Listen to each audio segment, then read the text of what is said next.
Are you addicted to drugs or alcohol? Are you afraid to find help for fear your family and coworkers will find out? Well, at the Tattle Rehabilitation Clinic, we are sensitive to your need for confidentiality. Just ask recovering meth user Jim Walton. Hey, wait, you just said my name. What's the deal? This is supposed to be confidential. 24 hours a day, we treat people with drug and alcohol dependence. People like former banker, cocaine dealer, and user Mark Wallace. Hey! And housewife, marijuana addict Martha Willis. Stop! The Tattle Rehabilitation Clinic. Your secret is safe with us. This is Ray Boom Boom Mancini, and you're listening to the best of Stern. All right, who here thinks Howard Stern is mean? He's the king of the hill in the radio world. I don't think Howard Stern is mean. And the televised version of his radio show is drawing viewers galore. The point of Howard is it's a joke. It's funny. This is the Howard Stern Show.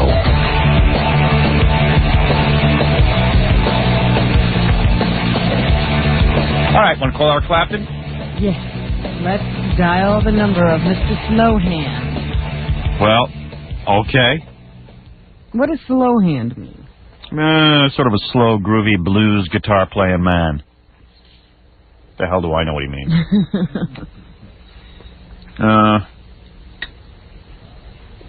This is gonna. I gotta dial this.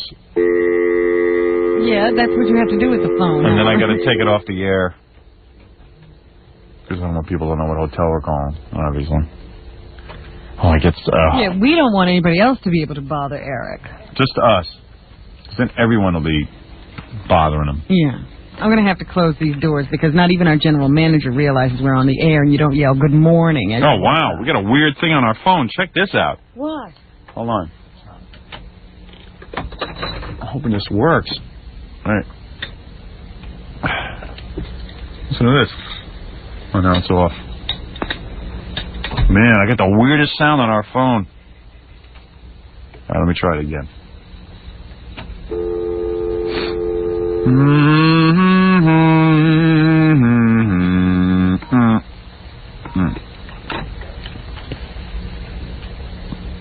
Hold on. Okay, they're putting me through, Robin. All right. Hold on. We're going to go right to Eric? Yeah. Eric? Oh, wait a minute. It's got a ring. Uh-oh. Oh, I hope so. This is exciting. This is Eric Clapton of Rockwood. Hey, hi, this is Howard Stern from the radio show. You're on the air? Oh, yeah? Yeah, is Eric Clapton there? Speaking. Eric! It's us! You are God! Good morning! Good morning. You mind talking to us for a second? Well, I'm still in bed. You're kidding! That's all right. You don't have to get up. Don't get up. Okay. Just talk to us. You are a rock god! Really? What the hell are you doing in town? Just come to visit, you know. Oh, man, let me welcome you, man, and just say you are Slowhand. What does Slowhand mean, anyway? It means the opposite to what it actually says. Oh, really? That means you're fast. Well, sometimes. Hey, let me just say something to you. Layla was about Patty, your ex-wife. Right? Yeah. Let me tell you something, man. You were a much better husband than George Harrison ever could have been to her. I'm telling you right now. No. You're still all friends, aren't you? Oh, yeah. And let me tell you something. You're 10 times better looking than George Harrison. Well, now, wait a second. This is getting a little personal. Let me say something, Eric. You were my favorite Beatle. And you weren't even in the Beatles. I swear to God. I love you, man. I just want to say I love you. Welcome to New York. Thank you very much. And you have a good day. You're not sleeping with anybody, are you? No, not at the moment. You're alone? Because we have somebody here who wants to sleep with you. Oh, stop it. Who is that? It's you, Robin. What are you kidding? This man's a millionaire. Of course he is, and I love him. Let me just say one thing before we hang up. Yeah. Eddie Van Halen blows. Oh, stop it. He doesn't have anything on Eddie Van Halen. You should be dating Valerie Bertinelli. Let me tell you, man. I love you. You guys are crazy. Have you ever heard of me? Heard of this show? Yes, of course, yeah. Oh, you have? Why haven't you ever come to visit us? I'm just going to town now. Give me a chance. I mean, Eric, stop by the station. We'll jam. I'll bring Leslie West up here. oh, wonderful. He's a good friend of mine. I get together with him all the time. Yeah. He's off the drugs. Oh, great. I know what you're going to ask. That's good news. Still And fine as how a is town. your health, by the way? Hey, yeah, you clean? Yeah. No coke, nothing? Nothing at all. And your stomach's okay? Everything's good? Everything's fine. Good. All right. Listen, I'll let you get back to bed. Okay, I'm going to get up in about half an hour and then we'll see what happens. Try to stop by. I will. All right. Eric Clapton. Talking to you, Eric. Good talking to you too, Robin. All right, we'll see you. Take care of Bye. yourself. Bye-bye. 600 Madison Avenue. Don't be 600 Madison Avenue. Don't be a stranger. Okay. All right, bye-bye. Bye-bye. Eric Clapton. Wow. What a nice guy. Boy, I thought he was going to hang up and beat the crap out of us. What a decent man. We should play it. Hey, what happened to my clock? What did I... You must have broken it.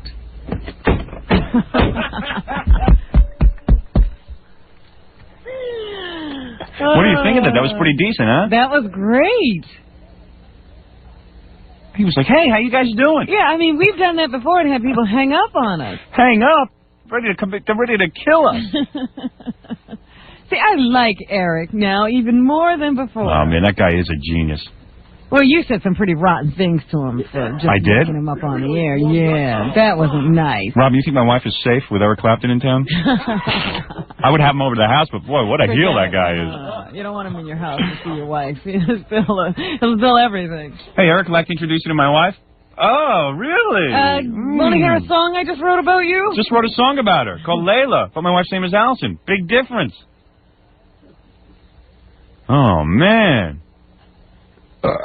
If I was George Harrison was real civil about it, man. Yeah, what did he care? Another girl come along every 10 minutes. You're not kidding. And then he probably didn't have to pay any alimony because they're married her. That's right. He could have gone to court and said, look, man, she was an adulterer. I'm not paying her alimony. You thought I was mean to Eric? Yes. Oh, what about you? How's your stomach? Rude. How's your stomach? I was asking about his health. How's your stomach? Still bloated? Don't ask about his mouth. What, does he have, an ulcer? He had an ulcer, yeah.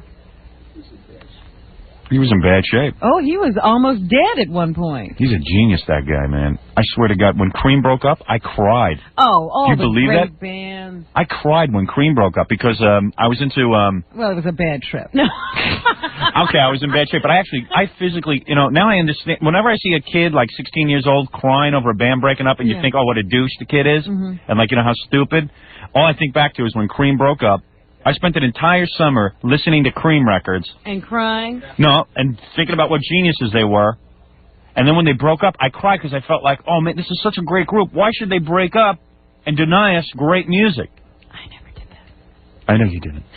Okay, so it was weird, but I'm admitting to it. I cried when they broke up. I sat in my room and listened to... What? What'd you say? What did you say?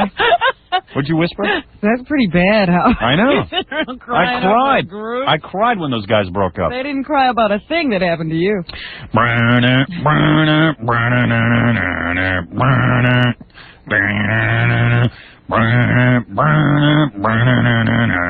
you know that he can't sing? What was that song he can't sing and play at the same time, Fred? Oh, you're just talking about that part where it goes da-da-da-da-da-da. He can't do that and sing Layla. Yeah. He can play the rest of the song, just that one thing when he gets to the part where he goes Layla. Because it's so intricate. Layla, is it that intricate, Fred? It's just one of those things. It's one of those things you can't get over. It's like everybody has a blind spot. That's his. It's a good thing Sigmund Fred is just stopped by.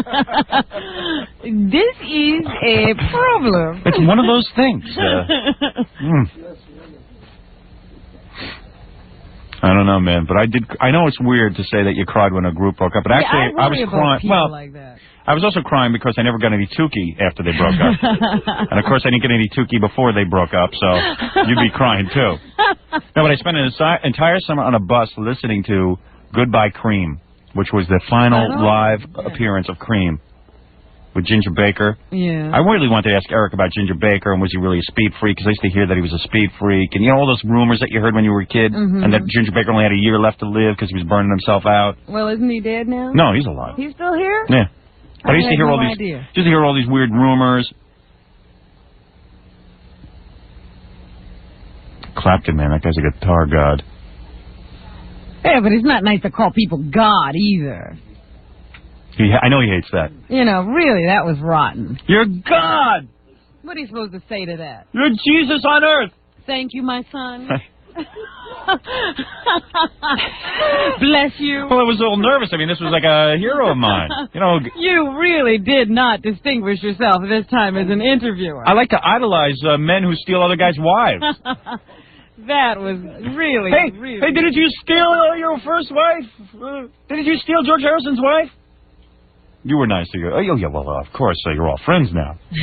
I was trying to make up for what you were saying. The man was getting upset. He was? Yes. He was getting upset? Oh, you didn't even hear what he was saying. What did he say? He says, you're getting a little personal now, aren't you? I think he was kidding. No, he wasn't. Tell me shut up and lighten up. Tell me to take a joke. I'm a tough interviewer. I'm no Barbara Walters. Yeah, tough interview. These are questions everybody knows the answer to.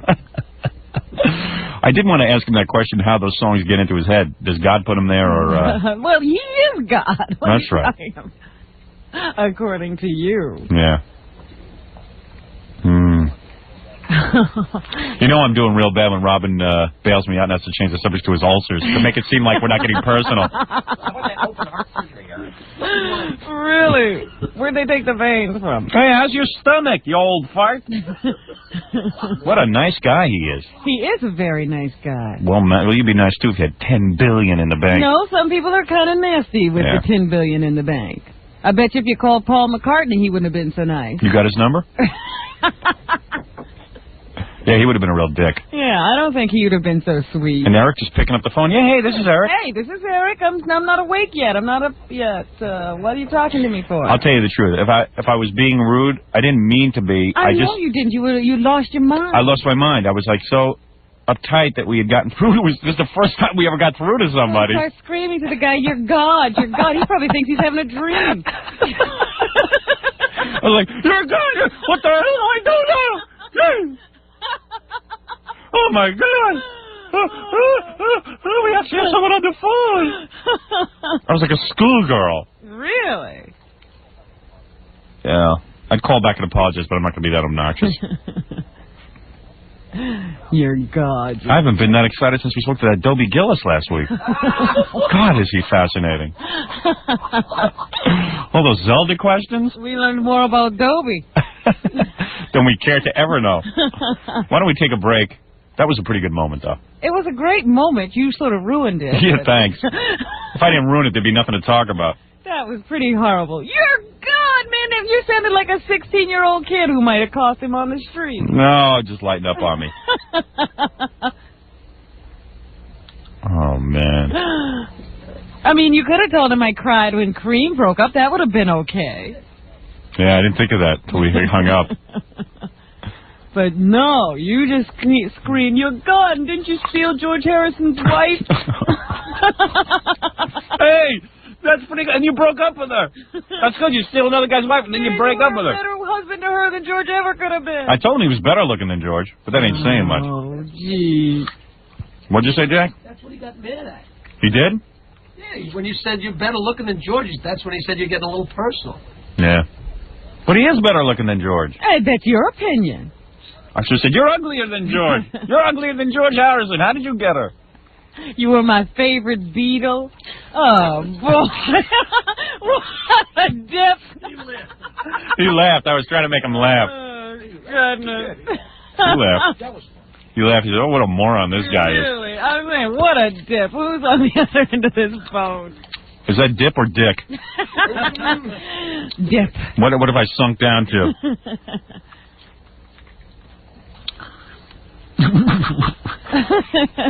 All right. You should be embarrassed. Yeah, I'm a little embarrassed.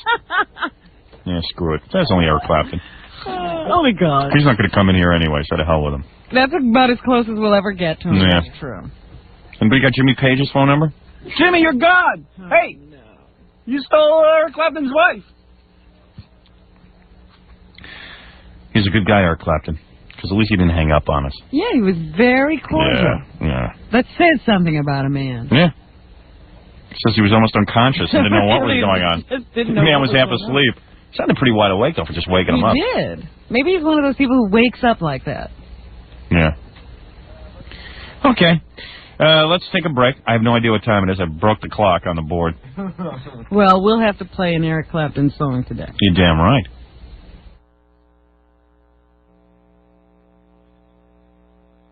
Politician. All right.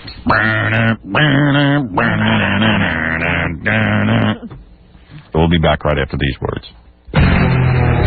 what he is. I don't know. Howard. 95X. Here's what you'll hear on 95X today after Howard. Hey, this is James from Extreme Rock Radio. You know, every Friday from 5 to 7, X marks a spot at RJ Lanigan's. Tons of fun there. Give away some cool prizes. $1 Molsons. Plus, I'll kick your ass in darts, so it's worth your while. Hubba, hubba. If it rocks. You're gonna hear it right here. It's on. You wanna hear it? Yeah. It's on 95.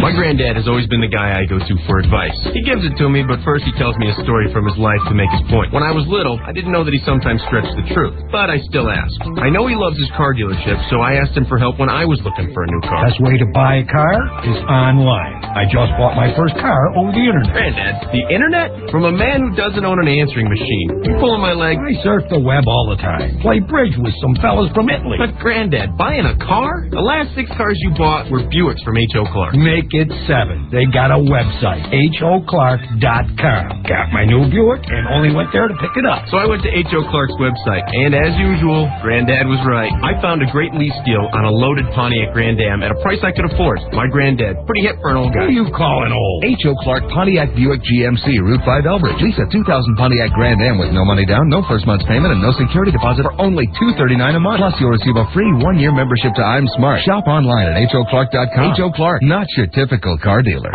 Here's an advanced weather update for Syracuse and surrounding areas. Skies will be blue, temperatures mild, but there will be thunder. It's like Syracuse Thunder invades the War Memorial at Onsen on April 25th at 7:30 p.m. And you can be a part of the live party. These are superstars and... Everybody knows I'm the chosen one. I am the total package. And I'm the get ready to feel the... Stretch out to all the beautiful women. Welcome to WCW, where anything can happen. And it probably will. The seats are on sale now and going fast. Get yours at the on-center box office and all ticket master locations. Get any idea where you are? You're in the jungle, baby! This is WCW! Brought to you by Western Union Money Transfer, the fastest way to send money worldwide. Cards subject to change. I think cartoons are for kids. I think cartoons are for kids. Did you ever notice your little brother copies everything you do? I've been lifting weights. I've been lifting weights. After all, you're his big brother. I want to be an astrophysicist. I want to be an astrophysicist. So, don't do anything you wouldn't want him doing. I don't smoke weed. I don't smoke weed. This is a message from the Office of the National Drug Control Policy and the Partnership for a Drug-Free America.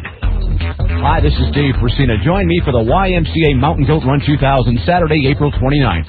Run the 10-mile course through downtown Syracuse, the 5K Run Walk, the Fox 68 Chase for Kids, or the 5K Corporate Team Race. Call 474-6851 for more information. That's 474-6851. It's brought to you by Time Warner Cable, Roadrunner High Speed Online, the Syracuse New Times, and 95X. The YMCA Mountain Goat Run 2000, the race that separates the Roadrunners from the goats. With Nissan's fresh new lineup of award-winning vehicles, things are looking better than ever. We're coming off a record sales year, so to celebrate, we're offering some incredible limited-time deals, like the Nissan Altima, the car that made performance and luxury more affordable than ever, now with a $239 a month, 36-month GXE lease with a $999 initial payment. Or cash in on a remaining 2000 Nissan Pathfinder while there's still a great selection, with $2,000 cash back. Plus, package savings up to $799. That's a total savings of up to $27.99. Hurry to your Nissan dealer. Offers this good, including the $239 a month Ultima GXE lease and up to $27.99 in Pathfinder savings, will only be around until May 1st. Nissan. Driven. Cash back from Nissan. Take delivery from new dealer stock, tax, title, and license or extra. Call 1-800-648-7038 for lease details. Package savings based on MSRP of individual options. Actual retailer price and customer savings may vary. The guitar phenomenon in a red-hot night. The Kenny Wayne Shepherd Band. The wait is over. Tonight, 7:30 at Landmark Theater. The Hot Guitar. Following up the platinum-selling Trouble Is with the new album.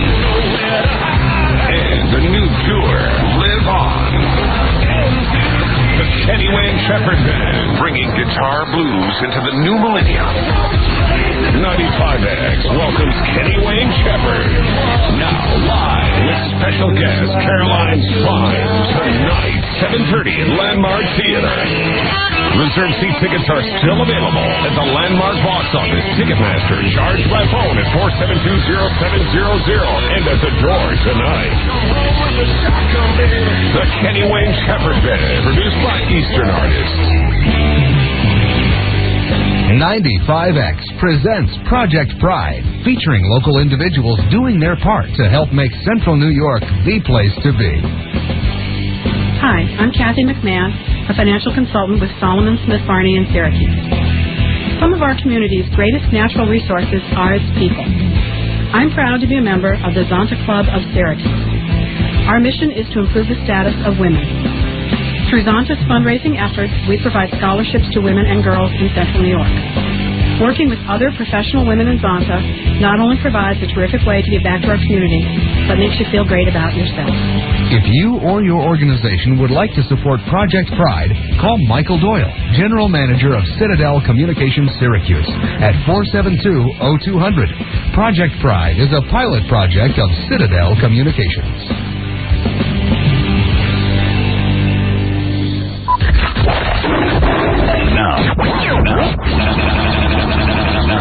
Well, immature. The man's immature, you know? Now, back to the Howard Stern Show.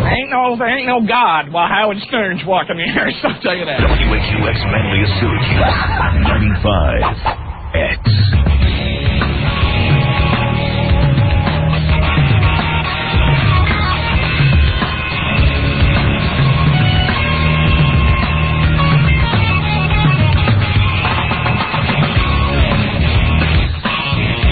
The stunning results of the Howard Stern Show measuring contest. In first place, he has the biggest, Fred Norris at 6.5 inches. In second place, Howard Stern at an even 6 inches. In third place, Baba Booey at 5 5/8 inches. And finally, the one who has the smallest on the Howard Stern Show staff, Jackie at 5 1/4 inches. Small in size, Jackie's got the smallest member out of everyone in the gang. The Howard Stern Show. Don't miss the TV show this Saturday night. This one is going to be so good. It's a brand new episode, jam-packed with tons of wild footage and wacky hijinks. Plus, it's going to be loaded with new cartoon animations, all new stuff, and much more. Check it out this Saturday night on our syndicated TV show. All right, let's get on the phone with the nanny dude. All right. Hey, nanny dude. Hey, nanny. You're on the air. Oh, hi, Howard. Hey, man. Gary started telling me your story. It sounds really good.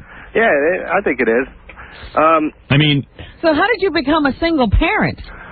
Well, my wife and I got divorced. And you got custody of the kid? Well, she was into drugs. Right. And she decided, she realized that my daughter would be better off with me. And she not really. Not after you hear this story. You're not exactly the best influence. But I guess compared to a drug addict, this is good. Yeah, you shine in comparison. Like what kind of drugs was your wife doing? Well, she was doing coke and dope. Oh, really? Yeah. And so, she even said, hey, I shouldn't have custody of the kid. Yeah, well, she realized that our daughter would be better off with us, with me here. She'd rather have drugs than your kid. Right. Well, that's what drugs do sometimes. Hey, good choice of women you made. How do you pick one like that?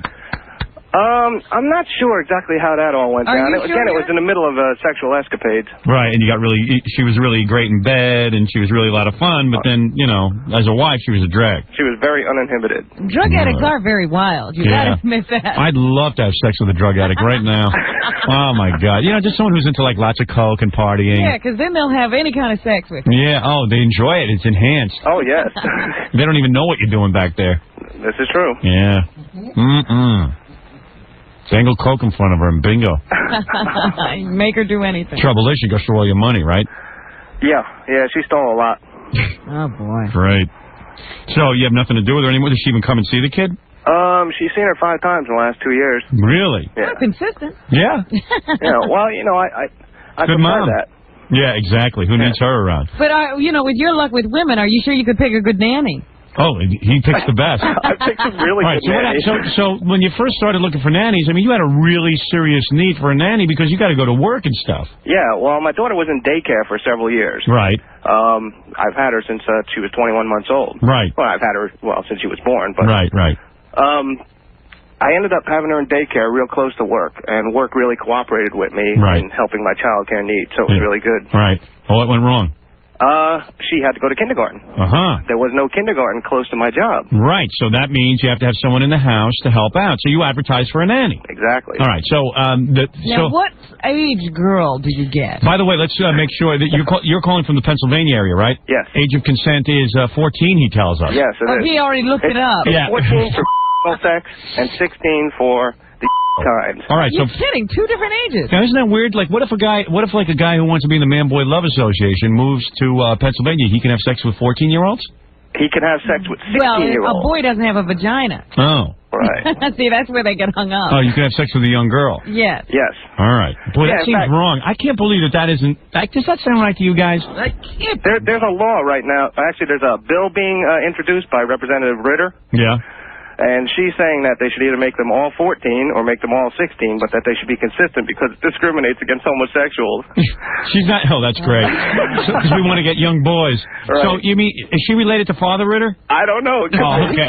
What a coincidence. But look at how he keeps up with the sex laws and how they're going. Yes. Well, they're all in the paper. All right. So anyway, he's got nannies. All right. So anyway, she advertised for a nanny, and really, in a way, it's sort of crazy to get involved with them sexually because you really need someone to provide good child care.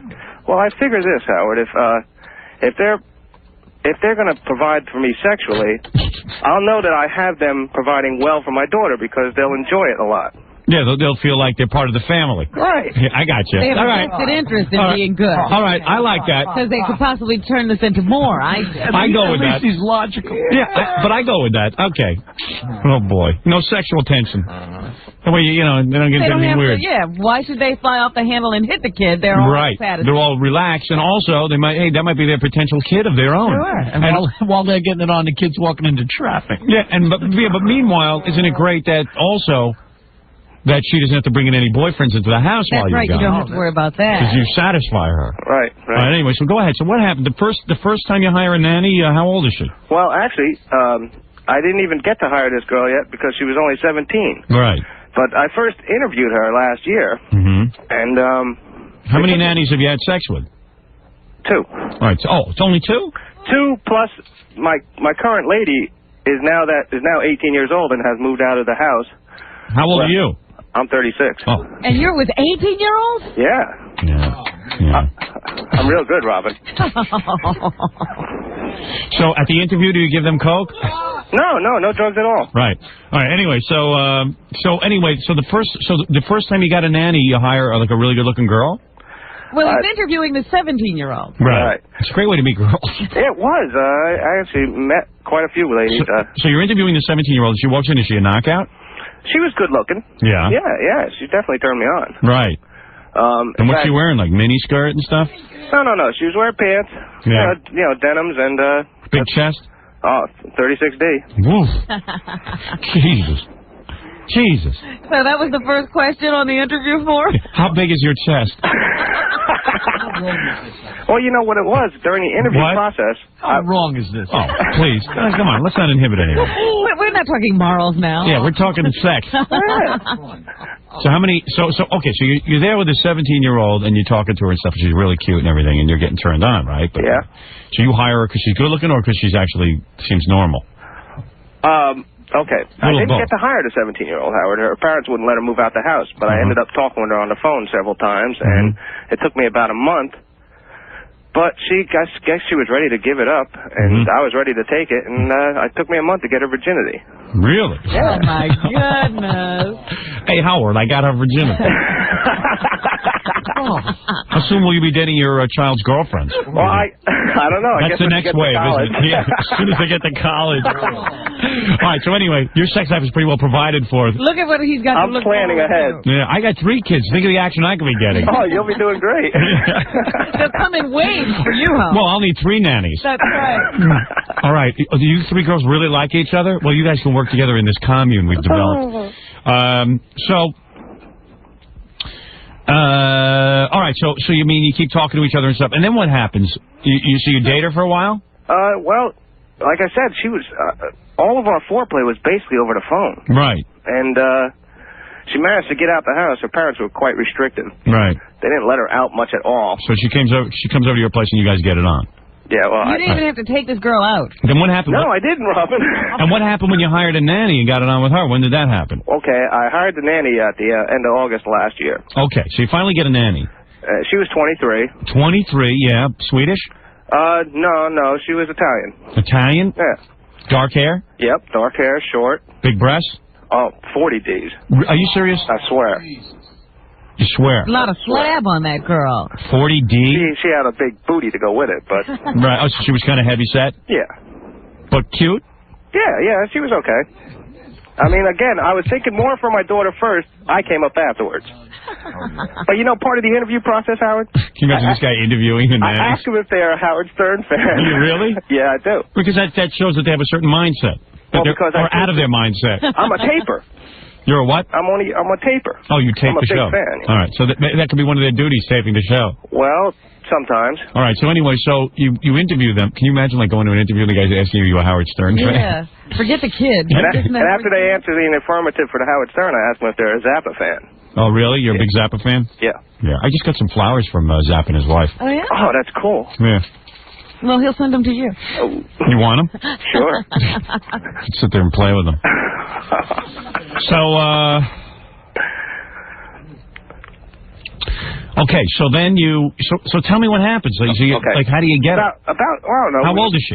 She's 23 years old. All right, yeah, and what happens? She's living in the house with you? Yeah, we're living in the house. I set up she had a waterbed in her room. I had one in mine. Yeah. And, we're hanging out. We're just living together, basically, without having any sex. But, you know, the sexual tension's there. Right. You know, well, you're a stud. Well, I'm a self-professed stud anyway. Right. And, you know, I'm This is a great way to meet women when you think about it. You get them to move in. Yeah, they move into your house. Right.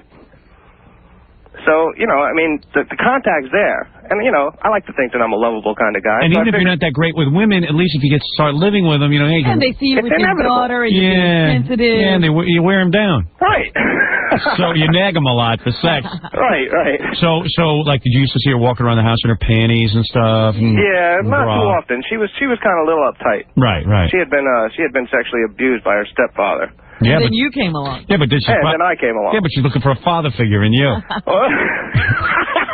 I always like to meet girls who are sexually abused. They're easier. Actually, it's easier to break them down. She was much harder. It's funny because I've gone out with girls who were sexually abused, and I just say, call me daddy, and they like that. That's what my first wife used to call me. Right. The drug addict. Yeah, well, she was hot. If a girl has an effed up family, bingo. It's either they go one way or the other. Yeah, they're very vulnerable. They really are vulnerable. They are. It's a setup. Yeah. You kind of hope so, anyway. Yeah. So, Boy, I'd be interviewing strippers. Girls, here's your nanny. Tempest. Prostitute. Oh, yeah. No, not prostitutes, just strippers. Here's your nanny, Tempest. Like strippers only strip. No, Tempest is only a stripper. Seriously. I'm serious. One thing I know about it. Although I do know some strippers who do go that way. More than a few. More than a few, but not her. All right, anyway, so go ahead. All righty, so about 6 or 7 weeks after she moved in, I guess, you know, all the talking I had been given to her, she finally started thinking about. Well, like, what would you say? Well, I'd be telling her how I'm still in contact with many of my ex-girlfriends. I just live further away from them than I used to. Yeah, I see always talking about being lonely, and you must be lonely too. And that they all think that I'm, really good in bed. Oh, really? Oh, you'd say that. Yeah. Sure. I could get. And what would she say? Would she say, "Oh man"? Yeah, she's like, "Oh, I don't want to hear about that stuff." Right. So, did she have any boyfriends at all? Oh, she was real bad. She was afraid of men. Yeah, right. He had to help her. She went through a lot of crap. Right. Okay. I felt bad for her. So how do you two end up being lovers? What happens? Well, I guess all the talking I did, she finally decided to give me a try. So what happened? Like one night she just came up to your room? We were started out downstairs on the couch. Well, what do you mean? You were sitting there watching TV? Watching TV. And then all of a sudden, next to me. Yeah. And then what'd she do? I just put my arm like on the back of the couch behind her. Mm-hmm. And it was like really like being 16 or something again, you know. I didn't know whether to touch her or not. Right. And finally, you know, she moved her hand over and she grabbed me on my thigh. Really? Yeah, like, you know, a couple inches above my knee. Wow. I said, whoa, and I dropped my hand down to her shoulder and my hand draped over her, you know, I pulled her a little close. I got you. You know, I'd feel much better if you were calling me from prison. To be honest with you. So, all right, so then you become lovers. We didn't get to go all the way. Let me tell you what happened now. So I dropped my hand down. Yeah. I'm feeling those... No, I got you. You don't have to be that too graphic. No, I don't want to be too graphic. You're feeling... I get you. And, you know, it got real hot. I said, all right, your water better mine. She said, yours. I said, let's go. Went upstairs. Was the kid asleep? Yeah. No, good. Yeah, this happened at like... They locked the door on the kid. 10:30 at night. Kid's out on the street. Fucking... Yeah, go ahead, yeah. So, you know, we got naked. And, You were naked? We got naked. Yeah. And I went. I performed some oral favors for quite some time. All right. Okay. All right. That's fine. Okay. Well, very good. For an hour. You performed for an hour, and then what happened? I said, okay. And then she said, let's do it, and she said, no way. Yeah. Are you ready for this now? And she said, no. You never ask if. Well, I guess you do. Well, in her case, I wanted to because I didn't want to get in no trouble. Right. Of course not. No, you're a gentleman. Well, I'm not only a gentleman, but I'm a father. I wonder about, you know, what you were doing when you get a big no. I mean, if a guy worked on you for an hour, Robin, I mean, you didn't turn her on that much with that, an hour. No, she got off several times. That was the problem. She'd already gotten off. Oh, yeah. I bet you could crush a bumper with your jaw for an hour. And then she doesn't want it. I know. I was really bummed. What is he, Papa Fooey? Wait a second. There's also another great story. Oh, yes. That you have. Tell him the shower story. Certainly. Yeah, go ahead. Okay, so afterwards, I ended up having to terminate that lady at the end of the year. Yes, you wouldn't. Oh, you're kidding me. No. You terminated her? Yeah. So I had put Hello, I'm the Terminator. So you terminated her? What did she have done? She gave you all that You know what she did? So what you do? You kill her? No. I had to kill her. I buried her in my backyard. I didn't want her telling anybody. So what do you mean? What did she do that you had to terminate her? Well, I was having problems with a next-door neighbor. Yeah. And this woman was complaining because I always had my stern on too loud. Yeah. Didn't want to hear your voice. I was living in a duplex. Right. And she ended up calling the Division of Youth and Family Services, complaining that I was subjecting my daughter to loud Howard Stern and loud Frank Zappa music. Can you imagine? Is that true? Yes, I You're swear. kidding me. That's outrageous. You mean you're not allowed to raise your kid to Howard Stern and Frank Zappa? Well, that's what I exactly said to the woman when they came to investigate. But when they came to investigate, because they always have to investigate these things. Right. Say, hey, listen. This idiot nanny of mine said that she thought that I was in my room smoking pot sometimes late at night. Oh, really? Oh, my God. Because I like to burn incense. I'm a 70s child. All right. You know? So you were smoking a little doob and she told on you. No way. I wasn't smoking it out. All right. I hope someone is tracing this call. All right. We'll be back right after these words. His name is Howard Stern. He's the bad boy of morning drive radio with a mouth that his mommy should have washed out with Willa. The Howard Stern Radio Show. Howard Stern?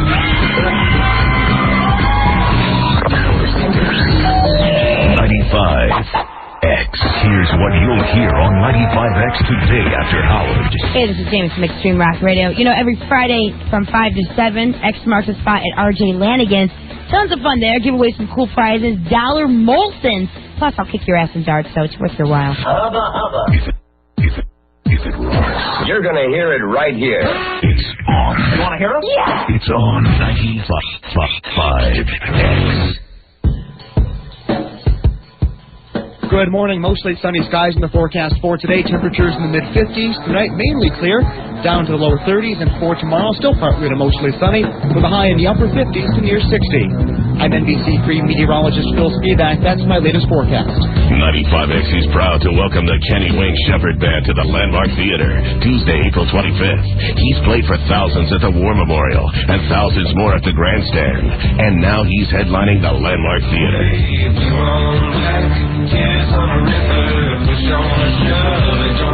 Join 95X when the hottest band in the current blues scene takes the stage at the Landmark Theater. It was a bad excuse, I was the only fool. Kenny Wayne Shepherd, April 25th, for a 95X concert event. Nowhere to hide. I'm in too deep.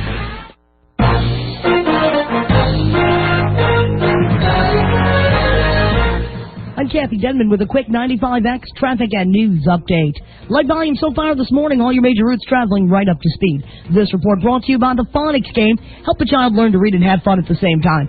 Call 800-660-GAME and order the Phonics Game today. That's 800-660-GAME. Washington, D.C. police are looking for a lone gunman in the shootings yesterday at the National Zoo. 7 children were wounded, 1 critically. Police say a fight between 2 rival groups led to the gunfire. An 11-year-old boy was shot in the head. He's on life support. Police spokesman Joe Gentile says the lone suspect is a teenager. Just one gunman. He's described as a black male, possibly in his late teens or early 20s, dark complexion, possibly wearing flat, dark clothing, baggy jeans. Gentile says a 16-year-old boy who showed up at the hospital with a gunshot wound is now being questioned by police, but at this point, he is not a suspect. The search continues for a Van Buren woman wanted in connection with the shooting of her husband. Onondaga County Sheriff's deputies are questioning the family of 38-year-old Julie Bond, who allegedly shot her husband 3 times yesterday morning at their Blanchard Boulevard home. Chester Bond Jr. suffered injuries to his leg and eye. He's in fair condition this morning at University Hospital. Officials at Jamesville DeWitt School in the Jamesville DeWitt School District met with parents last night to discuss plans to make that school safer. Last month, a fight at the high school resulted in 5 students arrested, 7 suspended. District officials have drafted an anti-racial harassment policy, set up several groups of students and teachers to suggest ways that student relations can be improved. District also considering hiring a police officer to work at the school. Parents will meet with district officials to discuss that proposal tonight. And NASA hoping for better weather today to launch the Space Shuttle Atlantis. Gusting winds forced a postponement of yesterday's scheduled launch. I'm Kathy Denman. That's your quick 95X traffic and news update. Trucks. You want trucks? FX Caperi Chevy, Olds Buick in Pulaski has them. 2-wheel drive, 4-wheel drive, long bed, short bed, SUVs, extended cabs, 2-door, 3-door, and more. All priced to sell. Like 2000 Chevy Silverado 4-wheel drive extended cabs, lease for a low $339 a month. That's $339 a month for a new 2000 Silverado extended cab. And we've got many to choose from. Or 2000 Chevy Blazers with all the extras. Lease from only $299 a month. That's 2000 Blazers for less than $300 a month. Come pick yours out today. And remember, at FX Caperi Chevy Olds Buick in Pulaski, we guarantee you a minimum $2,000 for your trade-in towards the purchase of any quality pre-owned vehicle on the lot. So call 1-877-FX Chevy now. That's 1-877-FX Chevy. Or come into FX Caperi Chevy Olds Buick in Pulaski today, where you save big bucks on a variety of trucks. See dealer for details on approved credit.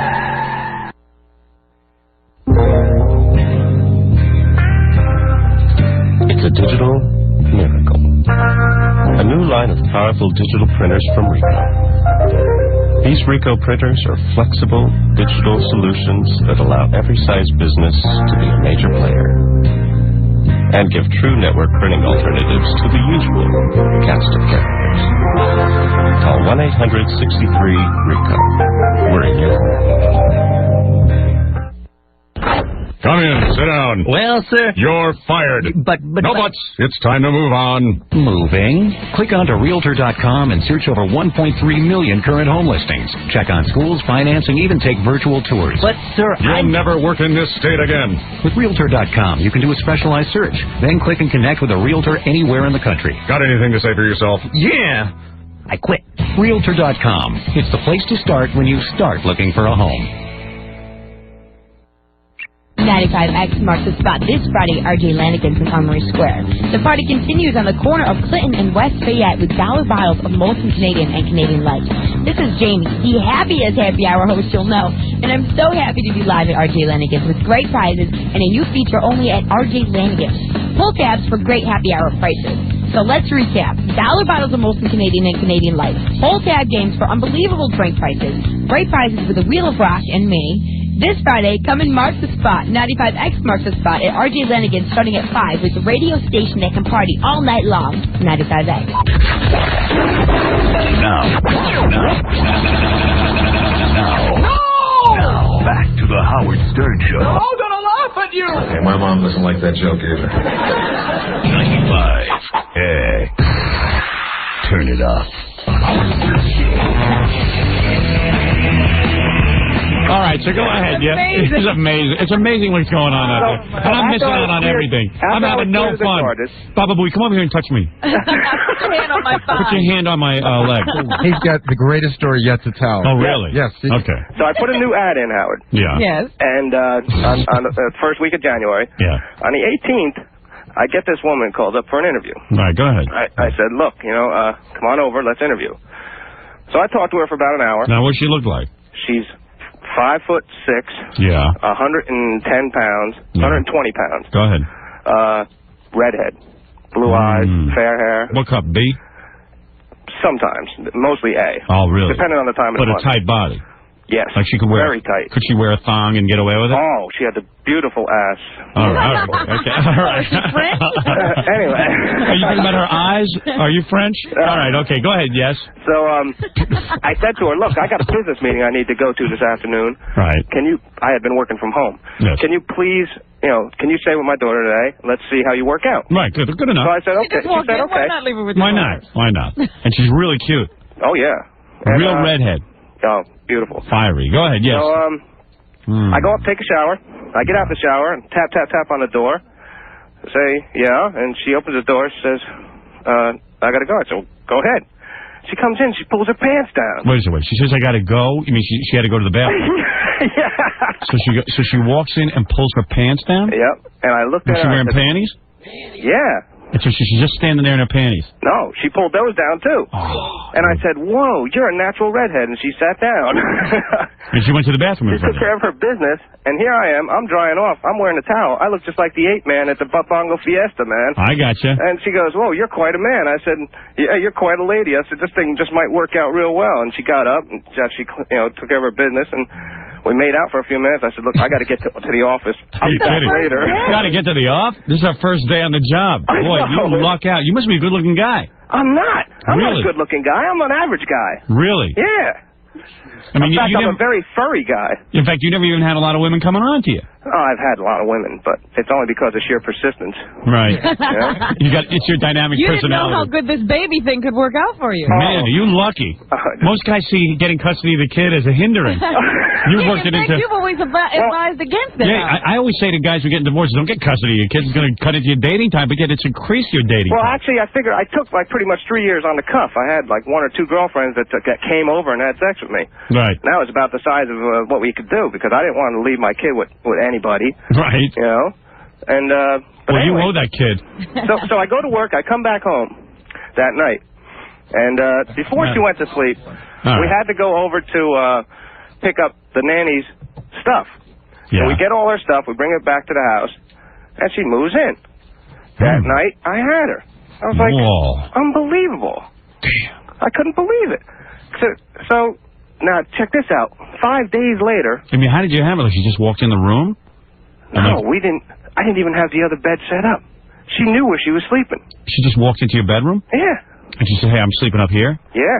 And she gets in and just gets undressed? Oh, it was awesome. Wait a minute. Now, your daughter would wake up in the morning and find the nanny in your bed? Well, I guess, boy. Well, look, that happens. Well, yeah, life, that's the way men are. So is the nanny as dumb as a post? She was a former truck driver. Well, excellent. So I didn't realize you were smart, too. Excellent. And she had a... All right, so anyway, so go ahead. So then she sleeps with you. Yep, it was awesome. We had a great time. We did all kinds of different things that first evening. Right. And 5 days later, she tells me that she loves me. Right. And that she wants to marry me. You know, you got to figure she's a little... Well, yeah, I did. I was like, whoa, this is really weird, man. Although it was kind of I hope you married her. But I didn't think it was going to happen so fast. Did you marry her? I did marry her. Oh, you're kidding. Are you serious? Yeah, it took her a couple of days to convince me that she was real. Yeah. Well, you got to figure if she's doing that with you, she would have done it with just about anyone. What did she do with the last employee? Yeah, right. But it was good, though, Howard. So it was great, and you were in love, and you just did something impetuous like get married. Well, I figured, what the heck? Yeah, now you don't even have to pay her to be the nanny. And you don't even have to pay her to be the nanny anymore. Right. So and that's why she left. What do you mean she left? 3 months later, she's gone. She split from you? Yeah.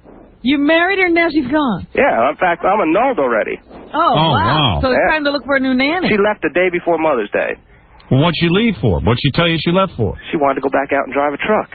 Oh, Jesus. I said, look, I mean, that wasn't the deal. You were supposed to stay home. I take care of you. Yeah. You know? If you want to work at night or something, but you can't go out overnight. Yeah, I need someone to watch the kid. You can't be on a day trip. Exactly. She probably went, like, the light bulb went on over her head because she probably said, wait a second, before I was getting paid, now I'm sitting at home with this guy. I'm cooking, I'm cleaning. I'm cleaning, I'm watching the kid. She hadn't worked for a long time because she had broken her back last year. All right, well, there you go. So all right, anyway. you have to find a new nanny? Well, I had to put my nanny ad out again. And basically what happened was work allowed me to work from home for several weeks, and I ended up having an operation that put me on disability for a few weeks. And in the meantime, my 17-year-old had become 18, and she moved out of the house, and she's living with me now. Oh, so you're all hooked up. Yeah. Wait a second. Lucky dog. What about the part where you, he said that he had a lot of phone sex with these women that he'd interview as well. Really? Yeah, I had several instances of anonymous phone sex with women who I was interviewing. Well, I can't take this anymore. Listen, This is what the nanny thing is all about? Yeah, I got to get a nanny. What an expose. Wow. Well, I know a lot of dudes, man, who are married, but they don't want to pay for like a housekeeper because it's too much money, so they right away to like Sweden and junk, and they get these farm girls to come from Sweden. They're au pairs. Right. That's the other big scam going on. And the au pairs move in, and they're like 16, 17 years old, and they're hot little minkies. No. Who's that? That's my friend. My girlfriend. Let me talk to her. All righty, hold on. Hey, honey. Hello. Wow, you sound hot. Are you? I guess. How much you weigh? I'm not telling you. Oh, what's the big deal? No one knows who you are. I don't care. I'm not telling you. What size of chest you got? The 36th day. Wow, and you really in love with that guy? I guess, yeah. Is he a good-looking guy or something? An average. Average? Yeah. What's so great about this guy? This guy. Yeah, why are you giving yourself to him? Yeah, give yourself to me. He's good. Really? Yeah. He really satisfies you, huh? Yes. Wow. Is he rich? He's not even rich. No, he's not that rich. Wow. No. Everyone's having a party at there. And you're good-looking, huh? Somewhat, yeah. You got blonde hair? No, it's like a light brown. And you got a good body? Can you go to the beach in a bikini? No, I wouldn't do that. Why, you got flab? A little. You got a little belly fat? Mm. She likes pop bongo. Yeah? He spanks you? Yes. Is you're bad? When you're bad, he spanks you? Mm-hmm. I'd do that to you. It's all right. You got a little chubbiness to you, huh? Mm-hmm. And you're horny? Yes, I'm French, so I'm so you're very all horny. the time. Yes. God, you're horny all the time. Yes. Does he spank you when you overeat? No. No? What, are you naked right now? Just about, yeah. Yeah. You guys just finished having sex? No. Gonna have some sex when I hang up? Maybe. Because you're really horny today, aren't you? Not really, because I have a cold. You're not horny when you're cold? Mhm. You do everything? Mhm. Damn. Damn it.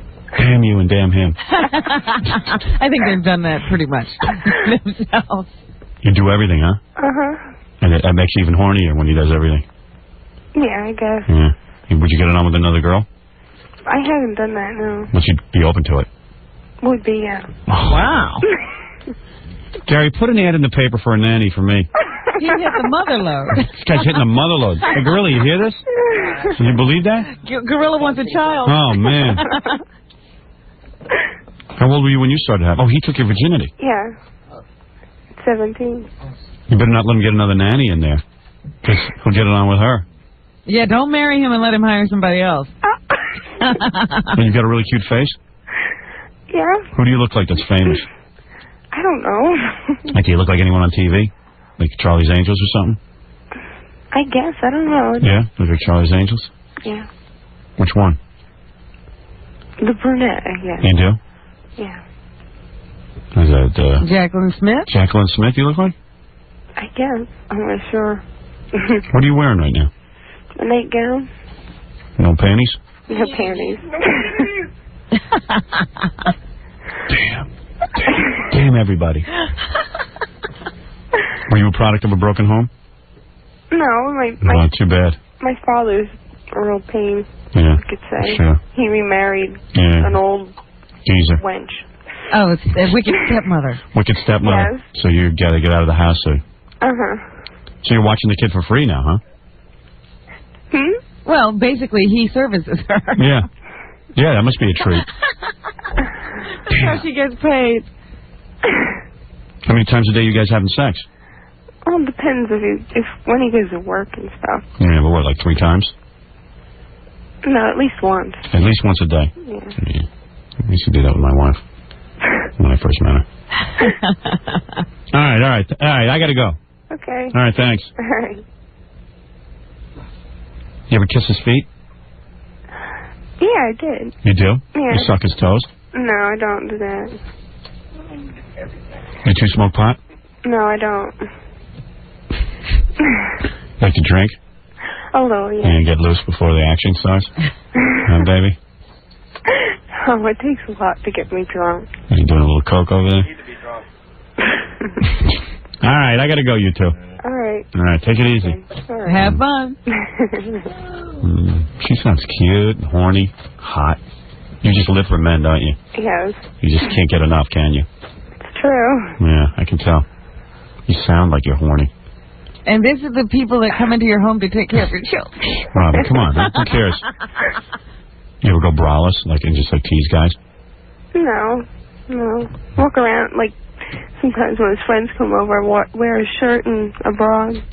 That's it. No pants. No panties? Oh, yeah, panties. Panties and no shirt and no pants? With shorts on. Oh, no shirt, just a bra. Yes. Do they go nuts? A little, yeah. Do you ever get him on with all his friends? No. Not yet. You would like that, though.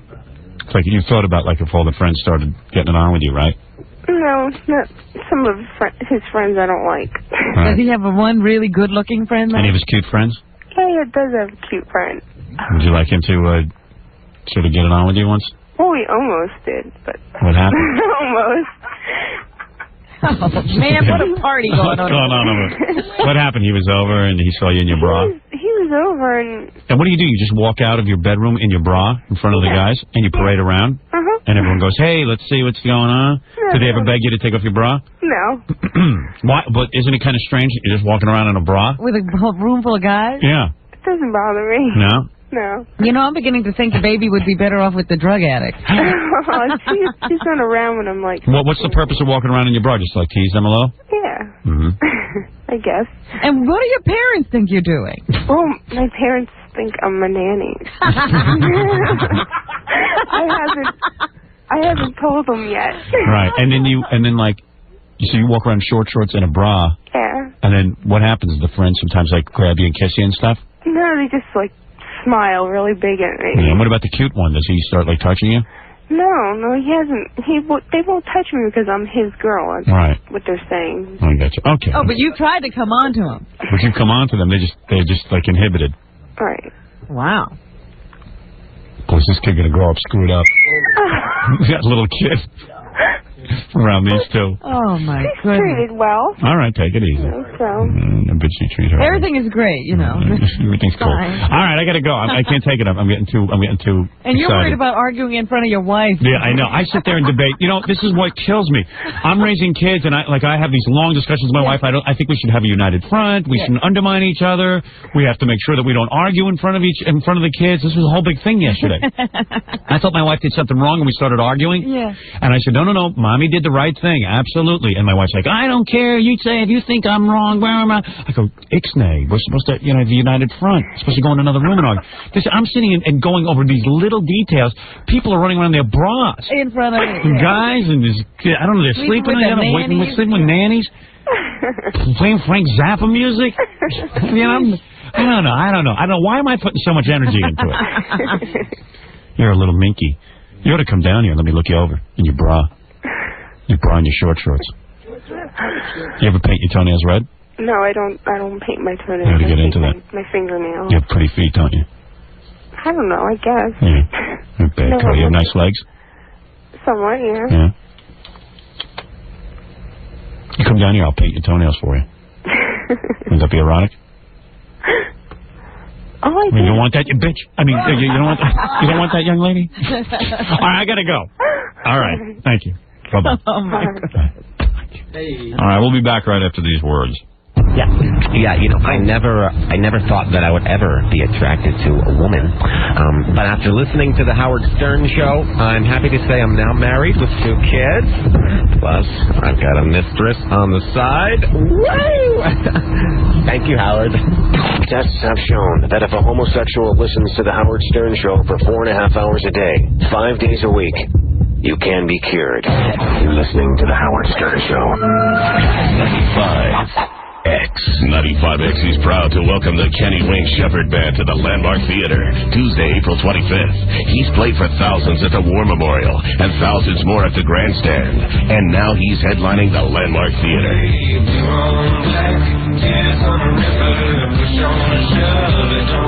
Join 95X when the hottest band in the current blues scene takes the stage at the Landmark Theater. It was a bad excuse, I was the only fool. Kenny Wayne Shepherd, April 25th, for a 95X concert event.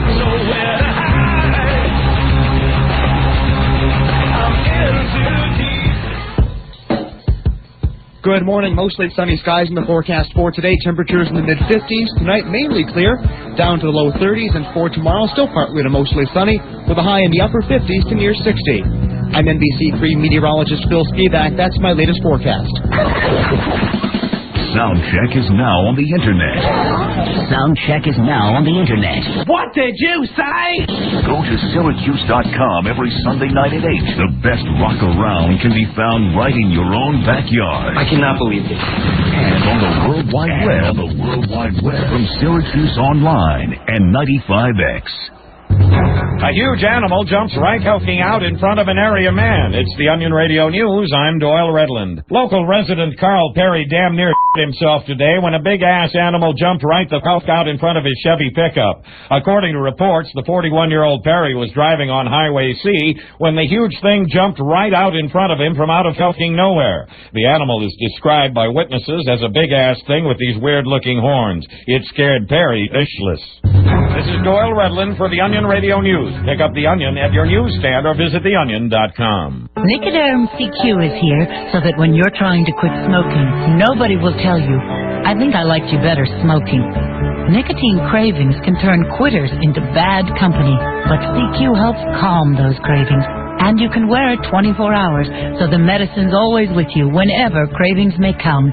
Nicoderm CQ, the power to calm, the power to comfort, the power to help you quit. Use as directed, results vary. Success improves with behavioral program.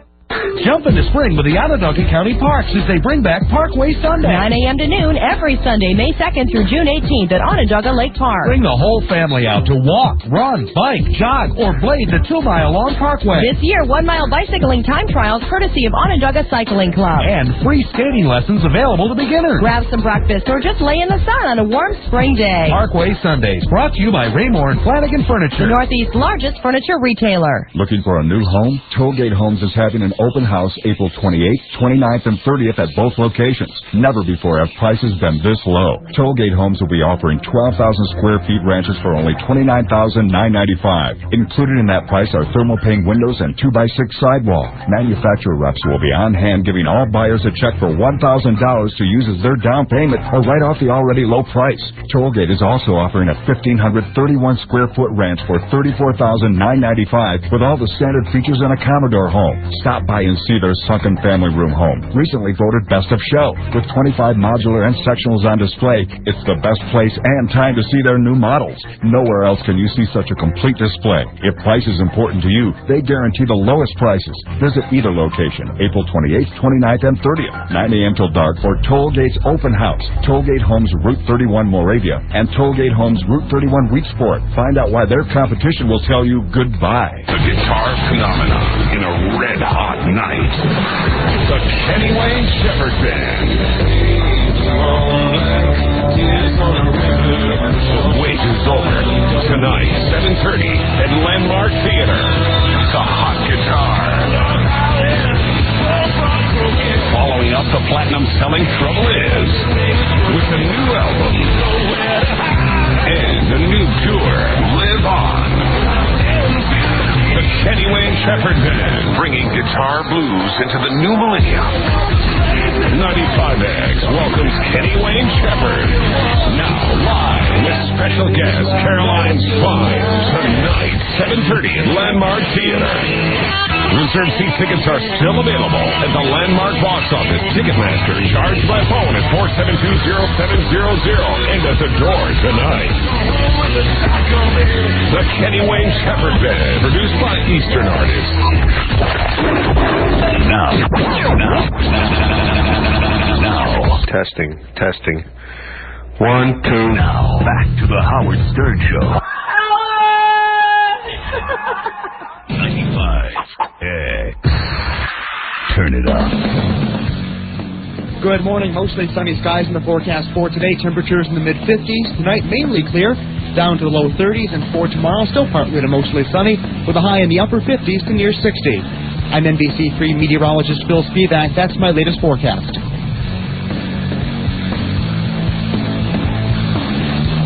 95X.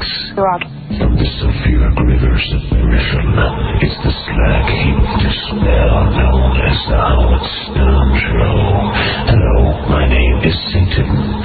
Slime and filth from another world. A donkey muck, slug sludge, performed by demonic morons in a service to a doltish phantasm of pure evil. Howard Stern will leave you drenched in your own bile as you gag, vomit, retch to the demented sounds of screaming vermin. You will whirl helplessly to the diseased dance of Armageddon, helpless to resist the curse that is the Howard Stern Show. And now, here's Howard. Jackie, way too many Heineken's Martling. His 4 filthy Oleo CDs and cassettes are at all record stores, or call 1-800-323-KING. Friday and Saturday, May 5th and 6th, catch Jackie at the Comedy Palace in Andover, Massachusetts. For Jokeland Web Mall and Filthy 3D Jokeman, visit jokeland.com. All right, the name of this band, I found a band. Certainly Harvey Leeds told you what they were called. I found a band. No one knows how to say the name of this band, but I think they're the next big thing. I've been listening to this song over and over again. I think this is a great song. Harvey Leeds said, I don't know the name of this band. No, he never told me the name. I told you, he just turned me onto the tape of them, and I just was home listening to music, and I was listening to it, and I really got into it. So how does it spell? All right, the first word is easy, skunk. Okay. Anansie. A-N-A-N-S-I-E. Skunk and Nancy. A what? A-N-A-N-S-I-E. Anansie. Nancy. Skunk and Nancy. Skunk and Nancy. I don't even know if that's how you say it.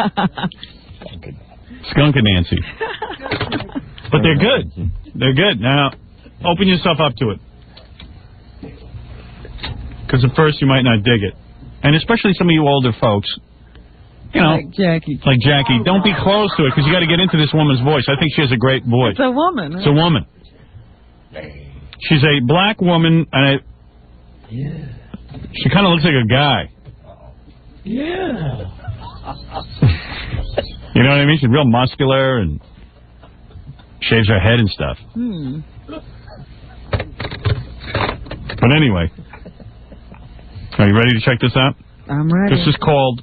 lesbian? I don't know what she is. We can hardly say the name of the band. We don't know anything. I don't know anything about them. I was just listening to CDs this weekend, and I thought I found a winner here. You know, the record companies send over all kind of CDs, but you listen to them a lot of times. Did you listen to Zacherle's CD? No. Zachary has a CD? Zachary has a CD? He put something in my mailbox the other day. Hello, friends. This is Zachary. Oh, Zach's still living, huh? Zachary's got to be 150 years old. Oh, he comes out every Halloween. Anyway, I don't know how we got to Zachary, but... I don't know. We were talking about... Old-grown man. You said you were listening to CDs. I thought maybe Zach was in... No. I was just listening to this. I thought it was really cool. All right. Are you ready? I think this is the... Skunk and Nancy. According to Harvey, this band is very far underground. I mean, you know, like... Really? Yeah, nobody knows about it. But I guarantee you, once I play this song, you'll be hearing it all over the radio everywhere. It always happens. I discover them and then... Yeah, who have you discovered like that? Who else? Silverchair, no? Silverchair. They weren't being heard until you played them. Telling you. Have you ever heard of Skunk and Nancy? I certainly haven't heard All right, of them. thank you. So if they start getting airplay, All right. I'll know it was you. Okay.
Now, obviously, you guys have no comment on this song? Oh, it's interesting. I wish your voice was up more in the mix, because I really thought it was a good voice. No, Fred, Here he goes. If you know so much, why aren't you? Where's your record? You asked for an opinion, I gave one. You wish your voice was? No, we ridiculous. asked you if you liked it or not. It's a good song. It was just my observation. You know, he's one of those guys who just can't wait for one of those systems where you get to remix the music. Right, because he's going to fix every record. No, I think it would help the song because it's a powerful song. Her voice is back in the mix. It got better and better the more you forced us to listen to. Oh, boy. Spoken like the true 53-year-old man you are. Stop with the 53. It's true. All you like is country music. I thought it was all right. I thought it was a really good song. I would listen to it a couple more times and see if it Black girl singing about Jesus. They're selling Jesus again. They'll take your soul and your money.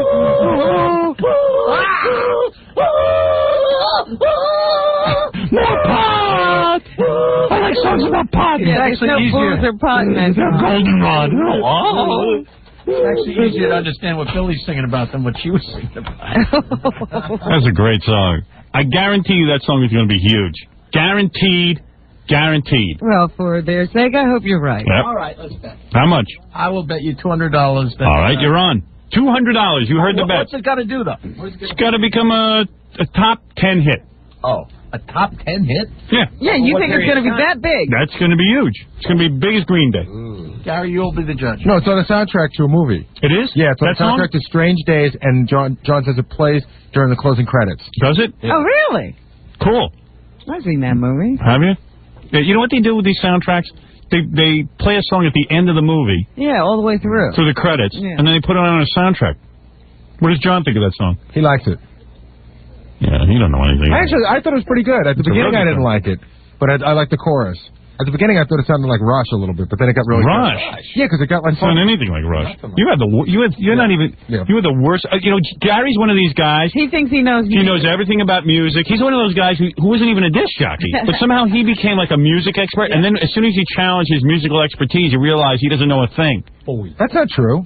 You have the worst taste in music. Like he's No, I don't have your taste in He music. likes Steely Dan, You only know one kind of music. Yeah. It's the only thing you listen to. What do you mean? All you listen to is like metal music and loud music. You don't know... Well, what other music is there? What do you like? I listen to everything. I like to listen to everything. Well, I listen to the Cranberries. That's not There you metal. I listen to the Cranberries. That's not metal. No, but... I dig them. Who do you dig? Let's hear who you dig. You can't even say. I like R.E.M. I like U2. I like all the bands you hate. U2. Oh. You should shower with Mark and Brian. It's not cool enough for you. No, it's not that they're not cool. It's horrible music. No, it's just that I think it's not cool enough for you, and then you don't like it on top of it. Huh? It's fag music. No, I think Howard looks at a band first to see how cool it is, and then decides whether he likes it. No, what, U2? U2, everyone thinks they're cool. I don't think they're cool. I just don't like any of their music. They suck. Not anymore. Walking around with their big sunglasses and, you know. Yeah, before they got discovered, they were okay. Yeah. I mean, I never liked them. The only song I ever liked of theirs was Sunday Bloody Sunday. I just don't like their music. They were great. I mean, cool. What's cool got to do with it? Stupid, big tooth, big lips, gums. Egg and yawn. Oh. Big. I like different kinds of... Your plan was to have him call you all these names. Yeah. It was going to come out that way sooner or later. Egging me on. Egging me on. He did this on purpose. Egging McMuffin. Well, it's on that soundtrack. No, he just thinks he knows everything about music, and he doesn't know anything. I know a lot about music. Steely Dan? So what's wrong with that? Ugh. What's wrong with like a Steely It's Dan? so wimpy. Don't help me. You have the worst taste in music, Jackie. Jackie. Yeah, we love it. Jackie's got 8 CDs in his player, and it's Chicago 1 through 8. I know. You can't tell somebody that their taste sucks. Your taste is your taste. No, but Gary thinks he knows so much about music, and he doesn't know anything. I mean, he can't even play an instrument. But what does that have to do with listening to music? You just don't know anything. I can play an instrument. What can you play? Get the guitar. I can read music. Can you read music? Of course I can. You can read music? Yes. I could show you a piece of music. Yes, correct. correct. Absolutely. Okay. You can do that, guy? Yes, I can. No, you can't. I absolutely can. How do you know how to read music? What? Shut up. Because I played the trumpet for like 9 years. Yeah, and what happened when you played the trumpet? My lips got too big. Yeah. I wanted to move me over to the tuba. But that doesn't mean I don't know about music. I've never heard of Why don't you get a trumpet? I want to hear you play. I got one at home. I can't play anymore. I lost my lip. What do you mean your lips got too big? No. Louis Armstrong had the biggest lips in the world. My 8th grade teacher. You know what it is? Your teeth are too big. Wanted to move me to the tuba, and I wasn't going to Right? play the It's tuba. his teeth that are too big. They Not didn't the want lip. to tell him it wasn't his Way too much. Because it's like trying to get a horse to play a trumpet. His mouth isn't built for it. But you have to build. If you pick up a trumpet right now, you couldn't get a sound. Look how far out your teeth go, and your gums. That's why you can't play. It's got nothing to do with your lips. They used to go out a lot. You know what it is? Because when they put the trumpet up against his mouth, it bangs into the teeth. Right. No, his arms wouldn't reach the... No, but he always is just trying to come off like Casey Kasem. This one's a top 10 hit, and it's like you don't know anything. I do know a lot about music. I don't think I'm an expert. You say you know a lot about No, it's just like Gary. Like if he hears people talking about music, it's like he comes in like he's some kind of expert. Fred and I used to have discussions for hours on end about music. Fred can say that we both know a lot. You know a lot of groups. No, we just follow a lot of stuff. We know I hate the music he listens to. Of course you do. It's like soulless. You're so white. Soulless. You are. It's like you listen to Steely Dan. It's soulless. You're the biggest wannabe. Why is it a wannabe? You Steely Dan sucks. I think it's awful. Okay, so what about all the other bands I like? What? Van Morrison? It's not bad. I'm not crazy about him, but he's not bad. Fred, do you have any respect for his musical taste? I disagree with a lot of the things that Gary likes. Well, I do disagree with a lot of Fred's taste, too, but I see him as knowledgeable, but I see Fred's into, like, the worst music. He's into just, like, Guitar Heroes. But I think he has a lot of knowledge about music. I also like Red Hot Chili Peppers and bands like that. So, Fred, and why am I a wannabe? Because I like this band. Why is it a wannabe? I just think that a lot of the music it's just my opinion. That's what I think of your opinion. What do you think? You haven't said anything. I just think that, like... Did you hear what he just said? I just think a lot of the music. That's your opinion. No, wait a second. And not my opinion. If you've got a transcriber... Jackie got it. I'm calling you a poser. A poser? I think you're a bit of a poser when it comes to the music. Choose what you think is good. What do you mean? I'm sitting at home listening to this music because I don't like it? He doesn't think you're authentic, I guess. To some degree. I do. I mean, I'm sorry to say that. You're the kind of guy who just likes something because you think it fits a certain... Boy, everybody knows how to say it real quick. What? What? Well, why? What do you mean? How can you do that, though? Why would you sit at home and listen to music you don't like? Well, you don't think people do that? Of course not. You mean you would sit in a room where you have free time and listen to music you don't like? And nobody's watching you? Yeah, I mean, why would you do that? That makes no sense, you moron. Okay. Why would somebody sit and listen to music at home by themselves if they didn't like it? Unless they've listened to everything else. I don't understand what you're saying. A composer would listen to the music when he was with other people to show that he was cool. Yeah. Okay. Why would you do that?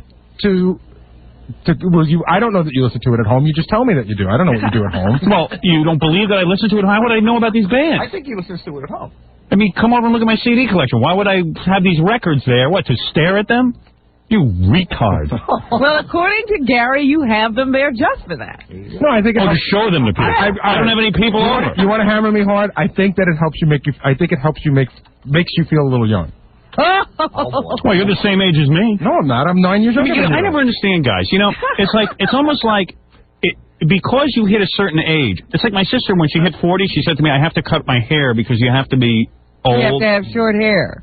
It's like, well. Like guys like Gary who now act older than I do. Yeah. It's like, he's so into baby parties and stuff.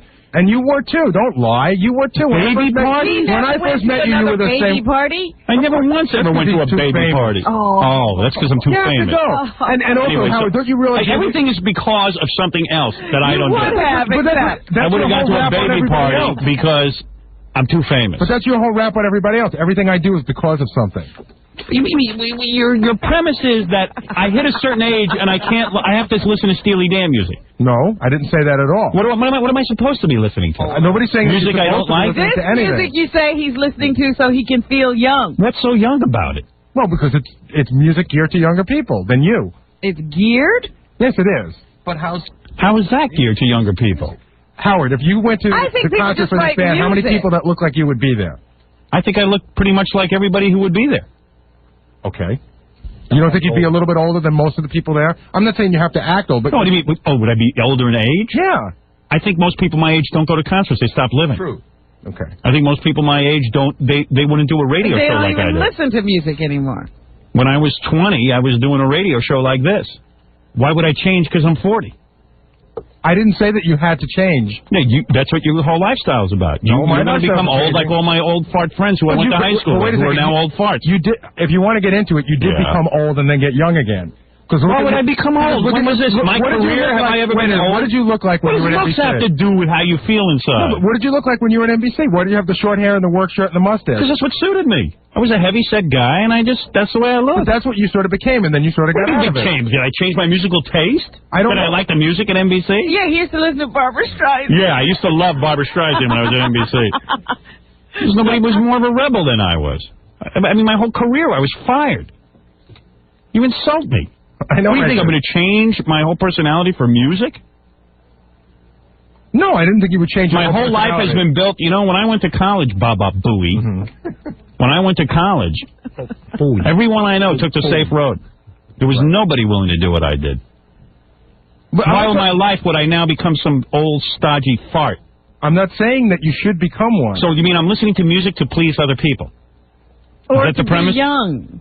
Which is the premise? The premise is... Why would I sit home and listen to this if I didn't like it? Because it makes you feel a little young. That's what you like about it. He's now saying, you know what he's saying about you? He is I'm so calculated that I have to listen to music I hate because it'll make me feel cutting edge? No, what he is saying, because it sounds to me Sick like the thought. guys. Remember when you were in school and your teachers all of a sudden came in Nehru jackets and love beads? Yeah. That's what Gary I'm said not you saying are. that. Don't put those words in my Well, mouth. I think if my personality was one where I was an accountant, and all of a sudden one day I walked in all freaked out, and I started acting in a different way, but have I ever given you any thought that I would act any differently? I mean, have I ever indicated to you all the years you know me that I wasn't cutting edge? Well, I don't know. I mean, can't imagine. what did you used to listen to when we were at NBC? What sort of music did you listen to back then? Whatever was current, Van Halen or, I don't know, whatever, sort of the same kind of crap. I mean, probably, I'm trying to think in the 80s I was into. rock and roll. It was rock and roll, but a lot of the bands. AC/DC? Yeah. No, Leonard Cohen I used to listen to. Well, I mean, what do you think? If I insulted what do you you, think I I'm, do you think I'm some kind of whack job that would sit at home and listen All to... of a sudden you're going to change. I got to be younger. No, I don't think... Take off the Sinatra. We got company. Yeah, like I'm sitting at home planning what to listen to. You're really into Harry Connick Jr. That's a weird notion that you have of me. I apologize. Well, why would you Jack apologize? shares it. I share it. Oh, do you really? You share that notion? I can't believe anybody listens to that loud garbage at all. You're terrible. God. Now, I have actually seen Howard And I don't believe you'll listen to it. drag his friends into a room and play Prince for him when Prince first came out, and I watched all their faces go blank. I like music. He's always done that. He's always been looking for the new and different. But why wouldn't you be like that? I mean, like why would you, at home, in the privacy of your house, would you sit there and listen to this stuff if it didn't bring you any pleasure? I just can't believe that's Gary's notion of me. Jackie's notion of me is completely whacked out, but Gary's is a strange notion. Would you think I'm that much of a phony? No, I don't think it's necessarily being a phony. I just think that I don't know what to think exactly. But I mean, I don't think it's one of those things where you say, "Oh, I'm going to listen to this to be cutting edge." But I think that you sort of enjoy it a little bit more and gravitate to it because it helps you makes you feel a little bit more cutting edge and younger. That's all. I don't think it's a calculated thing. That is so I don't weird. think you sit and go to the store and go, okay, what's on Q104's top 10 list? I have to be into that. Well, let's ask a question then. What was he doing it for before? Before what? Before he got old. Why wouldn't I want to listen to current I don't music? know what Howard's musical taste. In other words, all I know is that Howard was into Cream and Mountain. Right, and when I was in high school. And I don't know what your musical tastes were in the middle. I don't know. He never had a time when he was listening to easy listening music. Well, no, I knew that. Or he was into, what are those stupid homo stations? Right, W homo. No, it's just weird that after working with me all these years, that's your impression of me. He has never listened to jazz. He has never done any of that stuff. Why would because I don't understand why your musical taste couldn't be current. In other words, you hit a certain age and you can't be into current music? Well, why can't your musical taste run the whole gamut? Why can't my musical taste be current? It's just that I hate what you listen to. And like other stuff as well. You listen to pussy bands. Like I enjoy Pearl Jam. I enjoy Live. I enjoy all those bands. You know what Gary is? I realize Gary's talking about himself. Ralph pointed this out to me. Gary had to go to the Pearl Jam concert once they got famous. Right. He had to see them. Yeah. But Gary doesn't listen to Pearl Jam. But that's not true because not only did I go to see Pearl Jam, I went to see Stone Temple Pilots and Nirvana, and I like those. So I like those bands. So it's a projection thing. Ralph is. Now I get it. So you actually listen to this stuff. Whatever is big. That is really what you're into. Yeah, he's the Casey Kasem of this show. You're into whatever's big. I realize now. The only reason you would think that of me is because that's you. Yeah, that's right. Where else would you get the idea? From looking at you. From looking at me? Yeah. How has he changed, Gary? What do you mean, how has he changed? I just said he was this nerdy guy. Nerdy? 33, 34 years old. Why was I nerdy? Look at that press photo from NBC. You think it's a lot better looking than you are? It's not about me. Wait a second. Hold on. Don't put it on me. It's not about me. Yeah. It's about who you were and who you are now. No. I had long hair. I cut my hair to get a job in radio. And then when I saw that it didn't matter anymore to have short hair, I grew my hair back again. You cut your hair like that and you look like that because you thought you did it to get the job? Absolutely. Did you read my first book? Yeah.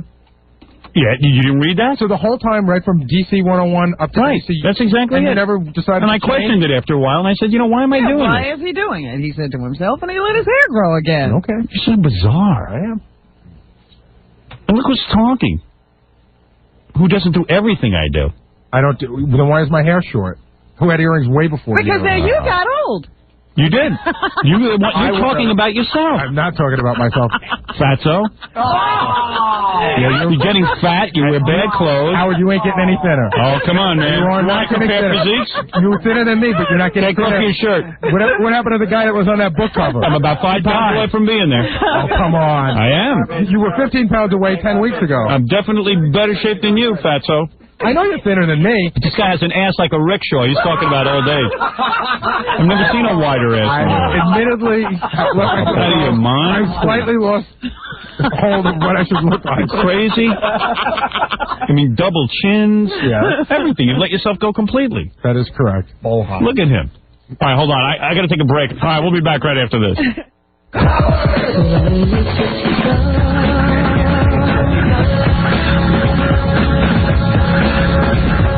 Back in a moment. 95X. Here's what you'll hear on 95X today after Howard. Hey, this is James from Extreme Rock Radio. You know, every Friday from 5 to 7, X marks a spot at RJ Lanigan's. Tons of fun there. Give away some cool prizes. $1 Molson. Plus, I'll kick your ass in darts, so it's worth your while. You're going to hear it right here. It's on. You want to hear it? Yeah. It's on 95X.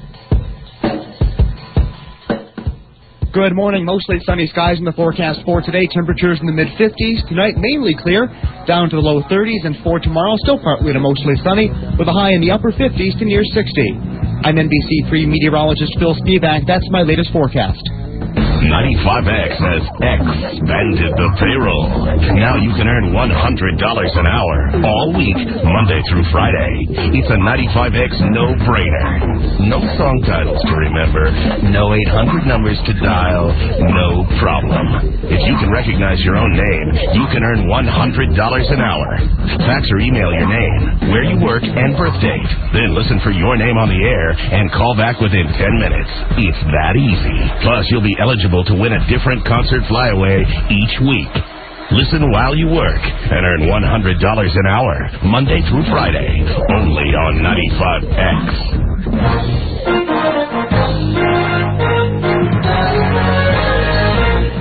I'm Kathy Denman with a quick 95X traffic and news update.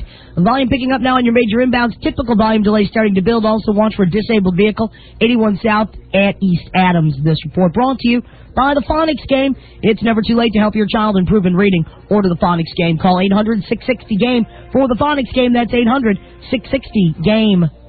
Syracuse police searching for a man that held up the Burger King on South Salina Street this morning. The suspect described as white, about 6'2", blonde hair, stocky build, wearing a Batman Forever T-shirt. He claimed to have a gun, but none was seen. He escaped on foot with about $80. No one was injured.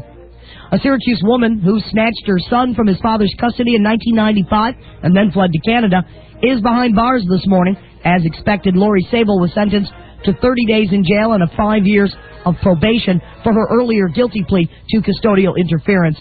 Sable was found last summer with her son Christian in Hamilton, Ontario, and returned to Syracuse to face charges.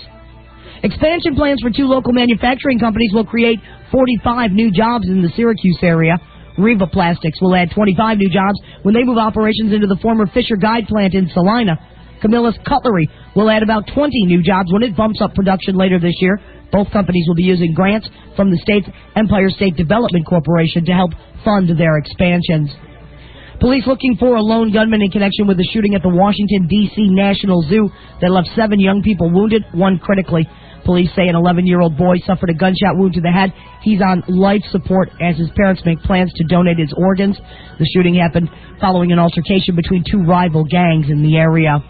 And Attorney General Janet Reno apparently wanted photographers around when Elian Gonzalez was taken from his home, the home of his Miami relatives. The Washington Post cites sources as saying Reno wanted to avoid charges of a government cover-up. Sources told the paper Reno made the call over the objections of some of her advisors. I'm Kathy Denman. That's your quick 95X traffic and news update. My granddad has always been the guy I go to for advice. He gives it to me, but first he tells me a story from his life to make his point. When I was little, I didn't know that he sometimes stretched the truth, but I still asked. I know he loves his car dealership, so I asked him for help when I was looking for a new car. Best way to buy a car is online. I just bought my first car over the internet. Granddad, the internet? From a man who doesn't own an answering machine. You pulling my leg? I surf the web all the time. Play bridge with some fellas from Italy. But Granddad, buying a car? The last 6 cars you bought were Buicks from H.O. Clark. Make it 7. They got a website, HOClark.com. Got my new Buick and only went there to pick it up. So I went to H.O. Clark's website, and as usual, Granddad was right. I found a great lease deal on a loaded Pontiac Grand Am at a price I could afford. My granddad, pretty hip for an old guy. Who are you calling old? H.O. Clark Pontiac Buick GMC, Route 5 Elbridge. Lease a 2000 Pontiac Grand Am with no money down, no first month's payment, and no security deposit for only $239 a month. Plus, you'll receive a free 1-year membership to I'm Smart. Shop online at HOClark.com. H.O. Clark, not your typical car dealer. It's post time, Hardest Racing fans. Remember, Vernon Downs reopens Friday night, April 28th, with approximately $1 million in improvements. Vernon's new management invites you and your family to join them for the start of a new era of racing at the redecorated Racing and Entertainment Center, where everyone can enjoy a hot dog and soda for just $1 each. Or dine in their completely renovated trackside restaurants. Call and make your reservations now. And NASCAR fans can experience either live racing as they sit behind the wheel of Jeff Gordon's authentic simulator, or work in a pit crew, racing against the clock in an exciting tire-changing contest. Don't miss this special event. Vernon Downs will never be the same. It all takes place Friday, April 28th and Saturday, April 29th, opening weekend at Vernon Downs. For more information and a list of other upcoming special events, visit their website at www.vernondowns.com or call 315-829-2201. That's 315-829-2201. Take Thruway Exit 33 or Route 5 to Route 31 South with the all-new Vernon Downs, a winning combination once again. 95X presents Project Pride, featuring local individuals doing their part to help make Central New York the place to be. Hi, I'm Tom Aston, president of Barton & LaJudas Consulting Engineers. For many reasons, Central New York is a great place to live our beautiful seasons. Winter brings us skiing, crunch hockey, and orange basketball. Spring showcases our crocus, tulips, and daffodils, leading to summer sailing on our many lakes, great golf courses, and sky-cheap baseball.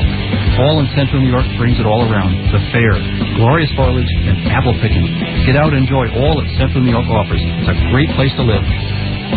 If you or your organization would like to support Project Pride, call Michael Doyle, General Manager of Citadel Communications Syracuse, at 472-0200. Project Pride is a pilot project of Citadel Communications.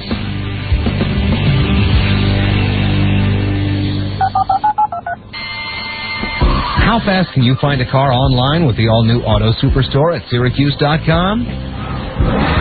About that fast. With the all-new Auto Superstore from Syracuse.com, you can search local dealers' inventories and the Syracuse newspaper's classifieds in moments. Or put in the specifics about the car you want and get a quote from local dealers. But please remember, we only want you to find your car fast. We repeat, find. The all-new Auto Superstore at Syracuse.com. The right car, right around the corner. It's rock. What are we going to do for entertainment? It's on 95X. I've been volunteering in the community for a lot of years. That means a lot of miles on my car, shooting out to benefits, functions, and drives. I need to be behind the wheel of something dependable, something that'll, without fail, get me to where I need to go. So I popped by the local Ford store to check out a new car. I told the salesman what I did and what I was looking for. It turned out that he had some experience in the same field.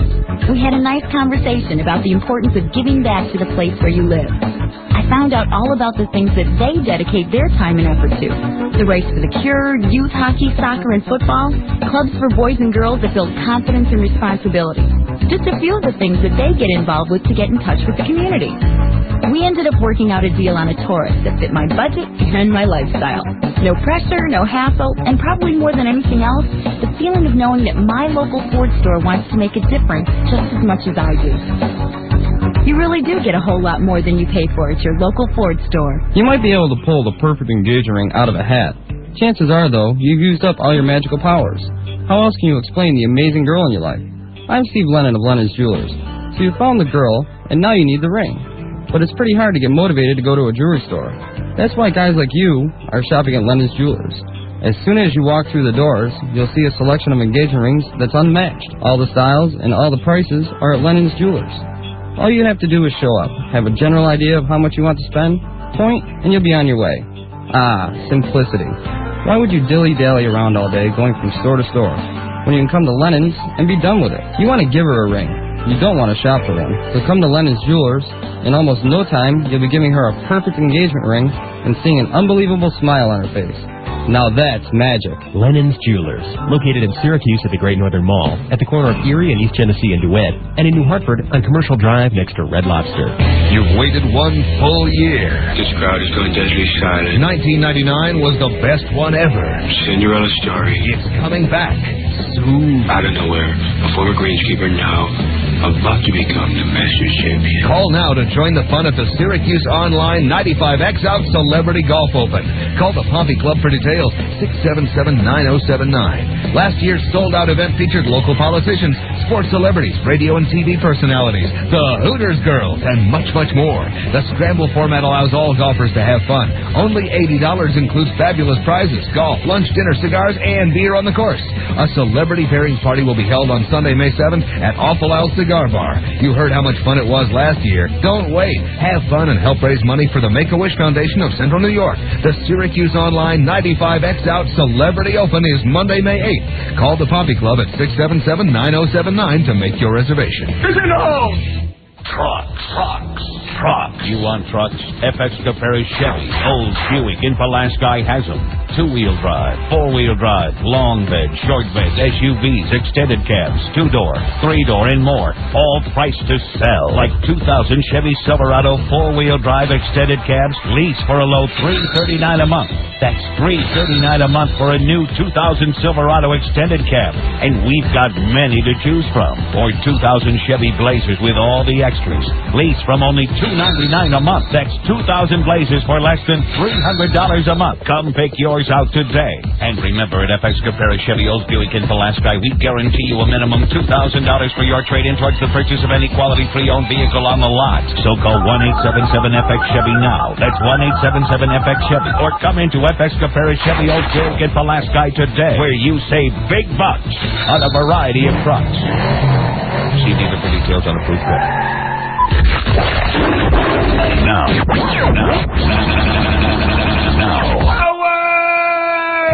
back to the Howard Stern Show. Soft at night and hard in the morning? 95X.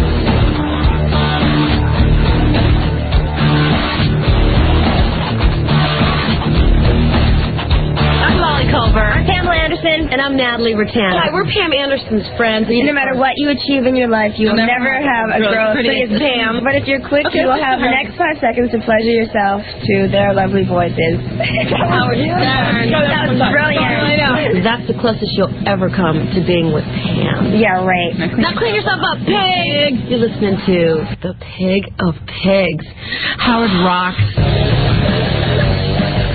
Don't miss the TV show this Saturday night. This one is going to be so good. It's a brand new episode, jam-packed with tons of wild footage and wacky hijinks. Plus, it's going to be loaded with new cartoon animations, all new stuff, and much more. Check it out this Saturday night on our syndicated TV show. What is it? Your wife's on the phone.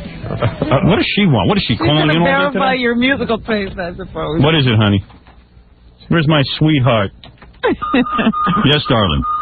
Well, that's our phone system. That's our phone system. It's really terrific.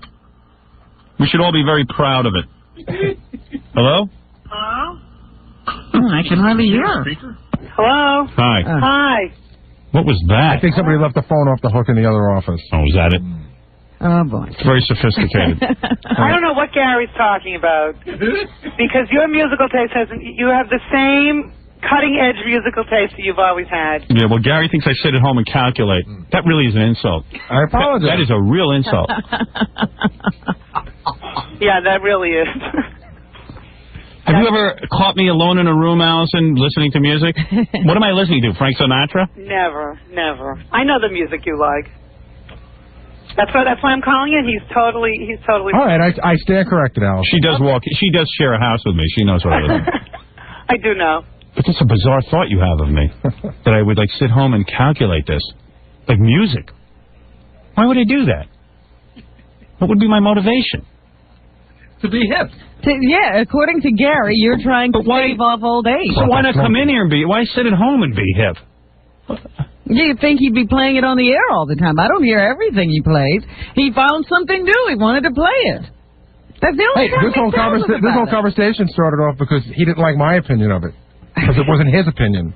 No, you have the worst taste in music. What is it, your John? opinion? Am I right with him? D's on the... Well, all I know is Gary's digging himself into a bigger hole we're all feeling for nothing. Yeah. But D's on the phone saying that he's the one who turned you into being cool. Oh, D. This is a long-running... Not musically, absolutely. No, but this calling from the deli. D's whole rap is that he had long hair and he convinced me to grow my hair long. And the point is, I had long hair. D used to walk around high school with a top hat. You know what? I hate to ruin it. I know what D's story's going to be. D's story, he said it used to be that people used to come up to him and say that Howard Stern looks like him, and now everyone tells him he looks like you, and that bums him out. Yeah. D's sitting at home, I think, living a delusional life. So now you're responsible for my musical taste? No, are you kidding? That's your thing. I'm talking about your look. All of a sudden you decided that, why do I look this way? I had no input at all. Well, yeah, you had input. That's true. But I walked in, I said, what the hell are you doing looking like this? You look like an accountant. I immediately picked up on the fact that this guy did not insult. Well, I had long hair for a long time. I cut my hair to get a job in radio. I understood. Yeah. And I'm saying, I picked up immediately that you were a rocker and that, But what is with Gary? I mean, explain to me what Gary's talking about. Why would you sit home and listen to music if you didn't like it? So you think D actually secretly listens to other music than D's always been and always will be the genuine article. How is and I'm not.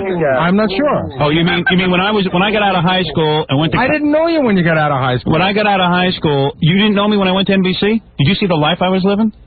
You didn't think that was an edgy life? You don't think that was as risky as a career in rock and roll? Which life? The life on the air or the life at home? Off or on. I could have been fired at any minute. And you were. And I was. And I could have broken down and done wimpy radio like every other disc jockey. Did I ever do it? When it comes to radio, I don't respect anything you're saying here. I take it as a personal insult. Why would it only be confined to radio? That attitude. The attitude is only for radio. I see. When I go home, I'm a businessman. You turn into something else. Yeah. You're a family man.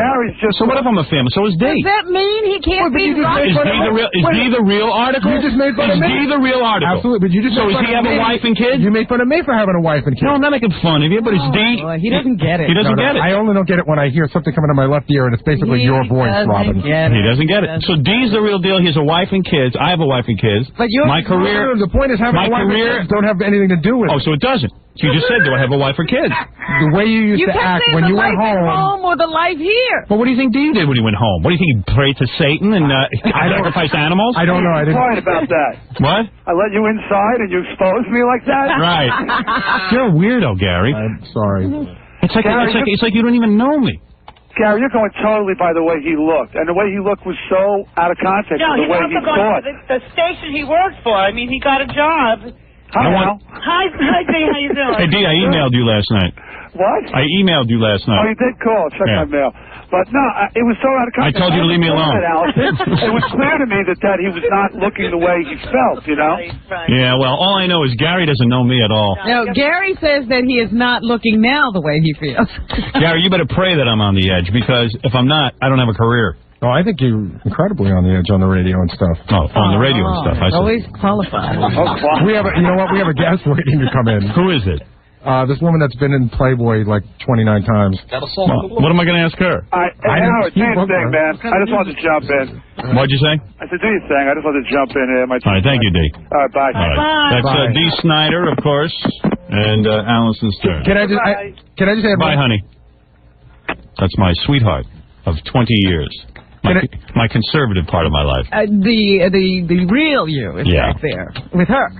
Can I just add one thing, Howard? Have nothing to do with whacked out. Ralph is so jealous because we went to that Pearl Jam concert and John and I got better seats and he didn't get good seats and he has not stopped crying about it ever since. Really? And ever since then he's like, I'm the guy that should have been moved up because I'm the big fan and Gary and John aren't the big fans. And he has not stopped crying about it ever since. You were Johnny. He even called you and complained about me behind my back at home. Gary, I said it once. So then why is he bringing it up? Because he remembers. Tells me all the time. Tells me all the time. Gary, Hey, tell Gary what you think of him, Ralph, come on, musically. Come on. He's a conservative guy. You know what? Gary is one of those guys that you talk about who thinks he has to do certain things at certain ages. He thinks he's got to get married by a certain age. He's got to have so many kids by a certain age, and he's got to listen to REM and like the. No, I don't have. Wait, hold on. Yeah, I don't calculated. I do not have to listen to REM. Gary can't stand the fact to REM and you two when you were in diapers, blonde boy, diapers, with that fake blonde hair. I was listening to those bands right from the beginning. I was in those bands. If anything, you're the Johnny come lately to it. Got him angry because you dyed your hair blonde. I dyed my hair. I think it looks. So you're trying to be something. But that don't you think? You don't think Ralph's trying to be something? I think Ralph's What is into. Ralph trying to be? I think he's just trying to be Kato. But we've had this conversation before where you get real he gets worked up and angry over like bands that are have a look like 9 Inch Nails. They are so calculated and no, I know everything is calculated. I didn't say that about. But Gary, maybe you should be a little calculated. Well, maybe he is a little calculated, and that's the problem. Yeah, he is calculated by the music that he chooses. You can see that he does it. I like all different kinds of music. I feel that I'm well-rounded. I know a lot about lots of different types of music, not just one kind of music. But that's like the safe rock and roll band. No, it's like not. REM. Well, I listen to the music I listen to because I want to be young. I want to stay young. That'll help me stay young. I mean, I actually think it's like I'm into some of these groups, and we go to concerts, and I see like 15-year-olds or like 12-year-olds into this music, and I feel kind of weird. You know what I mean? I've actually Gary the reaction. Gary goes by at a certain age. You're supposed to like a certain kind of music. I never said that. That's what you just said. No, I didn't. You said I listen to music because of my age. I didn't say that. He said that. That's what you said. No, I didn't. No, you said that. You walked in and said that. He was trying to be no, I was talking about you're trying to make myself younger by listening to certain kinds of music. That's so bizarre. I'm sorry. That's just such a bizarre thought. That I would sit at home and listen to music so I could feel younger. You're not really into that music. No, I hate it. You think that this would be cool to? You think that'll make you look different to everybody else, so you come in here and you play. And what's weird is Gary thinks that of me. But you know what? I think, and you're kind of doing your own thing, and I think like Gary would like to be doing more of that. And no, I like to think I'm doing fine. No, I don't think you guys don't think that I'm unhappy. You should be. You're not. I like what I'm doing fine. I don't have to be like anybody else. I don't have to do what you do. No, you have to be like everybody else. That's right. Yeah.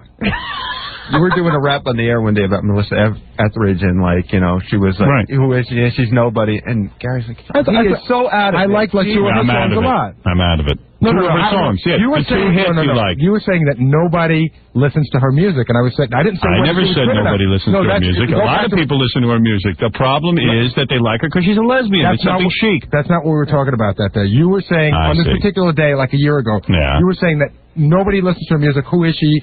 This is before she was relevant. Nobody listens to Melissa Etheridge until they hear the whole lesbian thing. I agree with you, but that's not the Ralph. That is exactly right. But that's not what Ralph was arguing about. You were wrong in that sense too, because that song you were talking about only got popular when everybody knew she was a lesbian. It was an old song from like 4 years ago. It's lesbian chic. It was a great song. Yeah, but why wasn't 4 years ago? As soon as you find out it was lesbian, then all of a sudden that's not what we were arguing about, Ralph. Howard was saying nobody knows who she is. He wasn't doing the rap he's doing now. You're making it up.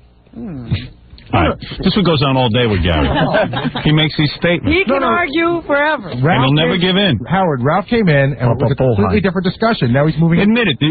You don't see me as a genuine article. When I sat here, you've watched me now for over, 10 years in my career? 12. You've seen some pretty weird things go down, haven't you? Absolutely. But you think I'm pretending? No. So what's the rub? Why is Dean more cutting edge than I am? Out of his, out of character for him. Dee got out of school and took on a life that most people wouldn't take on, that of a rock star, and it's a big chance. I guess I can't imagine anything that's more of a chance in my career. My career's been a total burnout. I agree about your career. And you know what? Maybe because when I first met you, I met you in that stage where off the air you seemed very conservative. But I still do. I still have very conservative views. Well, on a lot of things. Okay. I thought that you looked the part when I first met you, the way you acted at home. Yeah. I wasn't saying you were faking it, but I just thought that you seemed... So I was faking my career, but I was doing... the radio guy. I just said I didn't think you were faking the radio guy. I see. So in other words... Hey, I'm cornered. What do you want? I don't know. You're weird. You have a weird view of me. I'm sorry. Everybody's entitled to an opinion. Everybody I know graduated school and took no risk. Jobs. And they towed the line. I don't know, man. You're doing it because you can. I mean, there's a ton of people who'd like to have their hair long, and but none of their friends listen. You know, it's everybody's running around doing. All right, the Ralph. same You know what? I don't know what you're talking about. You're just a really whack job. You're a whack You job. just go away. All right, I want to talk to my guests. This is a totally bizarre conversation. And all we wanted to do was listen to that song. I know, but I'm listening to it so I can stay young. Vampire. What? This all started with Howard lashing out at me. I want to stay young. Vampire. Sucking the life out of these bands. Come on, we're way behind. The guy made me feel totally self-conscious about listening to that song. I don't see why it would bother you what he thinks. Yeah, no, he's just whack Howard, that he would think. I mean, he's known me for over 10 years. He would think that of me. Howard, be like Robin. Don't care what anybody thinks of you. Oh, she cares plenty. She does not. Oh, you wish she didn't. If she didn't, she wouldn't have had her problems. What? You care about what everybody thinks No, about I care what I think. She is so sensitive, it's beyond I belief. am very sensitive, but it has nothing to do with caring about your opinion. Oh. I just get tired of being beaten up. Well, get online. If you got beaten up, then I've been raped and murdered. Jesus. You're a mess, Gary. You have really weird views. That's why I'm here. And your teeth are huge. Did they get bigger during this Oh, my God. And the gums and the lips. And then when you laugh, all your gums come through. Whenever you have a bad opinion, they grow. What do your glasses get, like, more microscopic when I'm here? You just hate my gum and teeth and lips. I'm just looking at them, that's all. Stop. Now you're making me self-conscious. Put a bag over your head. You watching his lips and gums? You can't watch. You can only watch for so long. Yeah. You got to see it from the side. Hey, now, Pinocchio. His teeth grow. All right, get out of here. This is junior high school. Go talk to all over again. That's right. I'm just trying to stay young, man. I'm bringing you back to junior high. We might as well be at the lunch table. I'm keeping you young. Throw some food at him. I resent your view of me. Thank you. All right, we're going to take a break now. Fully. Yeah, let me see some faxes. I can't do anything right except for this. Can't get in on time. Can't answer the phone. Howard, there's an old saying, when you point your finger at someone, you're pointing three at yourself. Gary is the true poser. He has yet to say that he digs a band that has sold less than 1 million records. Well, I used to do A&R for Island, and now I run my own indie label, and I think Skunk Anansi is great, or whatever the name is. By the way, I did say that I like that record. F that big-toothed, gangry-gummed, roll-around-the-middle, self-absorbed, pseudo-intellectual, phony, yuppie, kiss-ass scumbag. He doesn't know music. Signed, Jackson Delabate.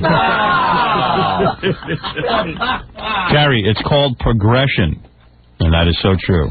Signed, Mary Delabate. No. Yeah, like, who's the new group you're into? Yeah, who are you into? New. I have to, give me a second. No, I have to think about it. Go ahead. Yeah, that's a good question. What's hot right now? And what are you into? I'm only posing. What are you into? What are you listening to at home? You shouldn't have to think so hard about that. I'm listening to Disney's 40th anniversary. There you go. There you go. Cutting edge. There is no band you're into. You're not into music. You're into, like, turn on the radio. I'm You're not top 40. I'm not as into music as you. You're Casey Kasem. Okay. That's it. That's my original premise. You go down the top 20, and then you go to see those bands. And, like, what moves you? I mean, is there, is there something that you listen to and you really... Yeah, there's lots of music. In fact, the last album that I liked, I really loved the entire album, and then it got really big, but I liked it from the beginning, so if I bring it up, you guys are going to make fun of me. I like the Counting Crows record. You guys probably think it's the biggest, wimpiest pussy music. But I liked it right from the beginning. I thought it was a great record. In fact, Ross, who works at Geffen, gave it to me before it was out. Okay, you're the man. Counting Crows. That's a great album. They're really good. They are. Showering with the mayor. Like a shower with the mayor, I put that on. No, you saved Jim Blossom's music for that.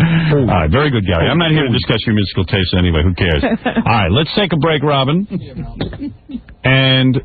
He's amazing. He really is amazing. That's right. Well, I mean, I just am shocked that I work alongside this guy, and this is what he thinks of me. I'm sitting at home listening to music so I can feel young. He still didn't come up with a new group that he liked. No. Because he's not into music. He's not into it at all. He's into listening to the top 20. How can he comment on you? Don't you have hairspray you have to fire up? Don't you do that? He's right. Does Letterman fight with the makeup man? If I do it, he will. You're not Letterman. Neither are you. You're Morty. I'm Morty. I'm sorry, you shouldn't. I'm a retard. I'm a retard. I get a little lost in my All right, what do we... Yeah. Gary, no, you're a friend. So what new group are you into?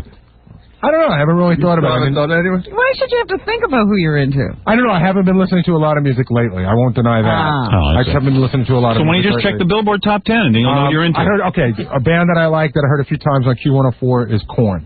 Korn. They're not a bad band. Yeah. So you asked me who I like. That's a band that I like. All right, good. Korn. So what do? You turn on the radio and you listen to Korn.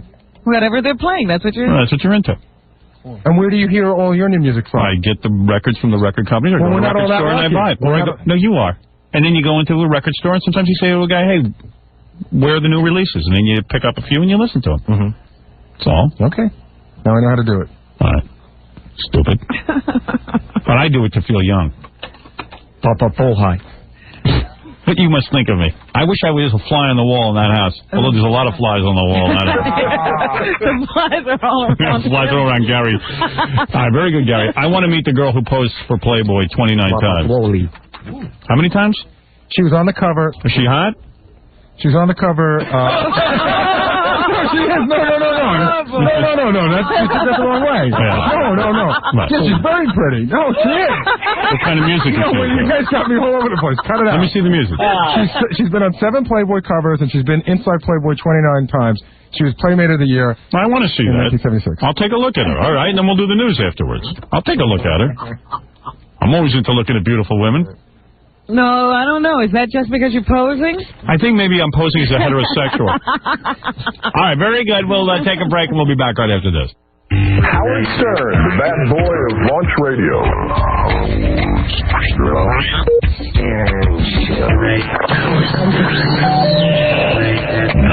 95X. I'm sorry, fellas, but I can't wait any longer. 95X, WAQX, Manlius, Syracuse. It's time to pay another member of the 95X workforce $100 an hour. So just relax and on with the show. Just for listening to 95X at work. Hey there, good morning. Time to put somebody on the 95X workforce payroll. This hour we're looking for Roger Lawton. Roger Lawton at Ward Steel. You have 10 minutes to give us a call, 421-9595, and we will put you on the 95X workforce payroll at $100 an hour. 95X is proud to welcome the Kenny Wayne Shepherd Band to the Landmark Theater, Tuesday, April 25th. He's played for thousands at the War Memorial and thousands more at the Grandstand. And now he's headlining the Landmark Theater.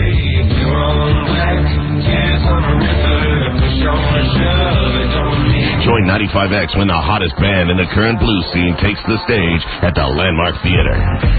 It was a bad excuse, I was the only fool. Kenny Wayne Shepherd, April 25th, for a 95X concert event. Nowhere to hide.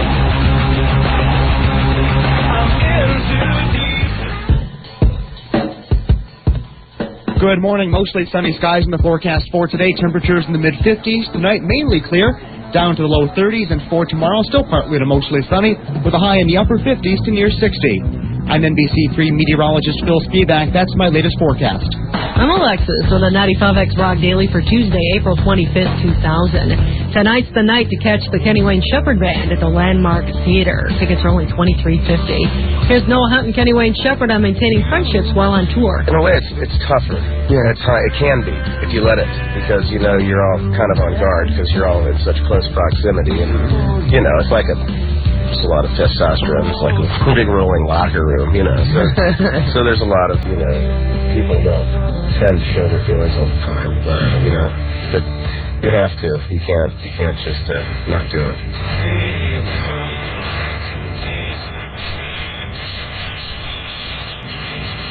Don't miss the Kenny Wayne Shepherd Band tonight at the Landmark Theater. That's the Rock Daily for Tuesday, April 25th, 2000 on 95X.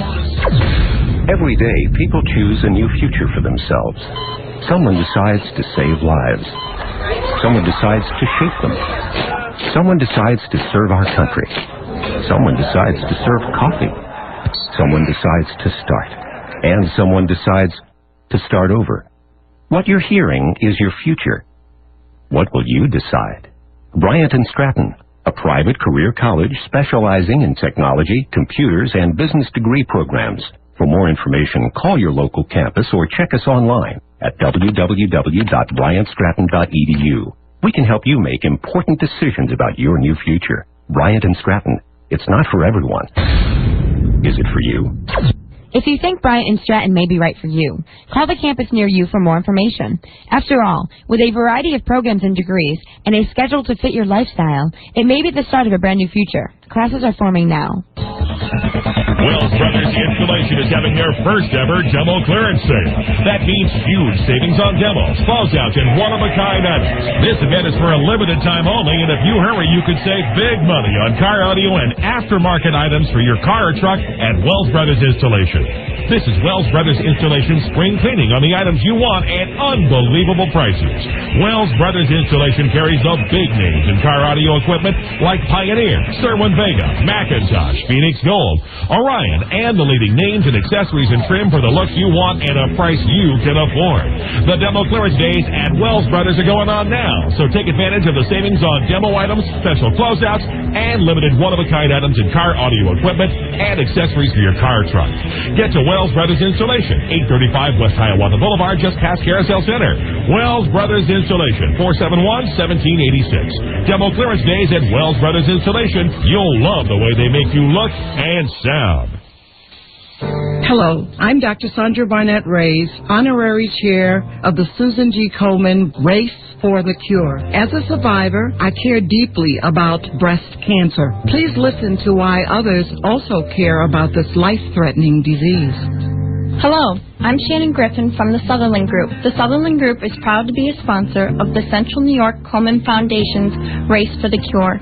We are excited to have the opportunity to increase public awareness and support the Komen Foundation's efforts to raise money to fight breast cancer. The Sutherland Group will have an employee team at the Race for the Cure. We hope you'll join us there on May 20th at 8:30 in the morning at Shoppingtown DeWitt. Please join Race for the Cure, 8:30 a.m. May 20th at DeWitt Shoppingtown Mall. Registration forms are available at JCPenney Carousel Center and Shoppingtown. Upstate Ford dealers and Project Pride are happy to support the Central New York Komen Foundation Race for the Cure. How are you going to pay for college? Family trust fund, the lottery, a student loan? Hey, the Army National Guard can pay your tuition. Not 1/4, not 2/3, all of it. And that's for serving part-time. Go to our website, same as our phone number, www.1800GoGuard.com. Can you pay for college? In the Army National Guard, you can. Sponsored by the New York National Guard. Aired by the New York State Broadcasters Association and this station. 95X has expanded the payroll. Who is that? This is Karen Barellis. Oh, my God, I'm so sorry.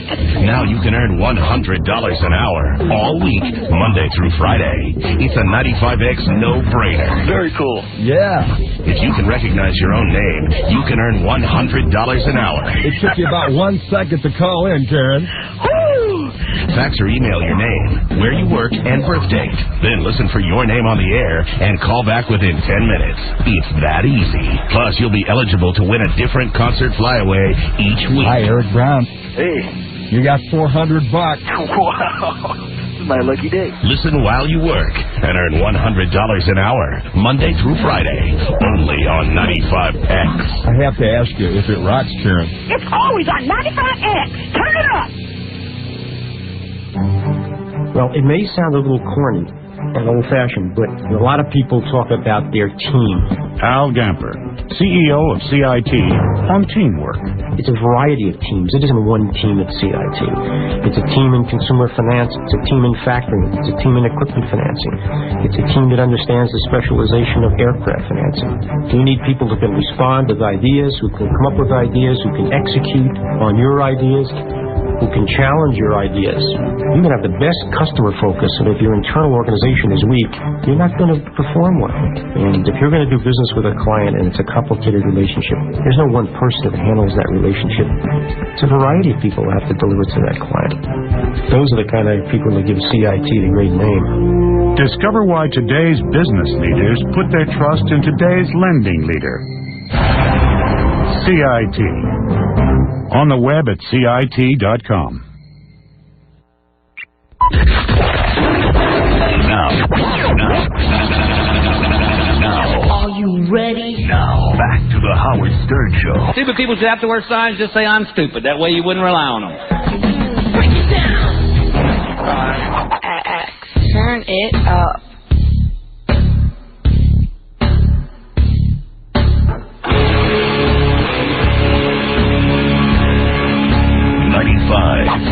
X.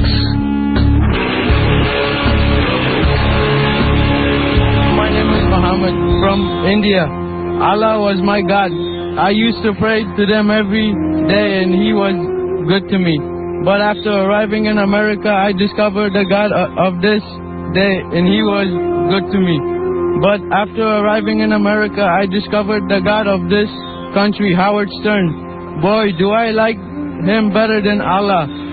That's because he really answers my prayers with lesbians, porn stars, and strippers. Thank you, God, Howard Stern. Oh, by the way, I'm going to bring in the Billboard Awards tomorrow. You got to hear this one woman. First of all, I didn't see any white people on the Billboard Awards. I watched the first. I know there were some country western people who won.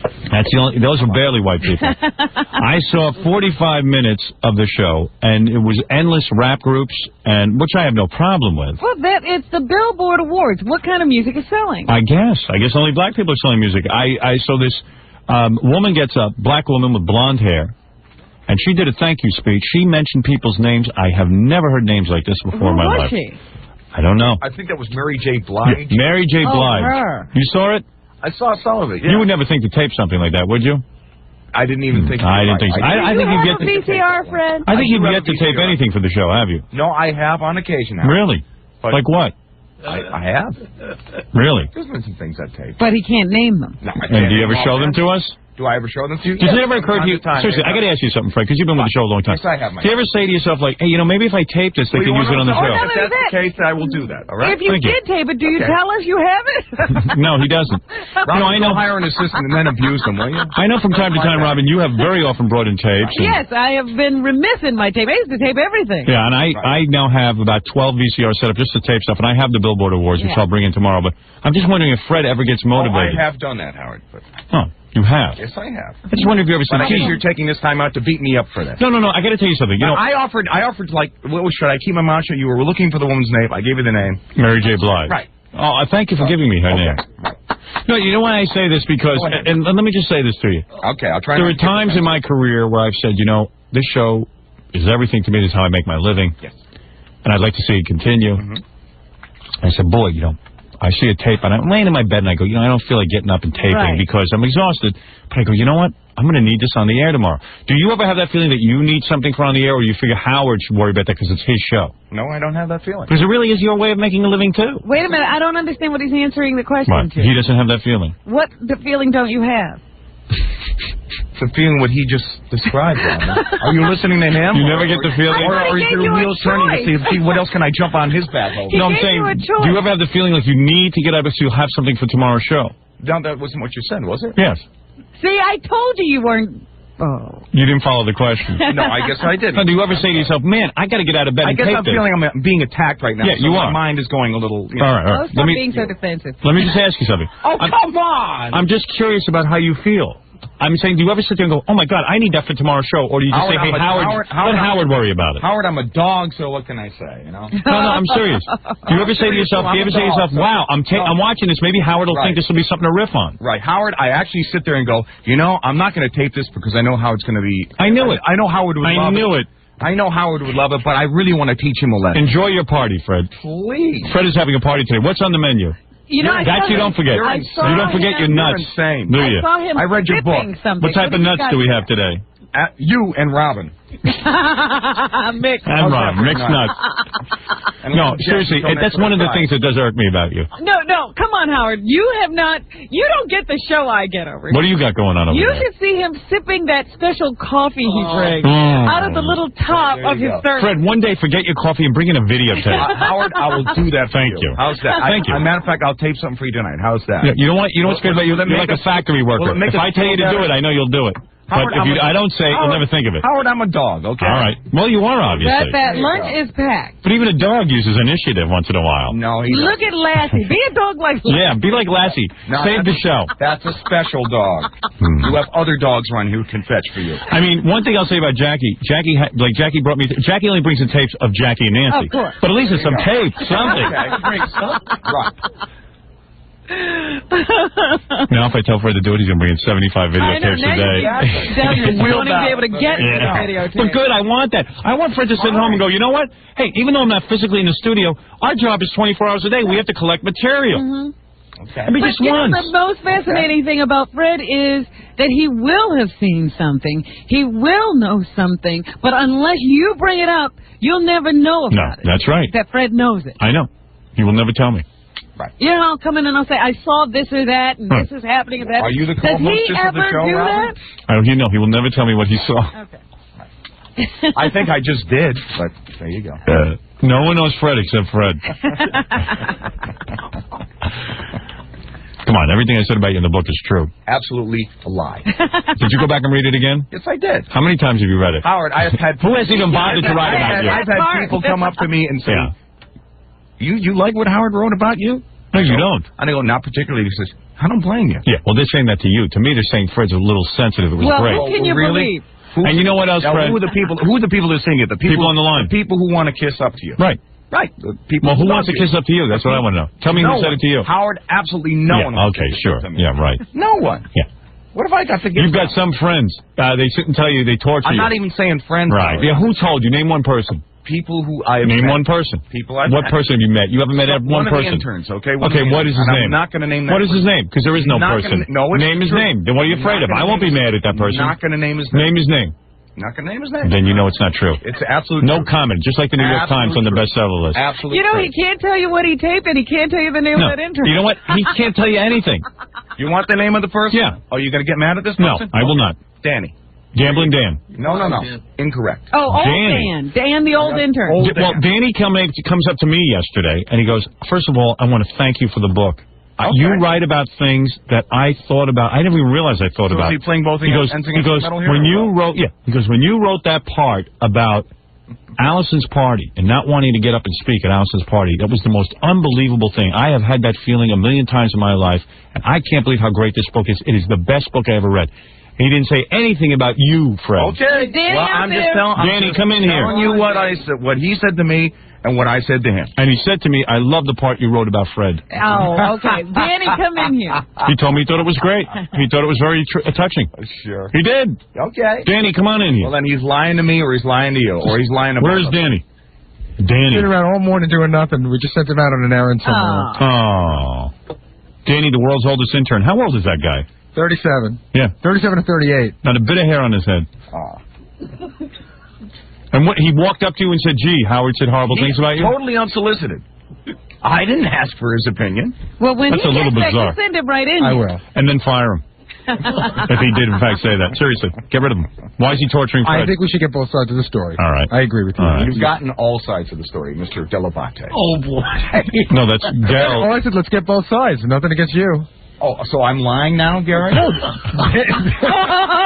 Danny may have... He's calling you a liar. You think I'm incapable of actually relating a story, Maybe you Gary? misinterpreted Danny's I misinterpreted nothing, Gary. Okay, well, let's see what he has to And say. Gary, you know, speaking of it, that you do. once in a while you could videotape. I did. I brought you that e-report that I All right, before good, last. good. Good. You can do more of that. And I actually that called, would impress and me. I called your office a couple of times telling them when certain reports were going to be on that they didn't know about. All right. And had it, like American Journal was on at 3 in the morning because no one could find it. Okay. Okay. Fred, How come that? What He always good looks job. over here waiting for my because you don't do a good job. Good job. No, there is no good job. Gary, no one does a good job. Okay, you didn't mess up. How long have you been working with me? 11 years. That's your thanks. The fact that I didn't fire you. Well, I wouldn't say that. I would. Oh, I'm supposed to go around saying good job? You can assume if you're here 11 years, you did a good job. Okay. I must have done a great job. No, not a great job, a good job. Because let me tell you something, there's plenty of times you could tape. And Fred is a complete mystery to me. Well. And as I wrote in my book, in my book, he's a mystery to me. He's an enigma. Everyone admits, though, when I write about when I had sex with you, is unbelievable. Who?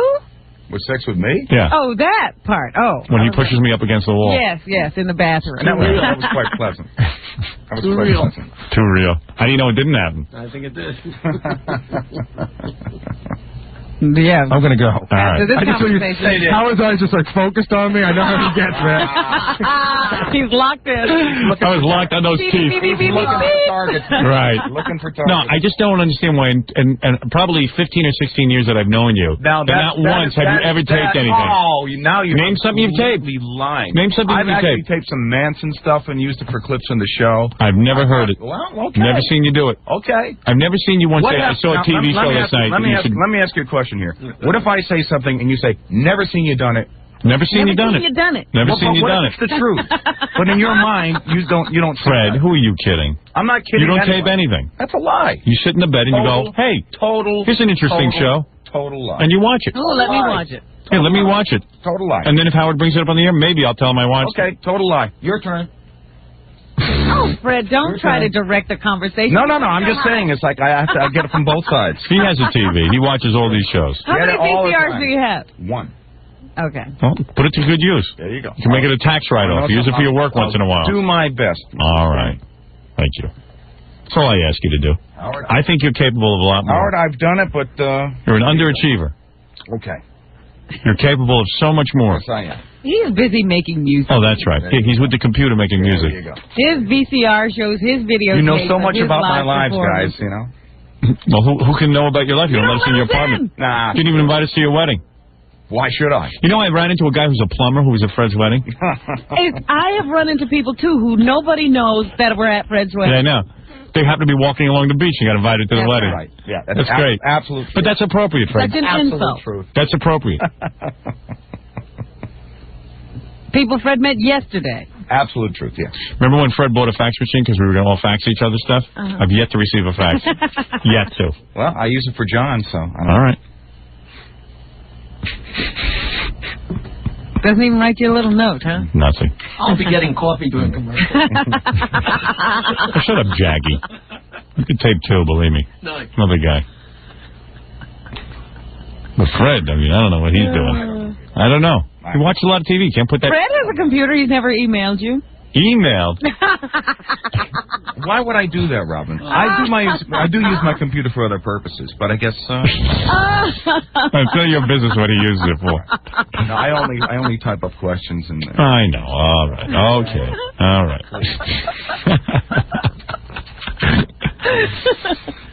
Do you have a modem? Do I have a modem? I'm in the process of getting one. All right. There you go. Can't wait till you get that. No, there you go. And it's another thing you'll pick on me for.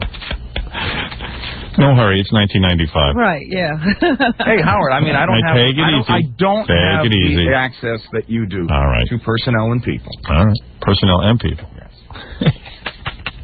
Well, who's doing this for you now? Who's that? Me. Oh. That's it. All right, anyway, Fred, good luck to you with your modem. And, no, seriously. Thank you, guys, and thanks for making me feel real good this morning. All right. Let's hope that you feel better tomorrow. I certainly will. Sleep on it. You'll feel better. Something tells me you don't lose much sleep. Oh, really? Yeah. Okay. You know so much about me. Fred, you keep saying that, but when do you let us into your life? Right. Why should I? Because Yeah, you know what ends up see, happening? it's a- You it's end a up taking it, catch-22. turning it around, and using it against me. So please. Catch 22. Why would I want to You do people that? know nothing about Sure, me, and I sure. don't want you to. Right. Well, there's a good reason for it. Maybe if we got to know you, we would... No, I think if you got to know me, you would just love it. You know, it's like there'd be nothing left. You'd pick your carcass clean. Yeah, I mean, you've done a pretty good job so far. Oh, boy. Well, I'm sorry I wrecked your party. Well, there you go. Fred's got a party going on. He has all the food for himself. I'm telling you, what it's... I mean, I That's just noticed this morning how he holds out his little pinky. Because it's just a little top. Right. And he pours the coffee into the little top, and then he grips it with 2 fingers, and he holds out his little pinky and gingerly tips it into his mouth. That's it. What is that coffee? You make that at home before you come in? Yes, it is. Yeah. It's a tea. Oh, it's a tea? Oh, tea. What kind of tea is it? Ginger tea. Ginger tea. You like That's that? funny how you gingerly drink it. Yeah, you drink it like ginger. You drink it like ginger from Gilligan's Island. Gilligan's Island, yes. Exactly right. Is it caffeine or no caffeine? No caffeine. Interesting. No caffeine. Look at how dainty Fred's being. With his little coffee mug. There you go. And what do you do? He unscrews the top a certain number of times, makes sure it's just the right height to get the liquid out, because he doesn't want to take the top all the way off. And then he tips it in. You know, she used those powers of observation to hire herself an assistant. We might have the Billboard Award thing today. And the best part was when he put it to his lips, because I noticed he has a special finger configuration. And then he just Can I see this? touches it to his lips what a and tips it up. Why is she being a bitch? She's admiring Fred. No, she's being an... Oh, God, do I She use the word so much. C-word? Oh, no. What is it? Yeah. As long as Fred hates me, and we're talking about sort of odd things that he does. I get a lot of faxes that when Fred, what do you have, a Bichon is Fred's dog? Yeah. That he's a little cute dog, which I think is, sort of odd for Fred. I always saw him with a bigger dog. But a lot of times they say, people would say when they see Fred walking his dog, he carries the dog a lot. They think that's sort of funny. Why don't you get it some exercise? Yeah, a couple people said that I'd faxed, and then a couple people that have been on the show said they'd seen you carrying your dog. They're putting you on. Really? They're putting you on. So you've never carried the dog? Maybe you carry it so its paws won't get dirty. Nope. Joan Rivers does that. Throw a coat on the dog, let her walk in the rain. Yeah? You put a coat on your dog? In the rain, yeah. Yeah? You were this close to being out, Fred. Can we get videotape of you walking your dog? Nope. Why? Sorry. Can't Why? do it. Nope. Oh, come on. Nope. Oh, come on. For the good of the show. Nope. What kind of coat Nope. is it? Nope. You've blown your privilege of that. Is it a sweater or a slicker? It's like a sweatshirt kind of. A sweatshirt. Looks like a sweatshirt. It's a mink stole.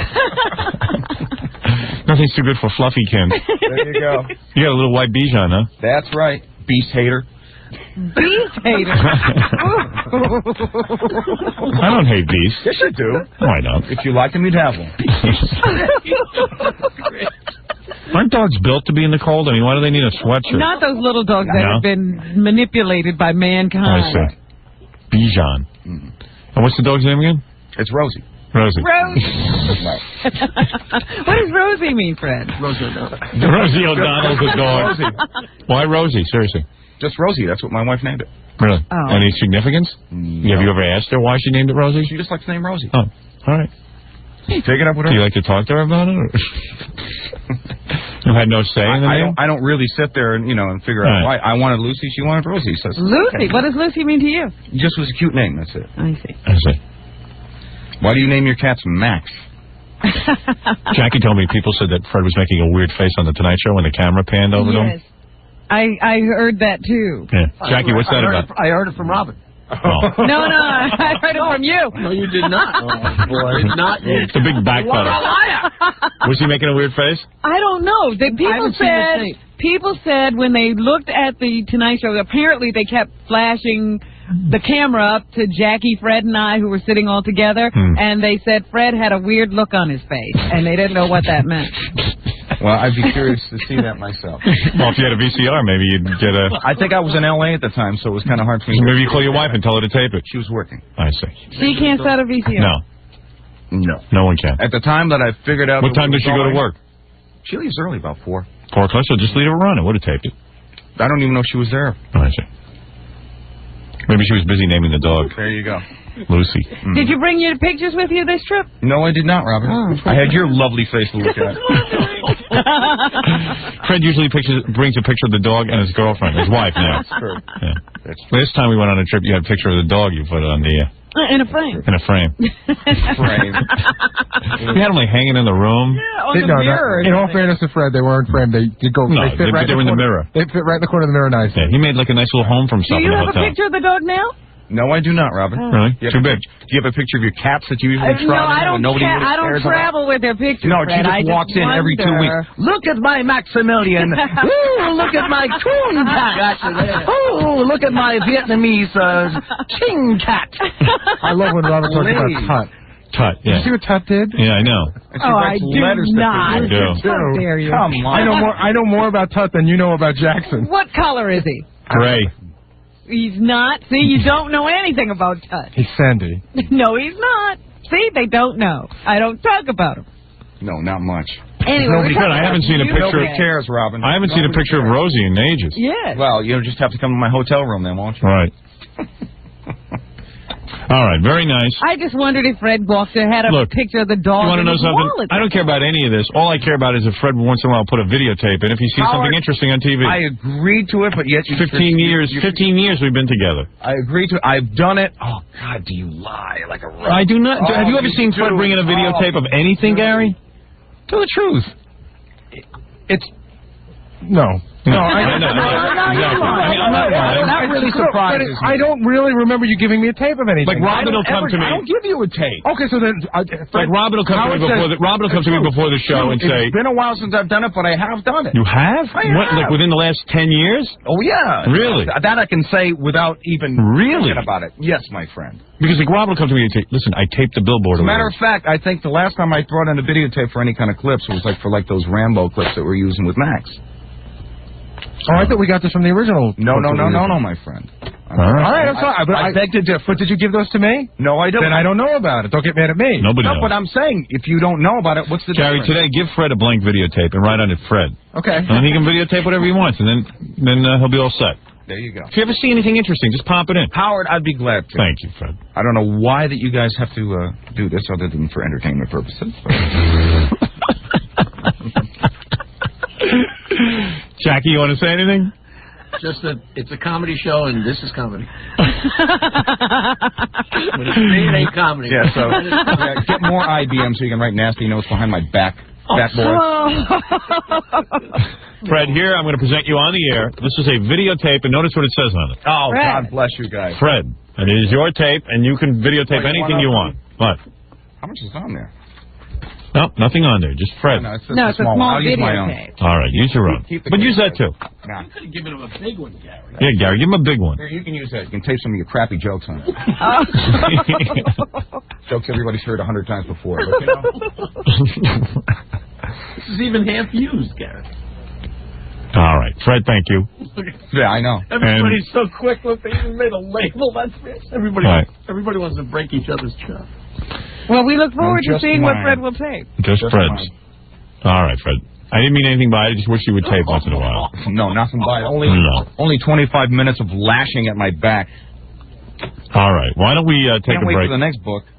I promise not to write about you. Believe me, I don't see anybody else writing about you. Want to know something? If the choice is to be made fun of like that, right. I choose not. You were really made fun of. Yes, I was. Liar, liar, pants on fire. Touche. Look in the mirror. I love you. I won't say it back. All right. Why don't we take a break, and we'll be back right after these words. Let's all bow our heads and thank the Lord Jesus that these Scores girls are at least good to look at. What vegetable is a pickle made from? It's marinated from a grape. Where does pork come from? Pork from a mushroom. Hey, as long as they get naked, I don't care how stupid they are. The Howard Stern Show. 95X. Here's what you'll hear on 95X today after Howard. Hey, this is Jamie from Extreme Rock Radio. You know, every Friday from 5 to 7, X marks a spot at RJ Lanigan's. Tons of fun there. Give away some cool prizes. $1 Molson. Plus, I'll kick your ass in darts, so it's worth your while. You're going to hear it right here. It's on. You want to hear it? Yeah. It's on 95X. Good morning. Mostly sunny skies in the forecast for today. Temperatures in the mid-50s. Tonight, mainly clear, down to the low 30s. And for tomorrow, still partly to mostly sunny, with a high in the upper 50s to near 60. I'm NBC3 meteorologist Phil Spivak. That's my latest forecast. 95X is proud to welcome the Kenny Wayne Shepherd Band to the Landmark Theater, Tuesday, April 25th. He's played for thousands at the War Memorial and thousands more at the Grandstand. And now he's headlining the Landmark Theater.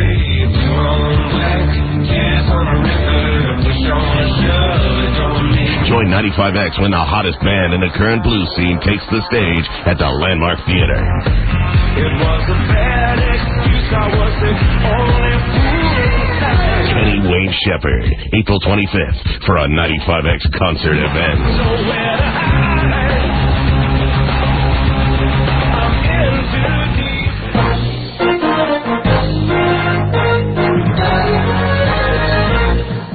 I'm Kathy Denman with a quick 95X traffic and news update. Volume picking up now on your major inbounds. Typical volume delay starting to build. Also watch for a disabled vehicle, 81 South at East Adams. This report brought to you by the Phonics Game. It's never too late to help your child improve in reading. Order the Phonics Game. Call 800-660-GAME for the Phonics Game. That's 800-660-GAME. Syracuse police searching for a man that held up the Burger King on South Salina Street this morning. The suspect, described as white, about 6'2", blonde hair, stocky build, wearing a Batman Forever T-shirt. He claimed to have a gun, but none was seen. He escaped on foot with about $80. No one was injured. A Syracuse woman who snatched her son from his father's custody in 1995 and then fled to Canada is behind bars this morning. As expected, Lori Sable was sentenced to 30 days in jail and 5 years of probation for her earlier guilty plea to custodial interference. Sable was found last summer with her son Christian in Hamilton, Ontario, and returned to Syracuse to face charges. Expansion plans for 2 local manufacturing companies will create 45 new jobs in the Syracuse area. Riva Plastics will add 25 new jobs when they move operations into the former Fisher Guide plant in Salina.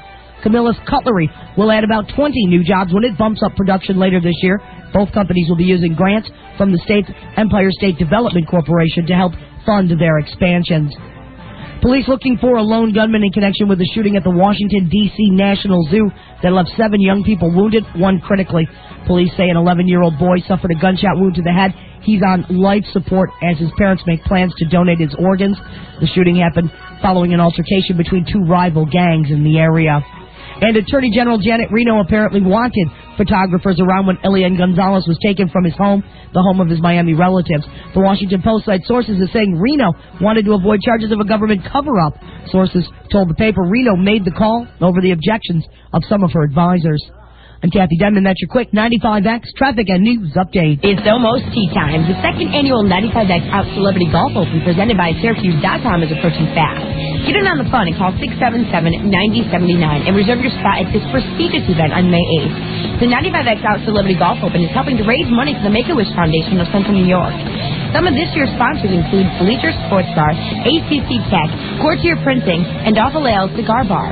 If your company would like to take part as a sponsor for this worthwhile event, contact 95X at 472-0200. The 95X Out Celebrity Golf Open brought to you by Syracuse.com, Central New York on the web at www.syracuse.com, and 95X. Tee it up. For all your automotive needs, see your local Chevy dealer. That's where you'll find a complete line of cars, trucks, and vans that'll fit any budget. If you're looking for a small car, your Chevy dealer has them. Choose from the miles per gallon liter Metro, the all-new Cavalier, or the dependable Prism. Test drive the award-winning Chevy Malibu and the roomy Impala, both designed with your family in mind. If you'd like some excitement in your life, drive the all-new 2000 Monte Carlo, Chevy's legendary sport coupe. Your local Chevrolet dealer has 2 great minivans, the rugged Astrovan and the versatile Venture. If you have a sport utility in mind, check out the Chevy Blazer, the rugged Suburban, and the all-new Tahoe. The most dependable, longest-lasting trucks on the road are Chevrolets, from the popular S10 to the Silverado and full-size CK pickup. And for all-out fun, check out the Tracker, convertible or hardtop. There's a lineup. Visit your local Chevy dealer today and test drive your favorite. Your local Chevy dealer is part of your community, ready to serve all your automotive needs.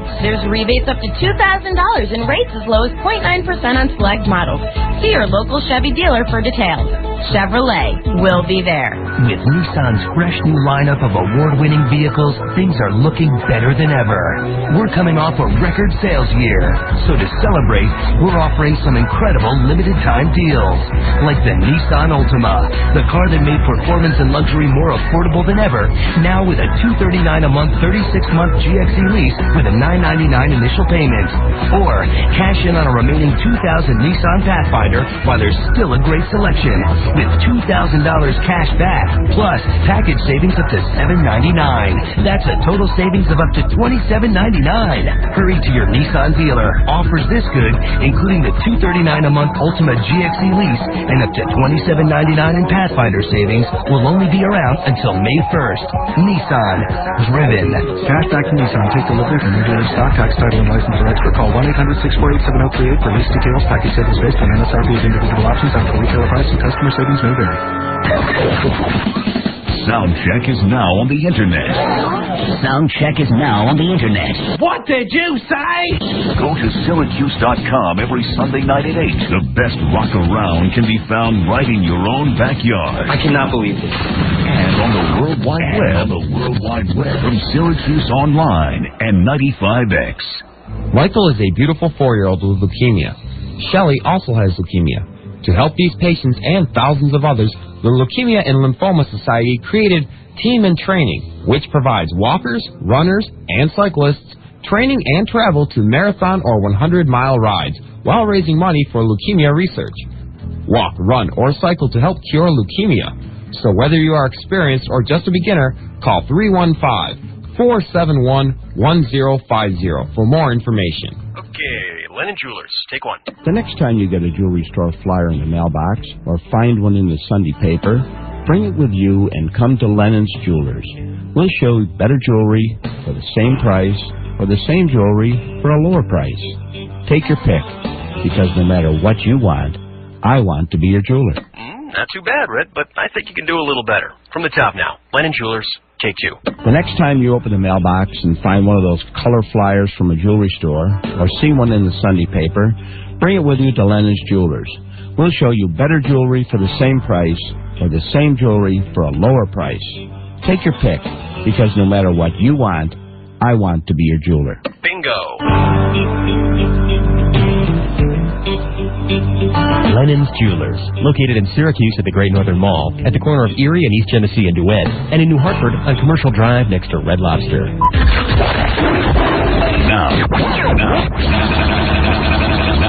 Well, immature. The man's immature, you know? Now, back to the Howard Stern Show. There ain't no God while Howard Stern's walking the earth, I'll tell you that. WAQX Manly of Syracuse,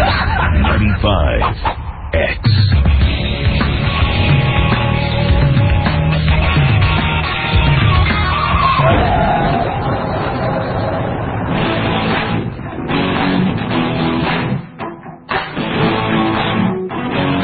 I think Howard Stern is a moron. He's pathetic, he's low-class, insensitive, a self-promoting sleazeball. I also think he's funny as hell. He cracks me up all the time, you know what I'm saying? I'm always laughing. I turn it on. This guy's good. Howard Stern Show.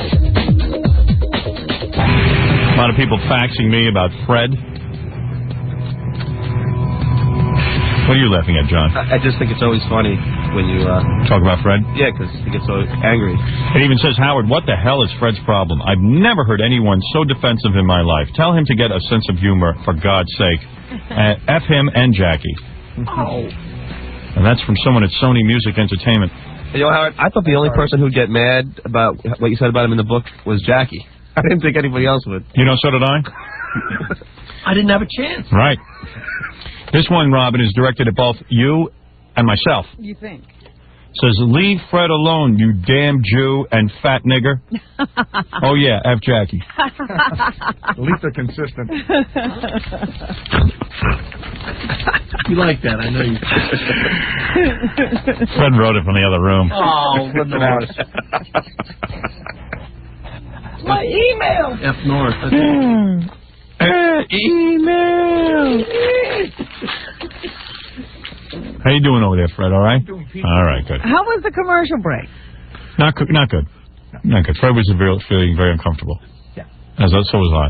Because Jackie left the room, as usual. He left you alone. I always bail. With Fred. I tried to make amends and got nowhere. What did you say to him? Amends my ass. No, I said it never fails to amaze me how That's not amends. And she tried to make some conversation with you. I tried to break the ice. I said, when I'm getting picked on, and I know it makes me crazy, but it's so obvious when somebody else is getting it that it's a goof. So it's kind of trying to bond with me. Right. I'm just having a bad day. You're having a bad day, Fred? Yes, I am, and I'm not talking about it.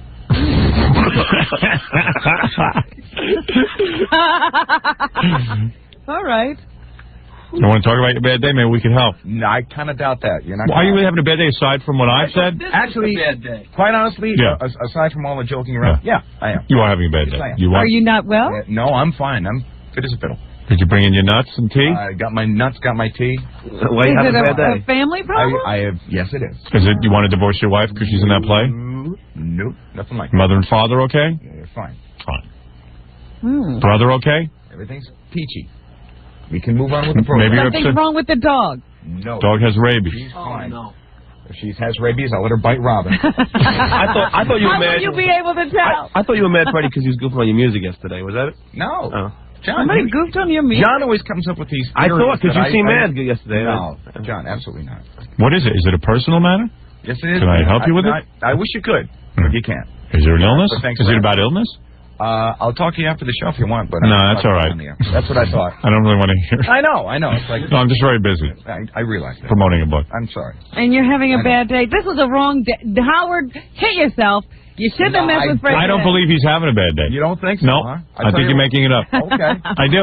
Okay. I think you're just trying to get sympathy. You want to know something? You're right, Howard. That's exactly what I'm trying to do. Yep. So no one will talk about you. Okay.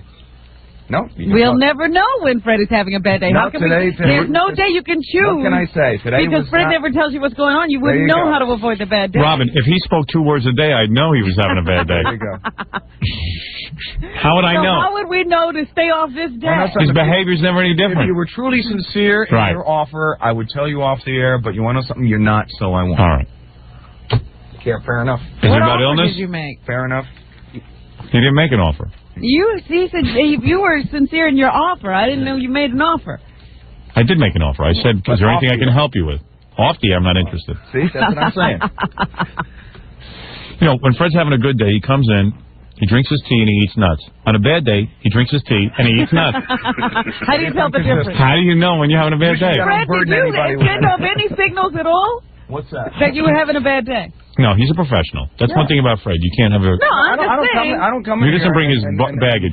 If in the commercial break he just said, anything about, Jim having a bad day. Well, let me ask you, you observed Fred every day. Were there any clues from behind? Like I said, he looked like he was having a fine day.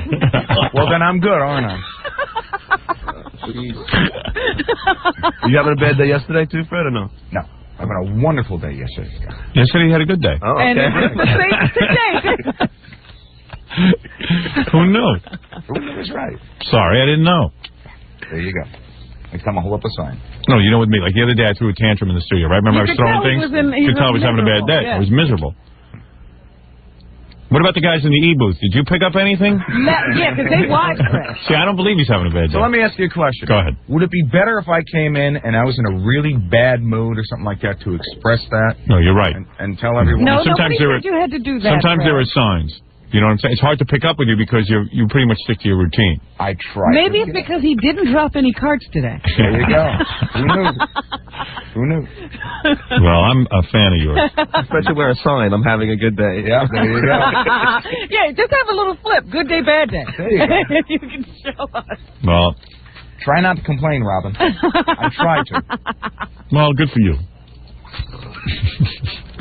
All right, anything else, Stuttering John? No, that's it. So we just do, if anyone does have that tape of those things, we'd love to have it. Yeah, I think I've got the Charles Grodin tape. I know Fred doesn't have tape of any of those things, but I have the tape of Charles But Grodin. I'm going to have it from now on, Howard. Right. Thank you, Fred. No, just if you see something, feel free to Howard, I take it. do. All right. I think that was totally uncalled for. But All right. You're entitled to your opinion. All right. You You very obviously watch very little TV. All right. Not as Anyway. much as Robin.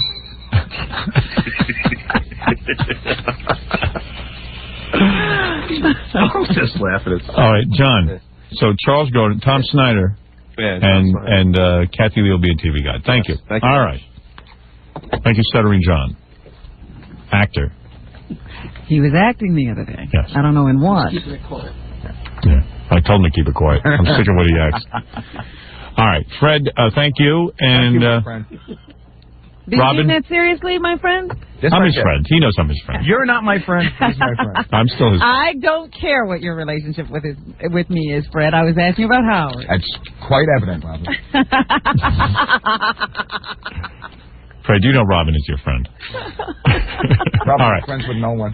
He can't say it now. He's too hurt, so he's taking it out on me. Right. As usual, I get the brunt of it. That's why you're here. There you go. All right, Robin, let's go to... One thing about Fred, he's not a sexist. That's He it. feels your words are very important. Man, does he beat me up. Right. There you go. He feels your words are very important. You know how That's right. men usually ignore That's women? right. With the Ann Landers thing, I nobody's take paying Robin attention. very seriously. Fred takes every word I say more seriously. Kathy Lee Gifford calls Gelman a Jew. Nobody Nobody cares. Woman. Fred takes your words very seriously. He gives them extra weight. Right. I like that, Fred. Right. Thank you. Makes me more than equal. All right, very good. We'll take a break, and we'll be back right after this. You're listening to a man who wished he had two asses so he could fart in stereo. Here's Howard Stern. 95X. Soundcheck is now on the internet. Soundcheck is now on the internet. What did you say? Go to Syracuse.com every Sunday night at 8. The best rock around can be found right in your own backyard. I cannot believe this. And on the World Wide Web. From Syracuse Online and 95X. Good morning. Mostly sunny skies in the forecast for today. Temperatures in the mid-50s. Tonight, mainly clear, down to the low 30s. And for tomorrow, still partly to mostly sunny, with a high in the upper 50s to near 60. I'm NBC3 meteorologist Phil Spivak. That's my latest forecast. 95X is proud to welcome the Kenny Wayne Shepherd Band to the Landmark Theater, Tuesday, April 25th. He's played for thousands at the War Memorial and thousands more at the Grandstand. And now he's headlining the Landmark Theater.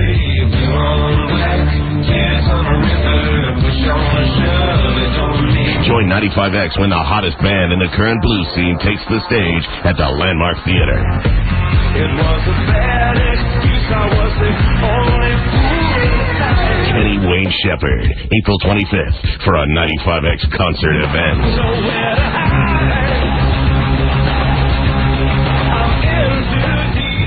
A huge animal jumps right hulking out in front of an area man. It's the Onion Radio News. I'm Doyle Redland. Local resident Carl Perry damn near himself today when a big-ass animal jumped right the hulk out in front of his Chevy pickup. According to reports, the 41-year-old Perry was driving on Highway C when the huge thing jumped right out in front of him from out of hulking nowhere. The animal is described by witnesses as a big-ass thing with these weird-looking horns. It scared Perry ishless. This is Doyle Redland for the Onion Radio News. Pick up the Onion at your newsstand or visit theonion.com. Nicoderm CQ is here so that when you're trying to quit smoking, nobody will tell you, I think I liked you better smoking. Nicotine cravings can turn quitters into bad company, but CQ helps calm those cravings. And you can wear it 24 hours, so the medicine's always with you whenever cravings may come. Nicoderm CQ, the power to calm, the power to comfort, the power to help you quit. Use as directed, results vary. Success improves with behavioral program. Looking for a new home? Tollgate Homes is having an open house April 28th, 29th, and 30th at both locations. Never before have prices been this low. Tollgate Homes will be offering 12,000 square feet ranches for only $29,995. Included in that price are thermal pane windows and 2x6 sidewall. Manufacturer reps will be on hand giving all buyers a check for $1,000 to use as their down payment or write off the already low price.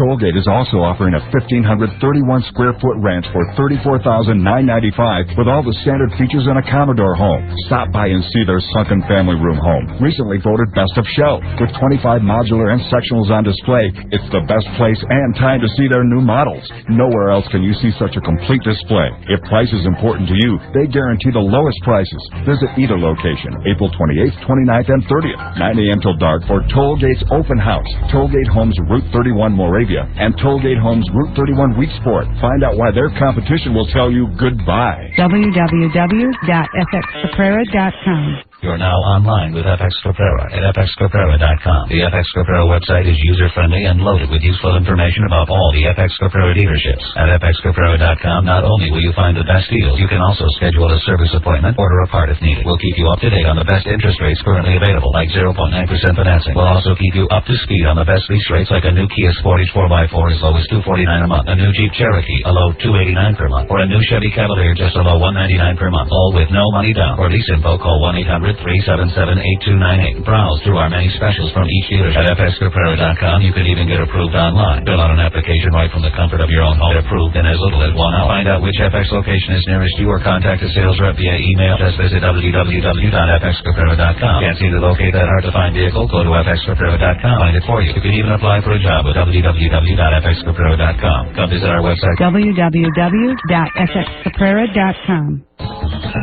Wells Brothers Installation is having their first ever demo clearance sale.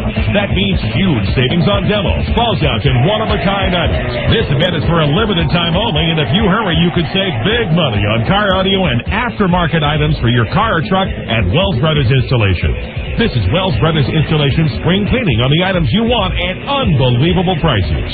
Wells Brothers Installation carries the big names in car audio equipment like Pioneer, Sherwin-Vega, Macintosh, Phoenix Gold, Orion, and the leading names and accessories and trim for the look you want at a price you can afford. The demo clearance days at Wells Brothers are going on now, so take advantage of the savings on demo items, special closeouts, and limited one-of-a-kind items in car audio equipment and accessories for your car truck. Get to Wells Brothers Installation, 835 West Hiawatha Boulevard, just past Carousel Center. Wells Brothers Installation, 471-1786. Demo clearance days at Wells Brothers Installation. You'll love the way they make you look and sound. Now, back to the Howard Stern Show. They're all gonna laugh at you. Okay, my mom doesn't like that joke either. 95X. Turn it up. Dr. Schlesinger said there's no way I'm going to be in bed with Howard Stern. Ladies and gentlemen, thanks for joining us. Prepare yourself. Me, the outrageous king of all media. The king of all media. Talk radio show. Howard. As you know, we have a lot of nudity and lesbians. Did I mention we have lesbians? Stern. Robin, I just got the most fascinating letter. What? There's a guy out in the hall writes, Dear Howard, I come to see you about antichrists and werewolves. I, for one, have not slept for 12 days. The full moon last month got me bad. Do we want to talk to this guy? Yeah, well, we have to. It's our public duty. You want to meet this guy? Bring him in. I come to see you about antichrists and werewolves. We can help him get to sleep. Yeah. Gary better stand over this guy. You bring a werewolf with you? I don't know. Well, the last time there was a full moon, it got him bad, so. Yeah. Got me bad, too.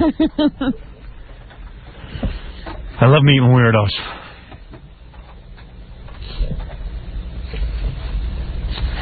This guy wants to hold a press conference, I guess.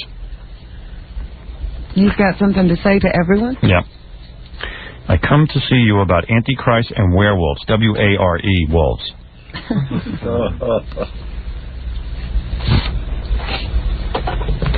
Think he'll come in if he sees Fred? Everyone's afraid of Fred. Is Fred the Antichrist? You do look like you've been awake for 12 days. Wow. Is that true? No kidding. How are you, man? Hanging in there, still standing. Take a seat. Here, get close to the microphone so you can talk. Now, what happened to you? What do you mean? Now, what is that belt buckle you got? Machinist? Very nice. You're a good-looking guy, handsome guy. Thank you. Things seem to be going tough for you, though, right? What happened? Tell me. I was working 2 jobs, like 83 hours a week. That's what got to you. Let me tell you something. I'm working 2 jobs, 83 hours a week, and you You're see me. about to have a break, huh? I'm about to start talking about werewolves. You know what happened to me? I signed up for that TV show. Which one? The one on Channel 9. Oh, that one. I started screaming about werewolves. Now, what is this? Do you think you're a werewolf? No. What happened to you in the last full moon? What happened to you? Tell me what happened. Maybe I can help you. I mean, I don't know that I can help you, but I can try. Well, I work with somebody, and I think he has the same problems I do. And working 2 jobs, and the full moon of this harvest moon was very, very intense. And I think the stars and everything was at the right position. Go ahead. This solar system or whatever. And he had his problem before the 23rd of October, and he was whacked out. And after he finished being whacked out, then I got whacked out last Friday, Saturday, like the 25th of October, and I haven't stopped since. Now, what is the whacking out? Right. I don't know. It's just like you can't sleep. I have too much on my mind. I don't want to. What's on your mind? Maybe I could alleviate it. What are you worried about? Are you worried about with the Antichrist and werewolves? Let's put it this way. Go ahead. Ever since the 25th of October, around Long Island, Deer Park, go ahead. A lot of tragedies happened. The weather was strange, the fog. We had great floods. We have a storm called E.T., which I don't understand at all. Go ahead. I don't know why they call it E.T. Is that true, Robin? We had a storm called... Entertainment Tonight Storm, yes. Entertainment Tonight Storm with Mary Hart and John Tesh? Go ahead. You know, and... I watch that show, too. Go ahead. I know the weather changes in 24 hours from 70 degrees to 30 degrees. But that's... and that you does start happen. to think that this stuff means something. Yes. Did you ever see that movie with Demi Moore? What's in the movie? The Seventh Sign? It's sort of like what you're going through. I like this. I like to see the movie. No, don't you see the movie? Yeah, you're going to start believing. Never sleep again. Yeah. Now, what is it I can do for you? How can I help you? I just want people to know that I think trying to get word out. Armageddon's coming, I think. You think the world's coming to an end? Now, you say Armageddon's coming. Because I heard you last Monday, not the past Monday. The Monday before, you were talking about the people who won a lotto in Florida, and you went on a calculator, and you had like 6 sixes. Yes.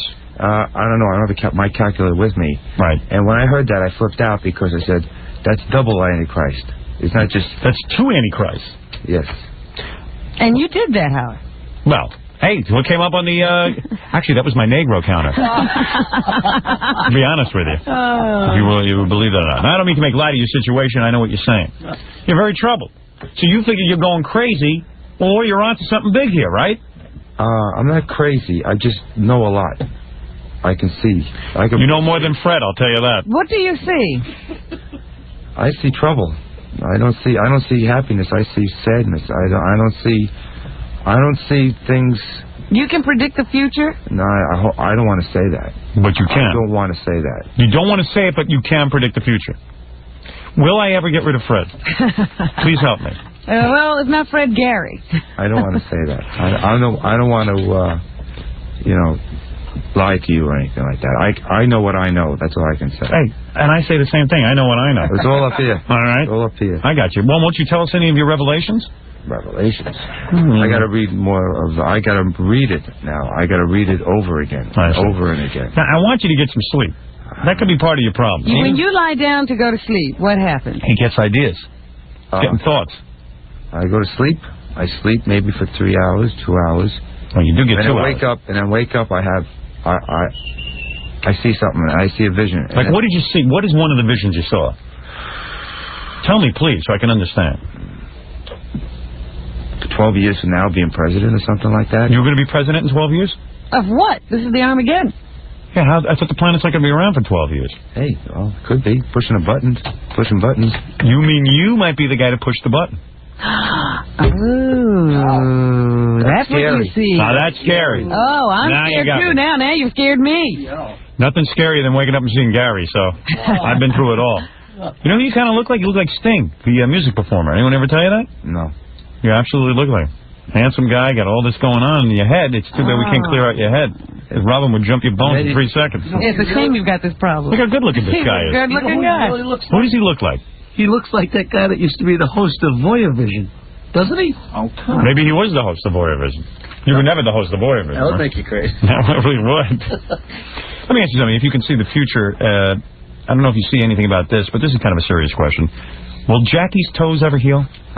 No. You don't even know that kind Could of you stuff. touch Jackie's toes and maybe make something? Would you mind healing Jackie's toes? If you've got any kind of powers, my friend, there's a man over there with very sore feet who bitches and complains to me 24 hours a day. Now, let me tell you something. You could do it, man. Have you ever been diagnosed by anyone? Do people think you're crazy? Talk to someone? What if this guy knows something, Robin? Well, do we want to know? That's the question. I don't know, Robin. I don't know. My wife went to a palm reader yesterday. I'm open to any suggestion. It's like a cycle with me. I had this cycle 14 years ago. I see. But I was hospitalized for it, and I could not do nothing about it. Right. But now I'm married and have 2 children. And my wife has helped me stay away from being hospitalized. I see. And now I can expand my head and do what I want to do and get it out of my system. I see. Well, you got to get some help. I mean, just for sleeping at least. Oh, well, how much? You take so many sedatives. I mean, what is it going to do? It just clogs up my mind. I don't need that. Let me ask you something. When you read the future, how long has Magic Johnson got? Would you say? I don't think a lot of people have a lot of time. The way they think, everybody's having troubles. Could you have warned Robert Maxwell? No. How about Magic Johnson? Yeah, about Magic Johnson? Well, let me tell you something. This is a tough one to call. I know it's tough. You know what I'm saying? I understand that you're having a hard time here. I don't know what to tell you to do. Might be advisable. What is it, Gary? Doctor on the line. Oh, doctor. Well, hey, want to talk to the doctor? Which doctor? A witch doctor, yes. doctor. That can help you. That's Very good. That's what you need, a witch doctor. Robin, get me a witch doctor. Where is the doctor? Oh, there he is. Would this be Dr. Norris? No, this is Dr. Horowitz from Well, doctor, thank you for coming on the air with us. Howard, can I talk to you for a second off the air? Off the air? Well, I don't want your visitor to... You mind if I talk to him off the air? All right, doctor, I will talk to you off the air. Hold on 1 second. You don't know Dr. Horowitz, do you? What happened to that lesbian? Where did she go? Get rid of this guy. Hold on a second, will you, doctor? Okay. No, I don't know Dr. Horowitz. This could be this could be a lesbian. I don't know who this is. Robin, you can't hear the doctor, can you? No, I cannot. Come to think of it, neither can I. Doctor, you there? All right, you can't hear him, can you? No. All right, that means you're not on the air. Go ahead. Tell me what you have to tell me.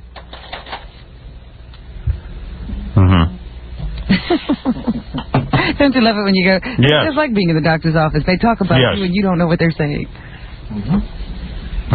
Right. Well, doctor, would you be... Right, I got you. Right, I got you. Okay, I got you. Well, doctor, can you maybe help? Well, can I send him over to you? Would that be good? You want someone to help you? I'll keep it in mind. Okay, good. All right, I tell you what, I'm going to put you on hold, doctor, and I'm going to ask Gary to escort our friend over to the phone, and maybe he can talk to you off the air. Would that be okay? Would you be willing to do that? Idea. Okay, good. All right, very good. Okay, gotcha. Thank you. All right, hold on. Here, do me a favor. Go with Gary, talk to this guy, tell me what you think, and then we'll talk after the show, okay? All right, real good. Don't worry. We're a couple of idiots. We can't... We don't know anything. Go ahead. All right, Gary. Thank you. Help him, all right, maybe he can help you. Oh, wait a second. Another person with a mental problem. Who? Oh, God. You know, I started to get scared. What is your problem, sir? What? I got to work today. Oh, it's cope. I'm sorry. I thought you had a mental problem. I apologize. Nut, enter and sign in, please. Got to work, man. Oh, I'm sorry. I thought you were someone with a mental. It's cope, everyone. Mark Cope. Another person with a problem. That's the cope. That's for sure. Mark Copeland's got a bigger problem than that last guy. That was, his problem is his uncle is Francis Ford Coppola, and he hasn't heard from him in months. The doctor advised we get the guy out of the studio. And You thought he was ready to go off? yeah. So, Really? Yeah, he just said he should see him and stuff. He did seem a little pent up, didn't he? Yeah. Well, you're not trying not sleeping for 12 days. See how you are.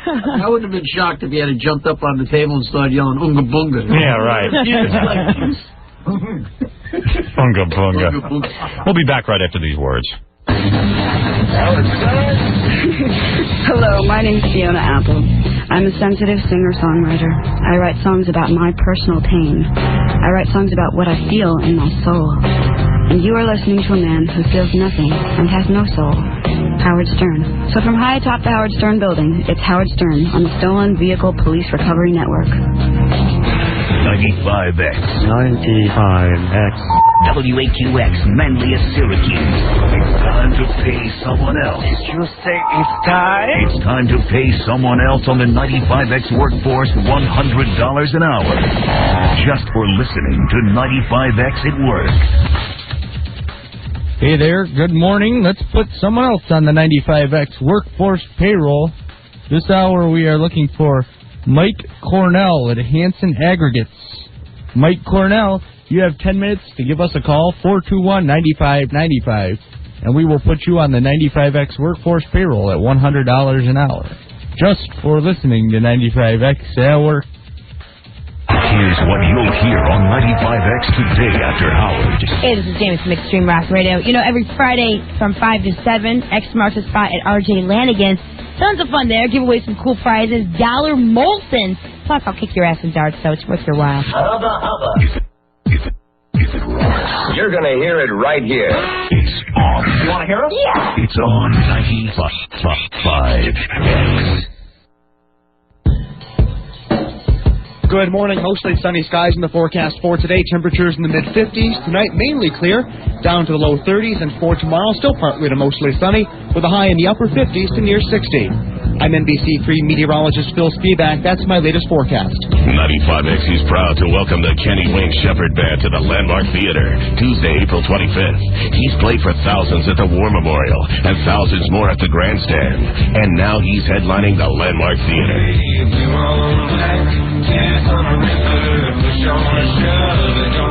Join 95X when the hottest band in the current blues scene takes the stage at the Landmark Theater.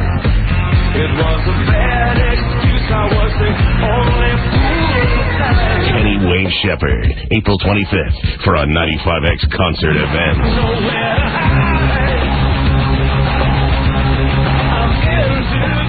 I'm Alexis with a 95X Rock Daily for Tuesday, April 25th, 2000. Tonight's the night to catch the Kenny Wayne Shepherd Band at the Landmark Theater. Tickets are only $23.50. Here's Noah Hunt and Kenny Wayne Shepherd on maintaining friendships while on tour. In a way, it's tougher. Yeah, it can be if you let it, because you're all kind of on guard because you're all in such close proximity, and it's like there's a lot of testosterone. It's like a big rolling locker room, So there's a lot of, people don't tend to show their feelings all the time, but you have to. You can't just not do it.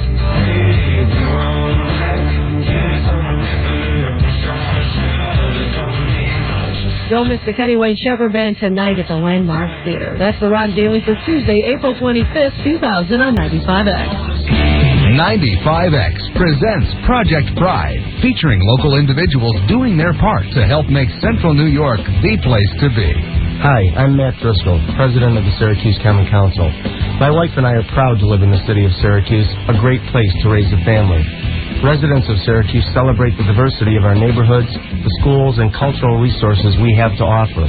This is a place with all the advantages of a big city, but with the friendly nature of a small town. We have major universities, nationally recognized medical centers, and a variety of cultural and sporting events, and we're minutes from wonderful recreational areas. And that's why Syracuse is a great place to live. If you or your organization would like to support Project Pride, call Michael Doyle, General Manager of Citadel Communications Syracuse, at 472-0200. Project Pride is a pilot project of Citadel Communications. 95X marks the spot this Friday at RJ Lanigan's on Armory Square. The party continues on the corner of Clinton and West Fayette with dollar bottles of Molson Canadian and Canadian Light. This is Jamie, the happiest happy hour host you'll know, and I'm so happy to be live at RJ Lanigan's with great prizes and a new feature only at RJ Lanigan's. Pull tabs for great happy hour prices. So let's recap. Dollar bottles of Molson Canadian and Canadian Light. Whole tab games for unbelievable drink prices. Great prizes with the Wheel of Rock and me. This Friday, come and mark the spot. 95X marks the spot at RJ Lanigan starting at 5 with a radio station that can party all night long. 95X. Syracuse broadcast of the Howard Stern Show is sponsored by your local Chevy dealer. For all your automotive needs, visit your local Chevy dealer. Chevrolet. We'll be there. My real estate agent. My real estate agent. My real estate agent. Made $12,000 commission. Sold my house in 3 days. Looks good and pink. My real estate agent is me. Log on to homebites.com and get all the benefits of an experienced real estate agent, plus the savings of selling your home yourself. My real estate agent is smart, funny, and a pleasure to work with. Stands to make a very large commission. Is addicted to French fries. My real estate agent is me. From price analysis to multiple listing exposure, HomeBites has everything you need to sell your home yourself. Well, my real estate agent likes to sing karaoke. I can get in touch with my real estate agent anytime I want. My real estate agent is me. My real estate agent. My real estate agent is me. My real estate agent. My real estate agent is me. Call 1-888-295-2983 or log on to homebites.com. HOMEBYTES. Your real estate agent is listening to this commercial. A real estate agent is me. If you've shopped for diamonds lately, I'm sure you've been told about the 4 C's. Color, cut, clarity, and carat weight. At Lennon's, we know all about the 4 C's. But we feel like the 5th and 6th C's are the most important to you. The 5th C is cost. At Lennon's, we have a huge selection of diamond engagement rings starting at only $299. The 6th C is choice. With our huge selection of diamonds, Lennon's is sure to have engagement rings you've been dreaming of. And for those who want something completely unique, our goldsmiths can create a custom engagement ring for you that is one of a kind. And at Lennon's, we eliminate the 7C, confusion. We'll take the time to answer all of your questions and let you decide which diamonds you like the best. Other jewelers will tell you all about the possibilities of the 4 C's. At Lennon's, we'll show you the diamonds and let you decide. Lennon's Jewelers, located in Syracuse at the Great Northern Mall, at the corner of Erie and East Genesee and DeWitt, and in New Hartford on Commercial Drive next to Red Lobster. Now. Testing. 1, 2. Now, back to the Howard Stern Show. 95X. Turn it up.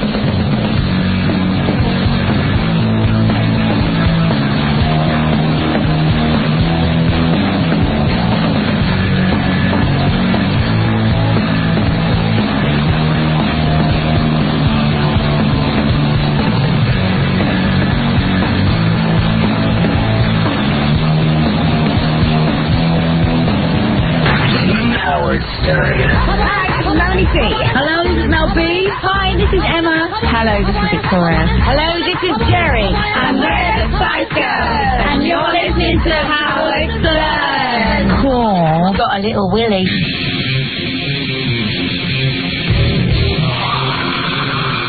Listen, my parents are on hold on the phone for a minute because guess who dropped by to congratulate me on the sale of my book. This is very nice. He is wearing a purple satin robe, sandals with socks, and like a gladiator's helmet. I can't imagine who that would be. Tom Chiusano, our general manager. No. It is Mr. T stopping by just to say hi. Oh, dear. Mr. T, ladies and gentlemen. I want to get him quickly in here because... we see him about once a year. Yeah, and it's always exciting. Last time he was in here telling us... I don't know if this is a good day for him. There he is. Look at him. Wow. Look at what you wear. Only in America. Good to be back. Look at that. Oh, man. You look great. You are handsome. The great star of the Rocky movies. And the... let me get my junk over there because, I just make myself at home when I come. You got to admit, the best Rocky movie. The best... Take my head off. I am still... What a camera at? Because I've been watching E-Man. I saw you had Hammer on there, but it was a rerun. I saw you had Milton Berle on the other night, so I was checking you out, Right. Because you got to scout the opponent. I said, I ain't been on the Howard Show in a year, so I got to be ready for him because he might come with all kind of trickery stuff, you know what I mean? Right. So, let me ask you a question. I was prepared. Let me interview you. All right, go ahead, Howard. Let me interview you. But first let me show you a little bit, people. I tell you, Howard, I love this man. And Mr. T ain't funny and whatnot, I like Howard because yes, you are. Yeah, I am funny sometimes, I wasn't too funny to my neighbors when I moved in. But anyway, listen to me. You're going to lose your voice. Listen to me. Let me interview you. I just want to tell everybody I like Howard. Thank you. And that's important with all the racial division going on. Right. Were you at the Million Man March? No. I sent money for the Million Man March. And speaking of Million Man March, wow, wonderful job, Minister Louis Farrakhan. Wonderful job. Really? He's the only man. He's the only black man that could have pulled them people together. Colin Powell couldn't do it. You know what I mean? Yeah, we're gonna wrap tonight because I would have my stuff prepared. How are we gonna? Hold on a second. Let me ask you something. Last time you were here, last time you were here, I'm so excited. I love this man. You explained to my audience, and we love you. The whole show does. Yeah, I do, man. Right, listen to me. Yes, sir. The last time you were here, you described the difference between a house nigger and a field nigga. I said there's 3 types of nigga. Malcolm X said it. Right. He said that's a house nigga, that's a yard nigga, that's a field nigga. Right. See, I would fall in the category as a field nigga because I can't bend, I don't bow. See the house niggas and the yard niggas, they put close to the house. Right. You know what I mean? Right. Feeding the man. And that's another thing. I always had a problem. But, I mean, you listen, you have done very well. I've done great, man. I'm blessed by God Almighty. Is that real diamonds you're wearing around your neck? No, Howard. You know I usually wear 40 tons of gold, but today I'm on your show, I'm a little older now. I can't wear that stuff. I want to wear it when they pay me the big bucks. Then I wear it all. Right. Just like when the queen walk around, she can't wear all her jewelry. Matter of fact, the queen used to be 6 foot 3 inches tall. Wearing all the jewelry, she shrunk. Right. What happened to Sammy? I used to be 6 foot 4 inches, but I'm down to 5'10" now. The gold getting me, baby. Huh? Mr. T, you were the best Rocky movie, of course. People will debate this, but the first 3 and the one with Mr. T was a great Rocky movie. Yeah. And the thing is, you are, as you say, you are not a house nigger. You are a field nigger. nigger. But we're a Richfield nigger. So people say, and that's the point I try to get off the people. You sent money to the Million Man Money? No, I was joking. Let me say that. I'm surprised. I'm surprised you. Now, I'm surprised that you like Minister Farrakhan. I'm gonna tell you. You know, we can say a lot of things about Minister Farrakhan. He didn't assassinate nobody. His guys was in the park. He told his guys that you clean up, you go home to your wives, stop grabbing your crouches, get some steps in order. Right. You know, I can understand the white man being frightened. I can understand the white man being frightened of 10 black guys together. But a million? Oh man, that's why they kept playing it down. They said no, it was just 200. It was maybe 10. You know, Mr. T. all the black men marching. That's enough to make the Ku Klux Klan leave America. Mr. T. You know, I noticed there was no Ku Klux Klan there. It won't be no more hanging in Mississippi. I'll tell you that much. That's right. The Ku Klux Klan, the neo-Nazis, and the skinheads, they on the run. Because Minister Farrakhan said no more mess. And then I'm proud that the brothers not beating up their women and whatnot, not robbing and abusing them. He said go back, make what he said to make a damn amendment to whatever it was. You know what I mean? Atonement. That's what I knew. It had something that was A-tone or A-tone or 18. I knew something. I'll tell you, the white man in this room is frightened. Let me tell you something. Wait a second. He didn't understand the speech either. No one did. No, who didn't understand the speech? Come on, you got to admit. Mr. T, you have always been a man. Listen to me. My father always told me. Let me ask you a question. I know you're a free man. You're a free man. I can see it. I piss off the white people. I piss off the black people. Right. You know, and I told you, Howard. I told them three niggers that beat up Reginald Denny. That's what they was, a nigger. Right. You know what I mean? Right. And I told you about the 3 niggers that robbed my mother. Right. Those niggers. Right. And they dead now. Nobody touching my mother. Right. You know what happened to those 3 guys that robbed your mother? You know, crooks always make a mistake. Number one, they put their hands on my mother. It was $200. They robbed her for a welfare check. They should have done that. So what my mother did, my sister did. She called my brothers. I got 7 brothers. Right. You know, and if we gonna fight for the army, fight for the whatever stuff, we can't fight for your mother. Country. Damn right. Right. We tore that neighborhood up, found them guys. You did. We won't see them guys no more. You never seen them since. Never. Dead niggas. I would never touch your mother. All right, because I'm a peaceful guy. I feed the hungry Howard. You know my stuff, whatnot. You know, but I tell people, you know, I get on the case. I said enough with the black white there. I tell the brothers stay in school. So Mr. T, you had to kill those guys. Am I correct? No, I didn't say I did. We took care of nobody. Nobody sees them anymore. Nobody sees them no more. They won't be around for Thanksgiving. Okay. Now, Mr. T. Yes, sir. Mr. T, you are a forceful man. You are a man who takes charge. But I am surprised to hear you say, because you are a man who has always fought against prejudice. You do not like any kind of racism, and I'm surprised that you would endorse Minister Farrakhan, who himself is a racist. Listen to me. Go ahead. Can I speak now? Go ahead. That's why I like your show. Right. You know, cause like Jesse Jackson said, it's okay for us to disagree, as long as we don't become disagreeable. Right. You might have a point that I didn't see. I might have a point you didn't see. Yes. What I'm saying about Mr. Farrakhan, I said they brought the brothers together, telling brothers to stop abusing. No, that's a good message. That's what I'm saying. No, but if a racist tells it, is it any good? Howard, not any good. I mean, the whole message is. I mean, if I can talk, I mean, you think. Believe me, you haven't stopped talking. That was the T said. No, but I love you. Every time we come in, we talk about good things. Well, let's change the subject for a second. Oh yeah, where? OJ, innocent or guilty. OJ, innocent or guilty. I know you want to say that. I was preparing myself. I want to see if you're brave. No. He sat down and wrote notes today. He did. He has a bunch of notes in front of him. No, what do you think this is, a press conference? Put stuff down. Yeah. Put your stuff down. No, because I'm preparing myself. And seriously, how, you know, we talk about a lot of things. I have said. He's going to get serious. Oh, yeah. Mr. T is very serious. No, I was going to tell you, I said, we can talk about Don King and the trial. We can talk about Michael Jackson and the kids. We can talk about a lot of things. But the crime is not right to talk about OJ. Oh, that's a cop-out. That's a cop-out. Mr. T, you've always been brave. Listen to me. Always. Listen to me, Howard. The climate before. Listen to me. The climate. No. You were never worried about the climate. No, listen to me. All right, here's the answer to the question. Here's your ballot. Can I say? Check one of these. Guilty or not guilty? Guilty or not guilty? Can I finish? Guilty or not guilty? There are people dead. You know, I talk about a lot of things. I play a lot of things. Right. You know what I mean? Yes. There's some things just not, the time is wrong for. The racial tension is high right now. No, come on, just in this room. You could start a war? Yeah, Mr. T. I mean, it's okay. This y'all show. You're not really out there in the trenches, man. I'm telling you what's going on. Can I tell you something? High school in Compton.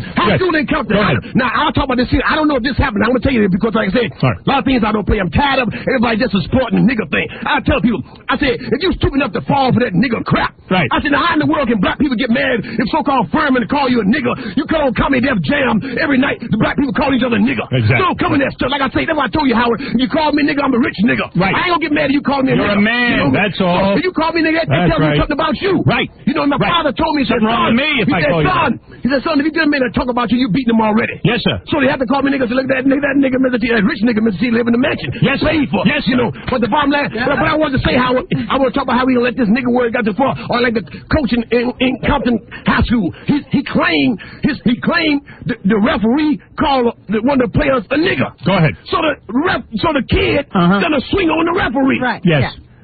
That's terrible. That's a problem at home. I don't care if he called my mama nigga. Really? Don't fight me. No, I'm too smart for that, Howard. That doesn't engage you in some sort of... That's the only trick in the book. Yes. You gotta get a guy out. Hey, Mr. T, your mama stink, or your sister got nappy hair. We do have nappy hair. Here's what I'm saying. But here's what I'm saying. Here's what I'm saying. You can't beat me with that. Yeah, go ahead, Howard. But here's the point. Here's the point. Yes, you have always been brave. I've seen you. You talk about anything. You good, Howard? But you. I think. Let me tell you what I think. Can I tell you what I? Can I tell you what? It's okay to think. Can I tell you what I think? Yeah. Can I make myself relax? Yeah, please. Open your robe. What a camera? That's a camera. All right. Good. Open your robe. Because I want the people to say, because I'm still doing good, still in the mansion. You know, I love it. You're not broke or anything. People might accuse you of going through all your money. No, I love it. I love it. People talk. You know, as long as this fella named correctly. Right. You see, like I say this here, as long as all these rich white folks got money, Mr. T gonna have money. Right. Now, just put your own notice, all you white guys, and you're very hung up on this. No, I'm just saying. If I ain't got no money, they ain't gonna have no money. Right. Case closed. This is America, baby. They better love me while I'm working. That's why they keep me working. To keep Mr. T working. Right. Because if I ain't working, while they ain't work, I'll be working. Next case. Right. Because you would get money one way or another. No, I'm an honest man. I don't have to worry about that. Like I said, I got talent. That's what I tell a kid. You don't have to rob and steal, you know. Right. Say, I paid my dues. I said, I didn't get why I'm being dumb and stupid, you know. Right. I'm very educated, you know. Like Mr. My T. father told me to take a smart man to play dumb. Yes. That's been my biggest game. Go ahead, Howard. Now, Mr. T. Yes, sir. You have always been brave and forthright. You have always spoken your opinion. Here it come. I happen to believe that you think OJ is guilty, but you don't want to say it because you might offend some of the hardcore black community. I'm glad you say that, Howard. Now, can I speak? I believe you're afraid to say that he's guilty. Can I say that, Howard? Can I speak now? Because you're too smart to know he's... Can I speak? Mr. T is afraid for the first time in his life. Y'all hear that, people? Y'all hear that? The first time I seen fear. They trying to play on the T-man. The first time you were in fear. I never saw it. I never think I saw it. Well, people, watch my comeback. Watch my comeback. Howard. Never could believe it. And that's why I tell her, brother, it's so important that you study and be prepared. Right. Howard, I know you want to do that, Howard, because I saw you doing. You mean people have to study and be prepared for me? Yeah, exactly right. Howard. That's what they should do. Because they wouldn't. You are too smart to get brainwashed. No. I'm not saying that. But here's my point, Howard. Go ahead. Here's my point. Because I'm sorry to say that I prepared myself. I said when you asked me that, I was going to come back and say, Howard, if we're going to get on that, then we should go back to Cheney, Goodman, and Swerner. Talk about the white guys who killed them. Talk about the white guys who killed Emmett Till for so-called white about OJ. I mean, well, we can talk about that. Let's talk listen to me, Mr. T. What about those white guys, Howard? What about those white guys? Can I tell you something? I turned to Jackie before you came in. Was that right? No, I'm talking to Howard. Okay, I'll answer it. They got off. Listen to me. I'm asking Howard. Listen to me. Howard, Robin. That's what they do, people. That's what a white man do. When I taking the white man, he get the black woman on me. You know what I mean? So you know, white man. How many white men have done that? So they can't say a racial thing. You know what I mean? Mr. T to set them up, baby. I'm here. I'm fighting them all. They got 3 white guys in the room. Got Robin in another room. People, I tell you, if you ever see the show, that's what they have set up. Mr. You know. And Howard, take that beautiful black woman out that room. You know? Yeah. Lisa. Mr. T. I tell you, white guys always like that. You know? They always tell a woman, whatever you do, don't mess with a black man. But they got to have a black woman on side. Yes, sir. I'm sorry. Very few white men have black women on their side. Number one. Number two. George Washington. That is yes, father of our country. Mr. T. Why? You know why. Yeah. Mr. T. Okay, yes, sir. Yes, sir. I love America. Before you walked in, I turned to Jackie and Fred. Yes. And I said, I'm going to ask Mr. T about the OJ. And Mr. T will say to me, don't take me down there. I'm not going to talk about it. Oh, and I predicted, and I won $200 now. I bet them. Wait. And they said that you would be brave enough to say he's guilty. Well, if I lost, not the first time I lost. You know, I lost in a spelling test in school. So you watched the trial? Did you watch the trial? No, because I have a life. I have like I told you how. Yeah, I know you do. No, but you had to tune in out of curiosity. No, I didn't. I'm gonna tell you why. Because the 18 was in rerun and I loved it. Every time the trial was on, I turned to the 18. Right. And then when I wasn't doing that, I was spending time with my mother. You know, because I'm a mama's boy. You know, I was enjoying. Your mother is healthy? Yes. We got 25 rooms out there. You know, every day I'm sleeping in a different room. I'm trying to find. I looked to my mother the other day. I couldn't find her. She went down to make some coffee. You're very welcome. I mean, she went to this secret panel and we ain't found her. How many acres? You know? How many acres of property? I don't know. Brag a little. How many acres? Some people say 10. Some people say 8, 9. But I tell you, man, my family finally got enough room for everybody over Thanksgiving. And the white people are still mad at you in the neighborhood? No. They do not like you? No. They don't like me because my property's paid for. Like I told you before, Howard. You ask the white people or black people. If you don't like me, do two things, you know. Don't buy my products, don't watch my program. If that's not enough, you either kick my butt or kiss it, whatever one you think you do best. But you ask them. Imagine that's your neighbor. You ask my neighbors before they call Mr. T. Ask them if they probably paid for. No, that's a $3 million mansion to pay for, baby. My Rolls Royce is paid for. You don't owe any money. No. I'm sorry. Thank you, Jesus. You don't owe any money. I don't owe nothing. Right. I owe some people some butt whippings, but I don't owe no property. That's the thing that bothers me. When you bought your property, you paid in cash $3 million? When I bought my property, I put down, Howard. Fathers down. I put down $675,000 down. You did? Down. Did your accountant say to you, don't put down $675,000, try and hold on to it? He said no. He said, you do what you want to do. No, I've had 3 accountants. They fired. I don't let no white man tell me what to do with my money. Right. I think get the hell out of Ronnie your own money. Right. You know? Hey, this white guy gonna try to tell me, say, you know, you get a break if you don't pay for it. You crazy, man. I got an opportunity to pay for my house. A black man. You want me to not pay for it? They want me to not pay for my house. Then the 18 go off, and I ain't got no property. You know? Yes. So now you know you have your home no matter what happens. I'm my 18 doing. Thank God 18. It's going good in Sicily, doing good in Japan. Yeah. I'm gonna make a tour. Matter of fact, I'm gonna go to London, Howard. I'm gonna go back to do the play Aladdin. I'm the genie. You know, 3 years ago when I was over there. Yeah. Well, that's what the stuff happened with Princess Di. Yeah. And the cousin. Well, you better save your voice. And the cousin, that Ferguson girl. They had a thing with this black guy. You know what they say? Once you go black, you can't go back. Right. So she broke up with Prince. Another guy broke up, and that's what happened. I started it. You saying you had sex with a white man? I didn't say I had nothing. I just said I was over there. All right. Hey, no, you had sex with I know what you did to Emmett Till. All right. Now I want you to be brave. Be brave. OJ, guilty or innocent? Just give me the verdict. What do you think? What do you think? Come on, Mr. T. I don't get in that. You know, because I'll say one thing. Did I tell you? I say one thing. I say one thing. He's not in jail now, that's for sure. So, you know, you better watch out, Howard. Because he might run through the airport coming after you. See this money? That's Fred's money and Jackie's money. I just made $200 off you. I said Mr. T would not be brave enough to say OJ is guilty. Let me tell you something. People out there in Radio Land. People out there in Radio Land, like say they just made money off me. They've been making money off my black people. You know, selling us up and down the courts, selling us again. So I'm supposed to be surprised. Money I made off you because I knew you. I knew you would not be brave enough. All right, now I knew it. All right, this is the one question that brings everyone to their knees. This will bring a black man to his knees. All right, watch this, people. Watch this here. Watch this. Watch me get on Howard. Watch me get on Howard. Howard, go ahead. Howard, go ahead. Now, I thought you was a brave guy. Go ahead. Now I'm gonna tell you why. You know, Howard, you know I dig you. I was going to go down to Mississippi, get 3 busload of black people to come up here and vote for you. But you chicken out, didn't want to run for governor. That's true.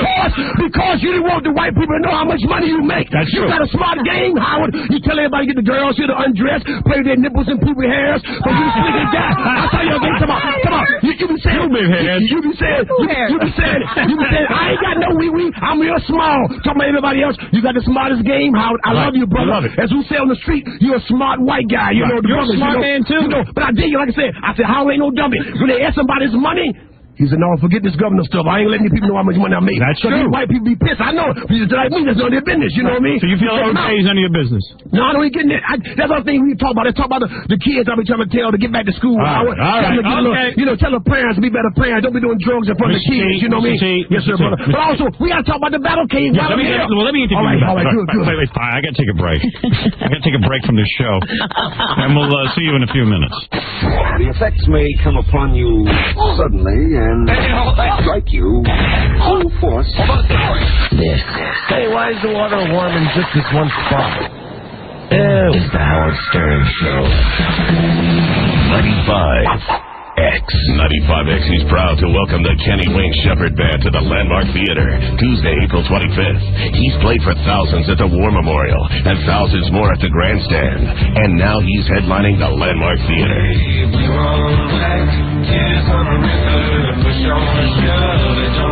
Join 95X when the hottest band in the current blues scene takes the stage at the Landmark Theater. It was a bad excuse, I was the only fool. Kenny Wayne Shepherd, April 25th, for a 95X concert event.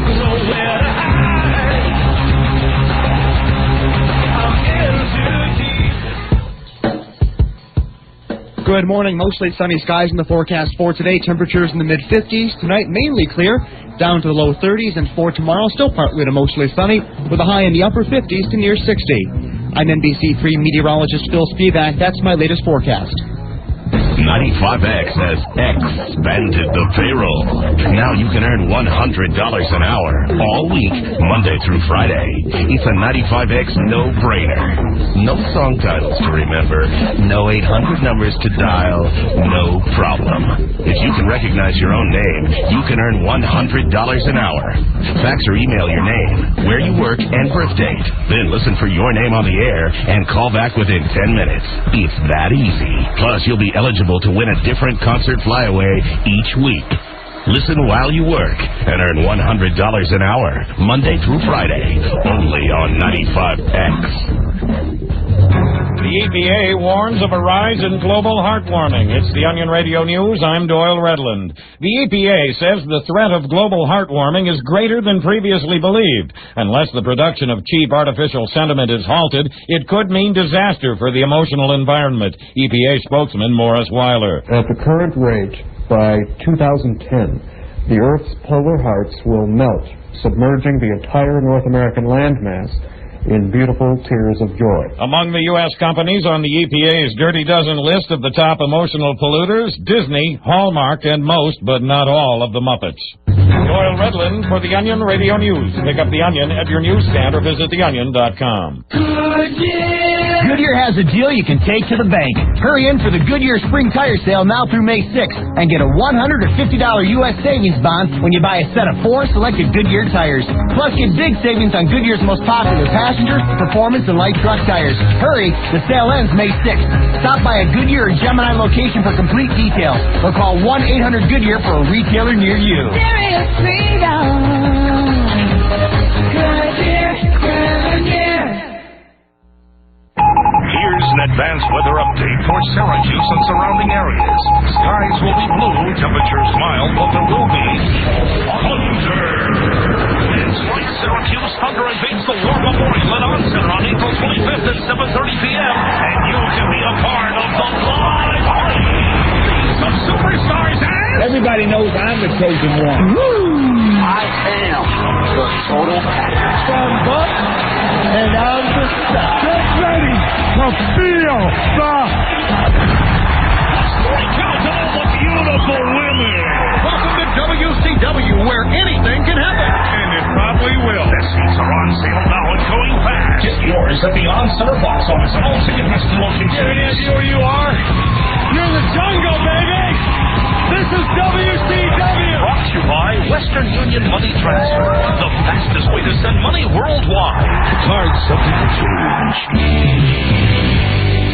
95X presents Project Pride, featuring local individuals doing their part to help make Central New York the place to be. Hi, I'm Steve Roberts from ABC Photography and Design, located on Syracuse's north side. I've spent most of my life in Central New York, and I believe we have more to offer than most cities. My family and I love walking through the regional market with all its freshness, and who doesn't have a memory of some hot summer night watching the Chiefs, and now the Sky Chiefs, play baseball? Get out there and taste and see and smell that Central New York is a great place to work and to play. If you or your organization would like to support Project Pride, call Michael Doyle, General Manager of Citadel Communications Syracuse, at 472-0200. Project Pride is a pilot project of Citadel Communications. My granddad has always been the guy I go to for advice. He gives it to me, but first he tells me a story from his life to make his point. When I was little, I didn't know that he sometimes stretched the truth, but I still ask. I know he loves his car dealership, so I asked him for help when I was looking for a new car. Best way to buy a car is online. I just bought my first car over the internet. Granddad, the internet? From a man who doesn't own an answering machine. You pulling my leg? I surf the web all the time. Play bridge with some fellas from Italy. But Granddad, buying a car? The last 6 cars you bought were Buicks from H.O. Clark. Make it 7. They got a website, HOClark.com. Got my new Buick and only went there to pick it up. So I went to H.O. Clark's website, and as usual, Granddad was right. I found a great lease deal on a loaded Pontiac Grand Am at a price I could afford. My granddad, pretty hip for an old guy. Who are you calling old? H.O. Clark Pontiac Buick GMC, Route 5 Elbridge. Lease a 2000 Pontiac Grand Am with no money down, no first month's payment, and no security deposit for only $239 a month. Plus, you'll receive a free 1-year membership to I'm Smart. Shop online at HOClark.com. H.O. Clark, not your typical car dealer. How fast can you find a car online with the all-new Auto Superstore at Syracuse.com? About that fast. With the all-new Auto Superstore from Syracuse.com, you can search local dealers' inventories and the Syracuse newspaper's classifieds in moments. Or put in the specifics about the car you want and get a quote from local dealers. But please remember, we only want you to find your car fast. We repeat, find. The all-new Auto Superstore at Syracuse.com. The right car, right around the corner. If it rocks, it's on 95X. Michael is a beautiful 4-year-old with leukemia. Shelley also has leukemia. To help these patients and thousands of others, the Leukemia and Lymphoma Society created Team in Training, which provides walkers, runners, and cyclists training and travel to marathon or 100-mile rides while raising money for leukemia research. Walk, run, or cycle to help cure leukemia. So whether you are experienced or just a beginner, call 315-471-1050 for more information. It's post time, Harness Racing fans. Remember, Vernon Downs reopens Friday night, April 28th, with approximately $1 million in improvements. Vernon's new management invites you and your family to join them for the start of a new era of racing at the redecorated Racing and Entertainment Center, where everyone can enjoy a hot dog and soda for just $1 each. Or dine in their completely renovated trackside restaurants. Call and make your reservations now. And NASCAR fans can experience either live racing as they sit behind the wheel of Jeff Gordon's authentic simulator, or work at a pit crew, racing against the clock in an exciting tire changing contest. Don't miss this special event. Vernon Downs will never be the same. It all takes place Friday, April 28th and Saturday, April 29th, opening weekend at Vernon Downs. For more information and a list of other upcoming special events, visit their website at www.vernondowns.com or call 315-829-2201. That's 315-829-2201. Take Thruway Exit 33 or Route 5 to Route 31 South in the all-new Vernon Downs, a winning combination once again. Now,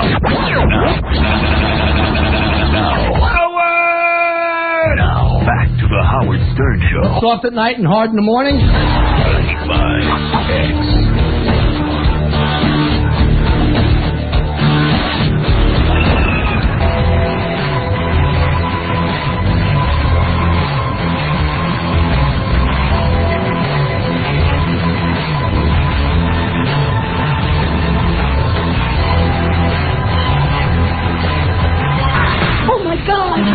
Hi, I'm Scott the Engineer, and my most memorable moment from the show occurred a few years ago when Howard, for some reason, insisted on attaching a fishing pole to my toupee that I used to wear. What he wanted to do was have my toupee talk to the Gary puppet. All right, hook up the fishing pole. That's good enough. A lot of glue under that head. Just imagine that on your head all day. All right, here it is. This is Scott talking to Gary's puppet. Hello. That's the wig talking? Yeah, this is the wig for Scott. Okay, it sounds like this. All right. Gee, Gary, I feel real stupid. I forgot the air conditioner. What is the matter with you? Don't you know my Volf is the Volfus of Volfus? Look at you, Scott. My hair is more real than yours. All right, a little puppeteering early in the morning. Scott's wig talking to the Gary puppet.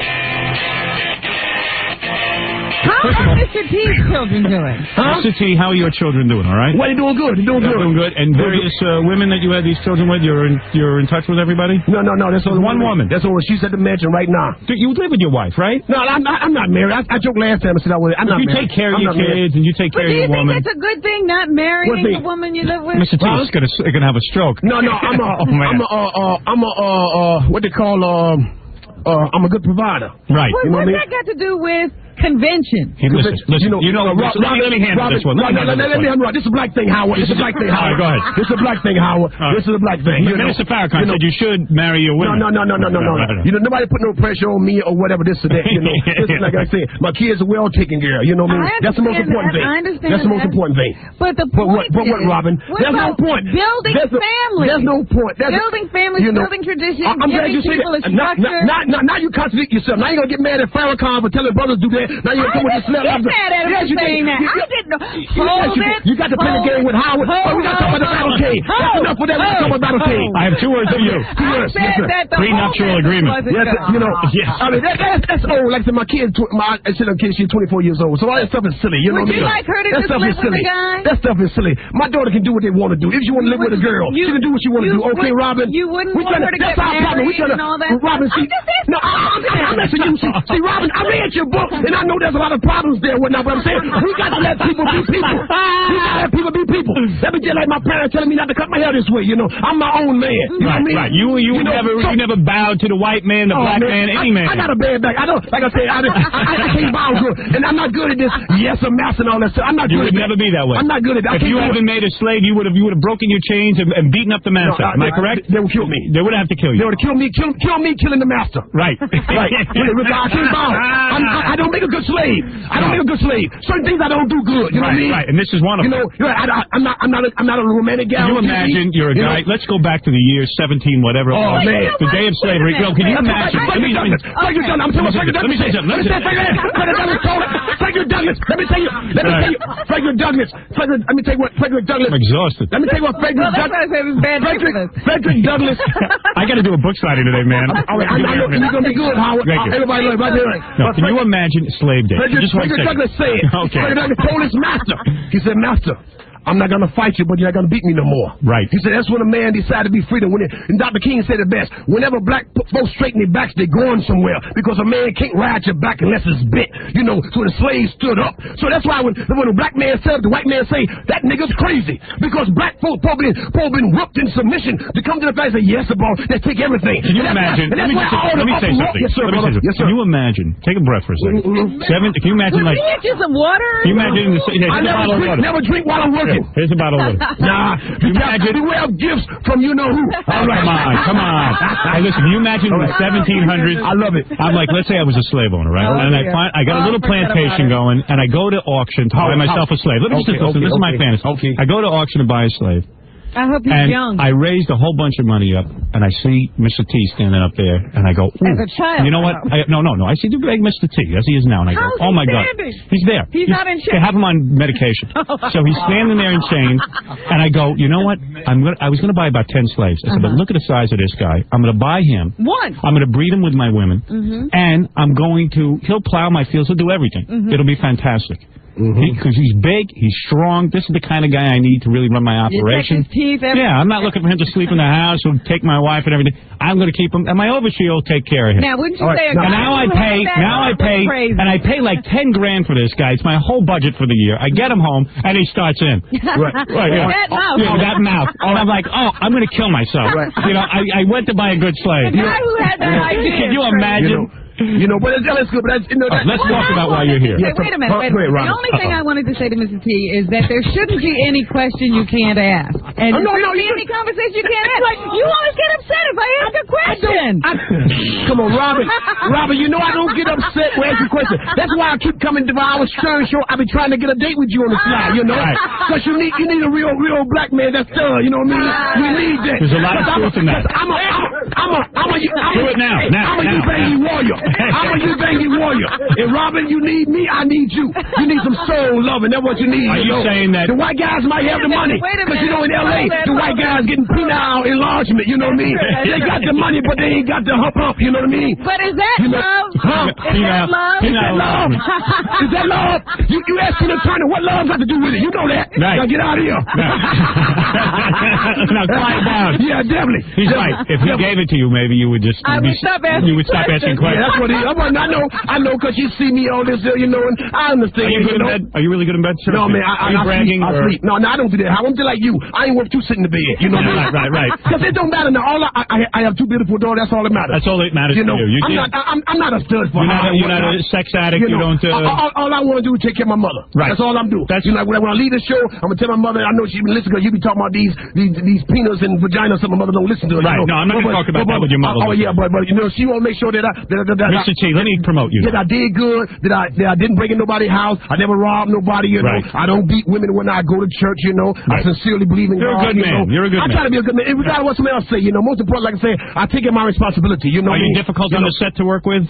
were you difficult during the A-team? I know you got into fights. I know how we always talk about that. We talked about that before. We talked about when George died. You know, it's always difficult when a black man make more money than a white man. Right. People have a problem with that. Got you know upset. What I mean? Yes. You know, I'm used to that. You know what I mean? Right. But I don't get mad at nobody. I ain't got time to get mad. Like I told you. More money. What do you got to be upset about? I mean, Robert, even when I wasn't making money, I wasn't upset with him. My mother taught us how to smile. We was on welfare. I got 7 brothers and 4 sisters. We never robbed nobody. We never raped nobody. And that's the message I take back to the kids in the ghetto. You do take that back. You know, I said, get off this black crap. You know, ain't no white man coming in this ghetto, marking up the walls and taking the black women checks. Get off of it, brother. I hear that you will be taking OJ's place in the Hertz commercial. Is that true? Someone told me that you will be the new spokesperson. You know, people, that's why I like Howard, because he's sharp and he teaches me to be sharp. Howard, I couldn't do Hertz commercial because I drive Rolls Royces. That's true. You wouldn't rent the car. And that's a hell of a scene for white people pass by my gate and to see my 4 5 dogs. Pisses him off. No, let me tell you about my dogs. I'm happy you're rich. I'm happy. Let me explain something, Howard. My mother told me. You know, even before we was rich spiritually before I became rich financially. I understand that. You know, because I tell a kid, drugs are over me, under me, around me, but drugs were never in me. Crime was over under me, around me, but crime wasn't in me because I loved and respected my mother.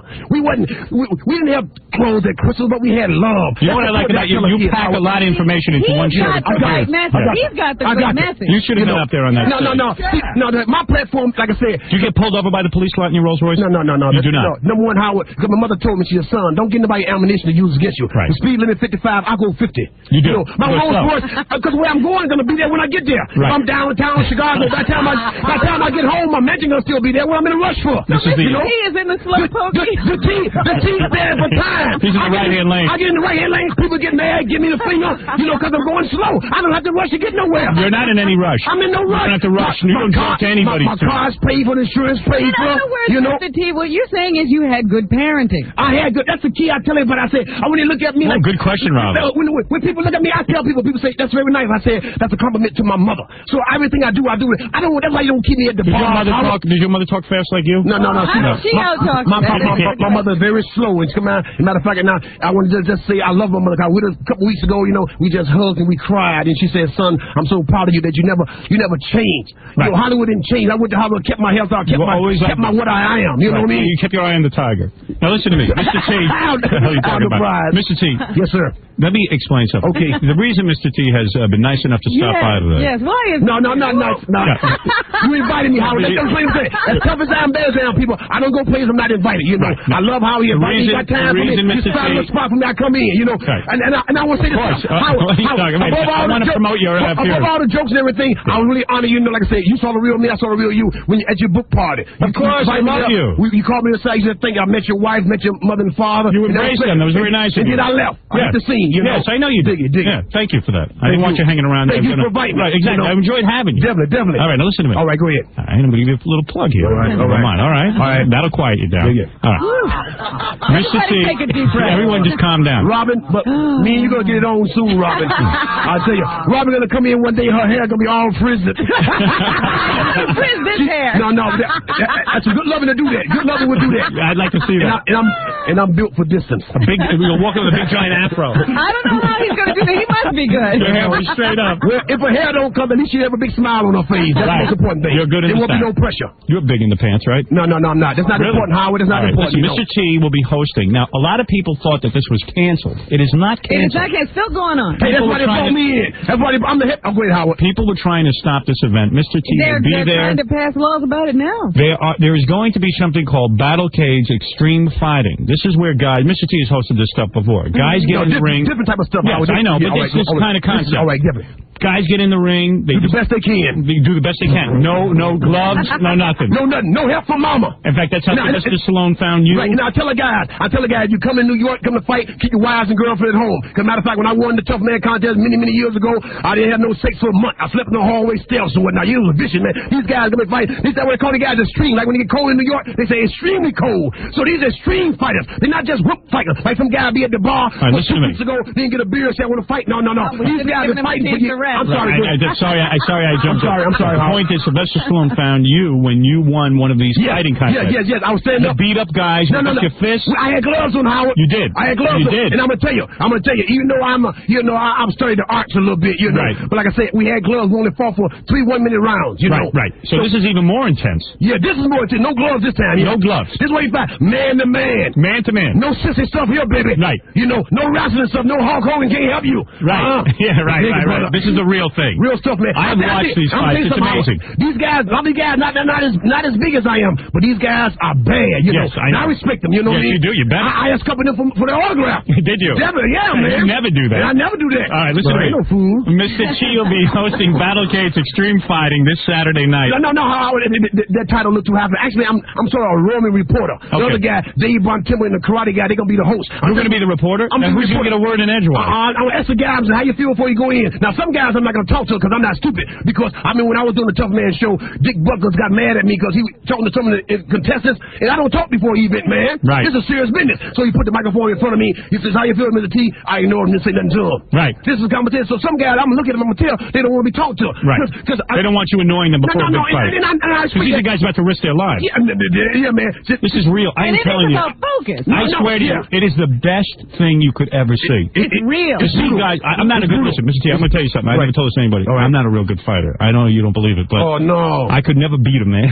I could never beat up anyone. You never won any fight. Never. No. Yeah, I have been beat up. In Roosevelt, I was beat up by a girl. I know. All right. I know. You tell me that some black guy beat you up, and I was black guy, and one black girl beat me. All right.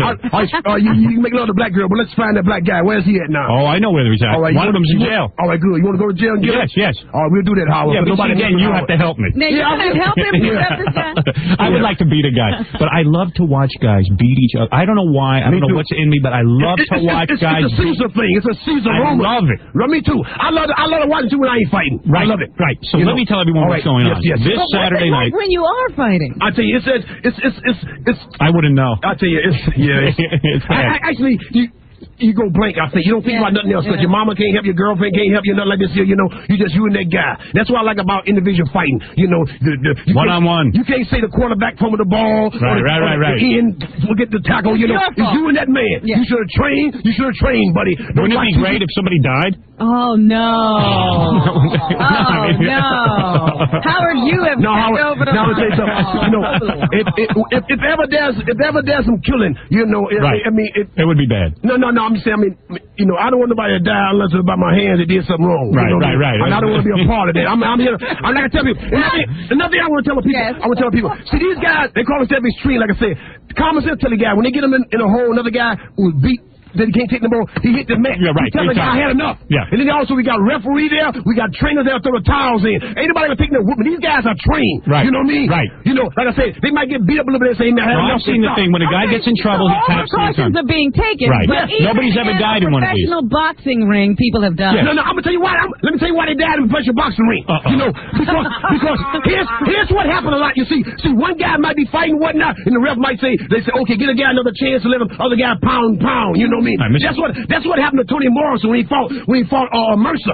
The referee said, okay, we gotta get a white guy a chance. Mercer was killing Morrison. I said, stop the fight. Stop it, damn it. You know, it ain't worth that. Right. You know, when the man had enough, stop. Even as tough as bad as I am, I had enough, brother. I ain't stupid. Right. You know what I mean? Right. You want to live. That's right. Like I told Rocky when he beat me. I said, I had enough, Rocky. Let me go down and get my money. Right. And buy my mother a house. Let me tell you something.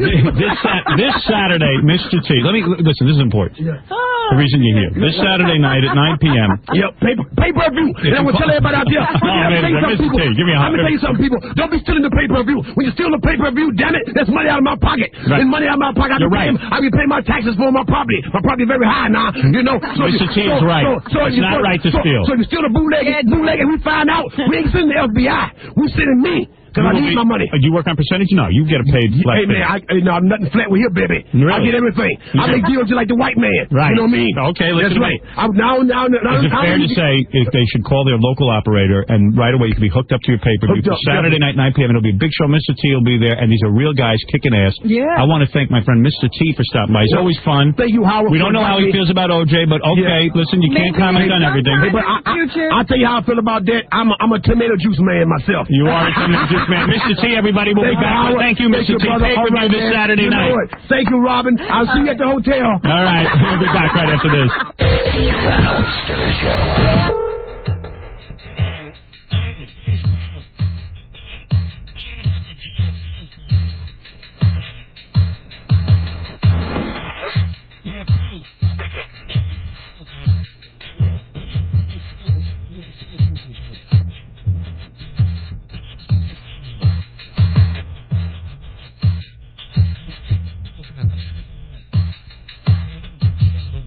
House. 1.6. 4 C's and an F. A fine example you set. Daniel Simpson Day has no grade point average. All courses incomplete. Mr. Blutowski. 0.0. Now I want you to tell Mrs. Stratton and Mr. Schoenstein exactly what I'm about to tell you now. What's that, sir? You're out. Finished at Faber, expelled. I want you off this campus at 9 o'clock Monday morning. And I'm sure you'll be happy to know that I have notified your local draft boards and told them that you are now all eligible for military service.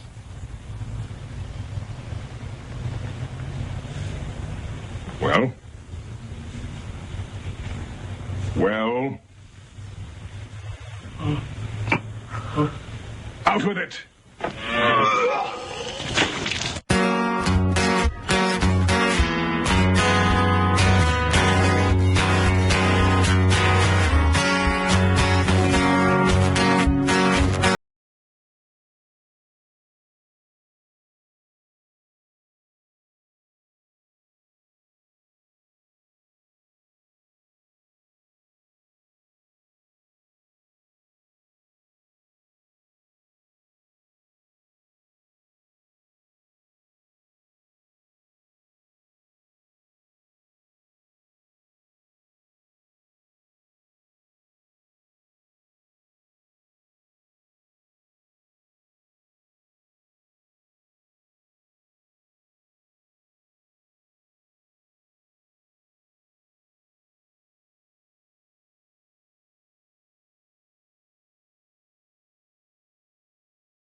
Good job, boys.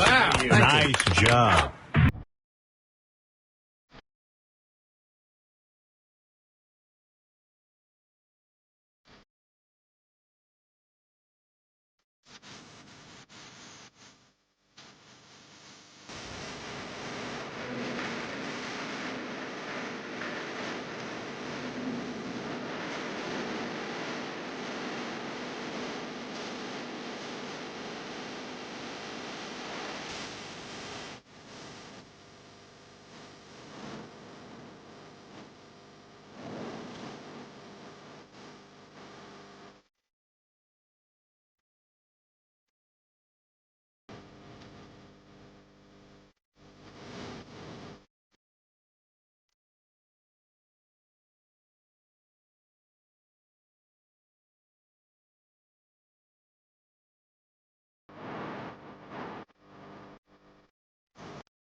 Yeah, I was reading, I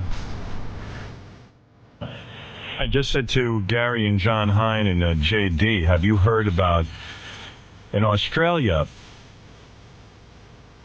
they fired their government after a shutdown. Like, they just had fed up with the people who were running the government. Here, in 1975, Australia's shutdown ended pretty differently. Queen Elizabeth II's official representative in Australia, Governor Central Sir John Kerr, simply dismissed the Prime Minister. He appointed a replacement who immediately passed the spending bill to fund the government. 3 hours later, Kerr dismissed the rest of Parliament, and Australia held elections to restart from scratch. Essentially, what they did was they fired the government, and then they held a special election and hired all new representation. Yes, but they have parliamentary government there. We're going to that. Different. Jesse Ventura and I are going to that. Is that right? By the way, actually, all kidding aside, Jesse Ventura put out a policy statement and a petition that he wants people to sign. And I thought it was really brilliant, actually. Let me see if I have it so I don't misquote him. That's right. As vice president, you now have to be aware. Kind of, yeah. Jesse released this yesterday, Governor Ventura. All right, first of all, the petition calls for the IRS to prorate our taxes. For every day the government is shut down, why should we have to pay? They're not doing anything. Right.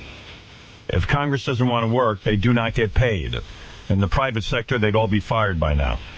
They took an oath in office that they're obviously disregarding. They do not deserve to be in office.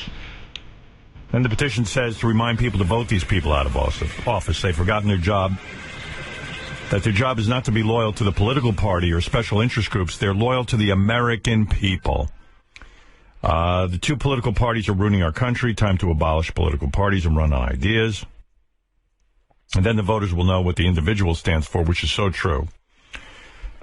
Let's see. Obama was reelected because the majority of Americans wanted the Affordable Care Act. The bill was passed. It's time to put it into action. Congress is holding our nation hostage. That's what terrorists do, and they are no better than terrorists. I'm telling you, we'd win. People are very, very taken with all of this. There was a great article in Forbes that just came out today saying, don't laugh at a Ventura Stern ticket. Really? Yeah. A very astute guy wrote this, and he said, I believe they could win. And went on to make some very, very accurate points about... I'll tell you who the guy is. I'll give him some credit. I got to read that article. Yeah, I read it. I got all charged up. You haven't even said you're going to run yet. I know. How am I going to run? Well, how can you not? The country needs you. Cedric Muhammad, the Baba Booey voting bloc. I take a Jesse Ventura and Howard Stern ticket very seriously, and this is why. And he goes into a very long explanation of what the electorate needs right now. People feel betrayed by their government. Let's see, something must be said for Stern's brutal honesty, honest admissions on air, including his being in therapy, his constant struggle to improve himself, his formula for a successful career. If you want to get to the next level, you got to open up a whole bunch more. That's the secret for anybody's considered career radio. Sounds like a mantra for a good political leader. If the electorate wants candor, they'll get it there. Okay. Want more evidence? Yeah, whatever. You know, I didn't read through the whole thing. And I won't bore you with the details, but this guy understands that we would win. Kind of. It's not an endorsement or anything, but it's not exactly a joke either. Don't take this as a joke. Well, everyone in Minnesota took Jesse Ventura as a joke, and guess what? The guy won in a landslide. Well, not a landslide, but let's say landslide, because it sounds better. Okay. Well, the point is, let's let the two political parties take you as a joke. Exactly, Robin. We'll slide right in under the radar, as they say. And what else? At the end of the day, it's our fault that the government is in this situation. We're responsible for our country, and the only way to get our country back is by taking action. This petition is a small step, but a step in the right direction. So, I like this petition, if you will. I like that Jesse Ventura. Where do you go to sign the petition? I don't know, Robin. Oh, my goodness. I didn't read that deeply into it. Gary, did you read this? Do you know where you go to sign the petition? No, I'll look it now. I mean, that would help. I mean, you need to know where to go. Yeah, you'd think I'd know that. Let's see. Did you say to him, don't worry about the fundraising? I don't think so, but I might have gotten carried away and said it. It's possible. Whatever. I'm just going with it. Yeah. There's a link. We're going to tweet it out now. Okay. We're going to tweet out the Jesse Ventura link if you want to sign the petition. Great. Yeah. There you go, Robin. Good question. Way to go. Well, I'm looking for a role in this administration. Oh, you have one. You're going to be in charge of vegetables. Well, then we're on. We definitely need to get elected. Right. The first two vegetables, Eric the Actor and Jeff the Drunk, will be... Just kidding. In fact, Eric the Actor and Jeff the Drunk will be calling in at 7 o'clock. Is it time for their audition? Yes. Each guy will audition for a part, and then I guess the producer will make his decision. But, you know, I was thinking about this government shutdown. There are NASA scientists, honestly, that are now not being paid, but Eric and Jeff get to keep getting their checks. Evidently, that part of the government is still rolling. That's right. I think it's the rest of us who are disabled. Those guys are doing just fine. And I do want to thank everyone for adopting my little foster kittens yesterday. That was very, very sweet. We had a bunch of little kittens in here with Beth, and that was nice. And that is, by the way, lest anyone think that cat shit smell in here is from our cats. It's not. It's Benji. Benji didn't get the shower last night, right, Benji? Just prove that to the people. All right. Thank you, Benji. But very lovely people came in and adopted these animals. Did you see when one of the families tried to adopt Gary? They wanted to. They thought he escaped. Another stray. They thought he escaped from the Congo, and they were going to send him back. And then I explained that it was our producer. Now stop that. I'm just kidding, of course.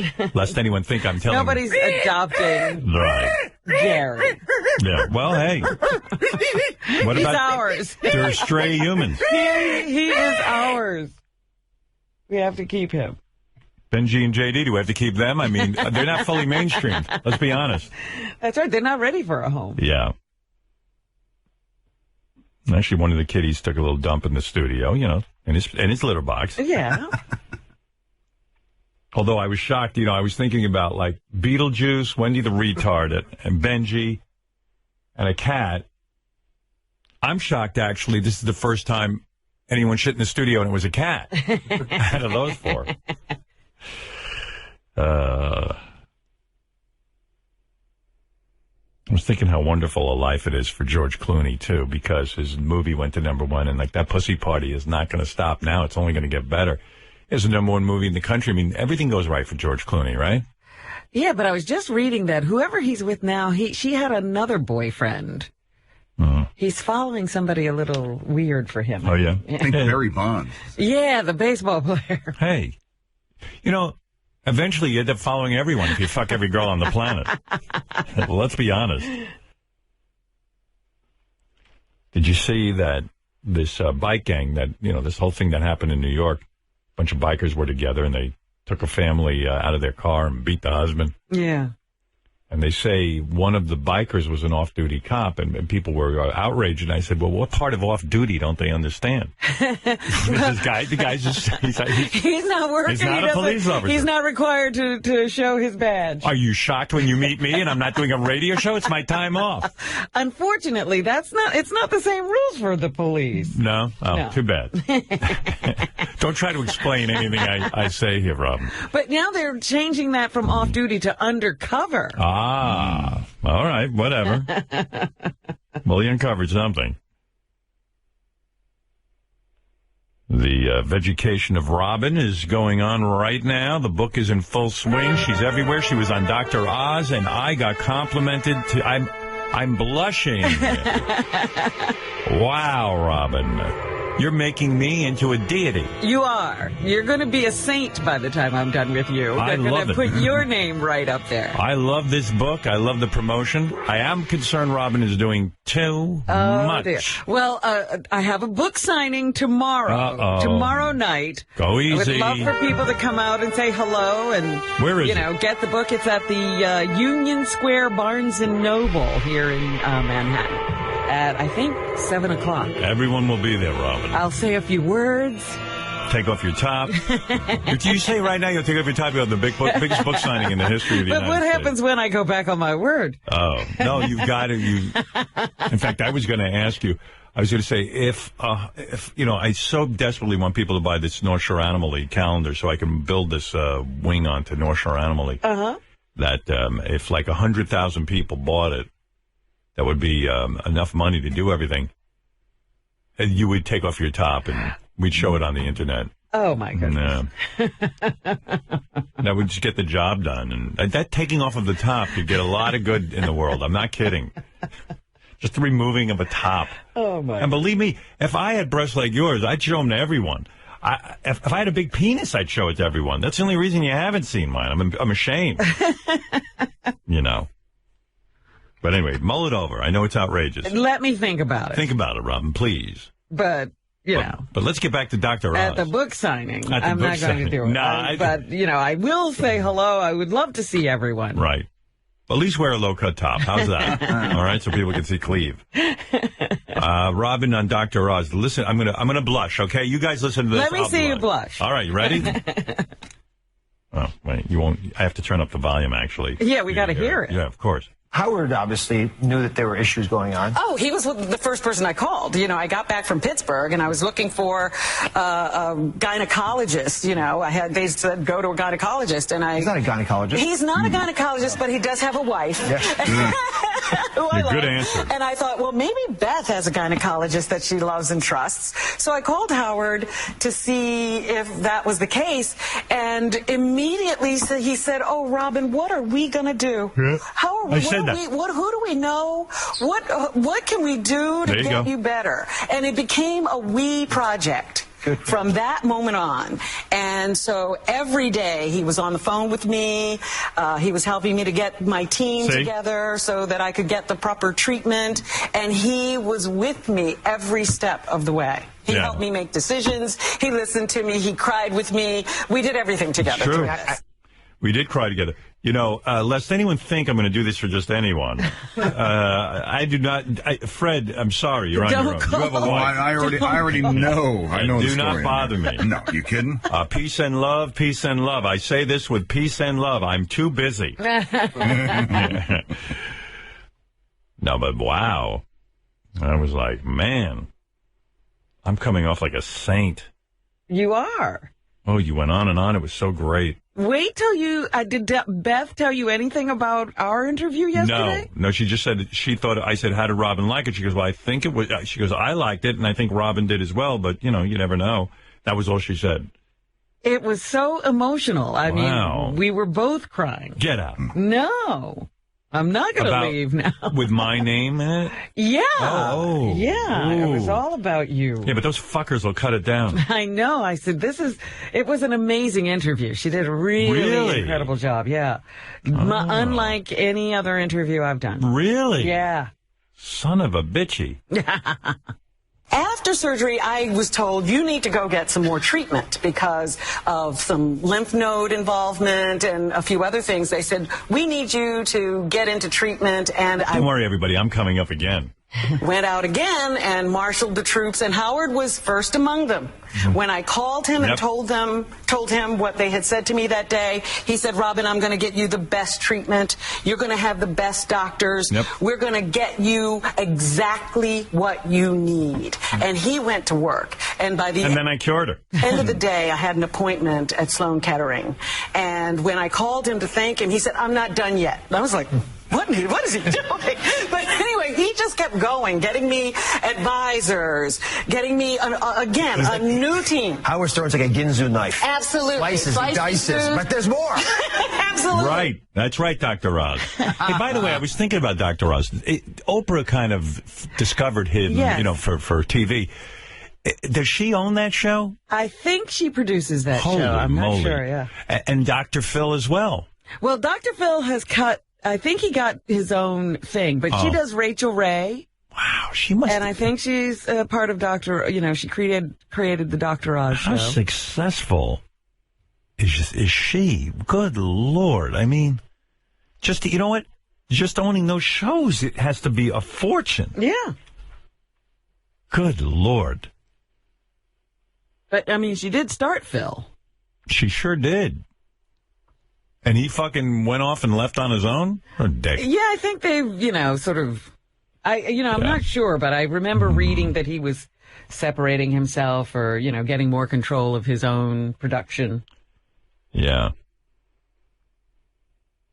Scarlett Johansson was named the sexiest woman alive. Again, they overlooked me. Yeah, the first thought I had was, I bet her education level is elementary, at best. You're so right. I like that Ronnie is protesting against high school buildings. We haven't talked to him about that yet. He doesn't want a high school in his neighborhood. No schools in Ronnie's neighborhood. Ronnie doesn't like schools. He's afraid that his neighborhood will get flooded with classless people. Undesirables. Like right. Who is more... Well, people who use... You know those people. People who don't use NASCAR tires as furniture could end up coming into the neighborhood. That's not what I said. I like the political Ronnie. Exactly. Yeah. I'm shocked. That's not what I said. I didn't say anything of the sort. I know. What did you not say? You said you didn't want a school. Well...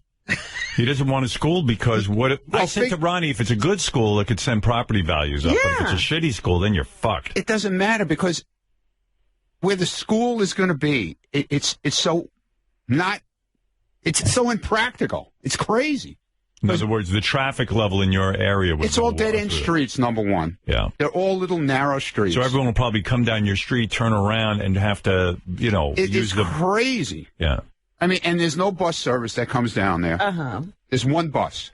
Well, then you should have said all of these things. I did. He did. I've heard all his interviews. I did, but they cut it, Langford comes and drags me out of my house. Oh, and then he doesn't even use the whole thing. Well, they can't. Well, right, too bad. Now it's making more sense to me because I couldn't imagine you being out on the street protesting. Well, no, I was on Wednesday, that Wednesday before Saturday. But he got interviewed on CBS News because Steve Langford knew where Ronnie lived, so he went over and interviewed him. Yeah, he came and because I had forgotten about the Saturday thing, and I was out with the dogs in the backyard, and then all of a sudden, we hear somebody yelling in my driveway.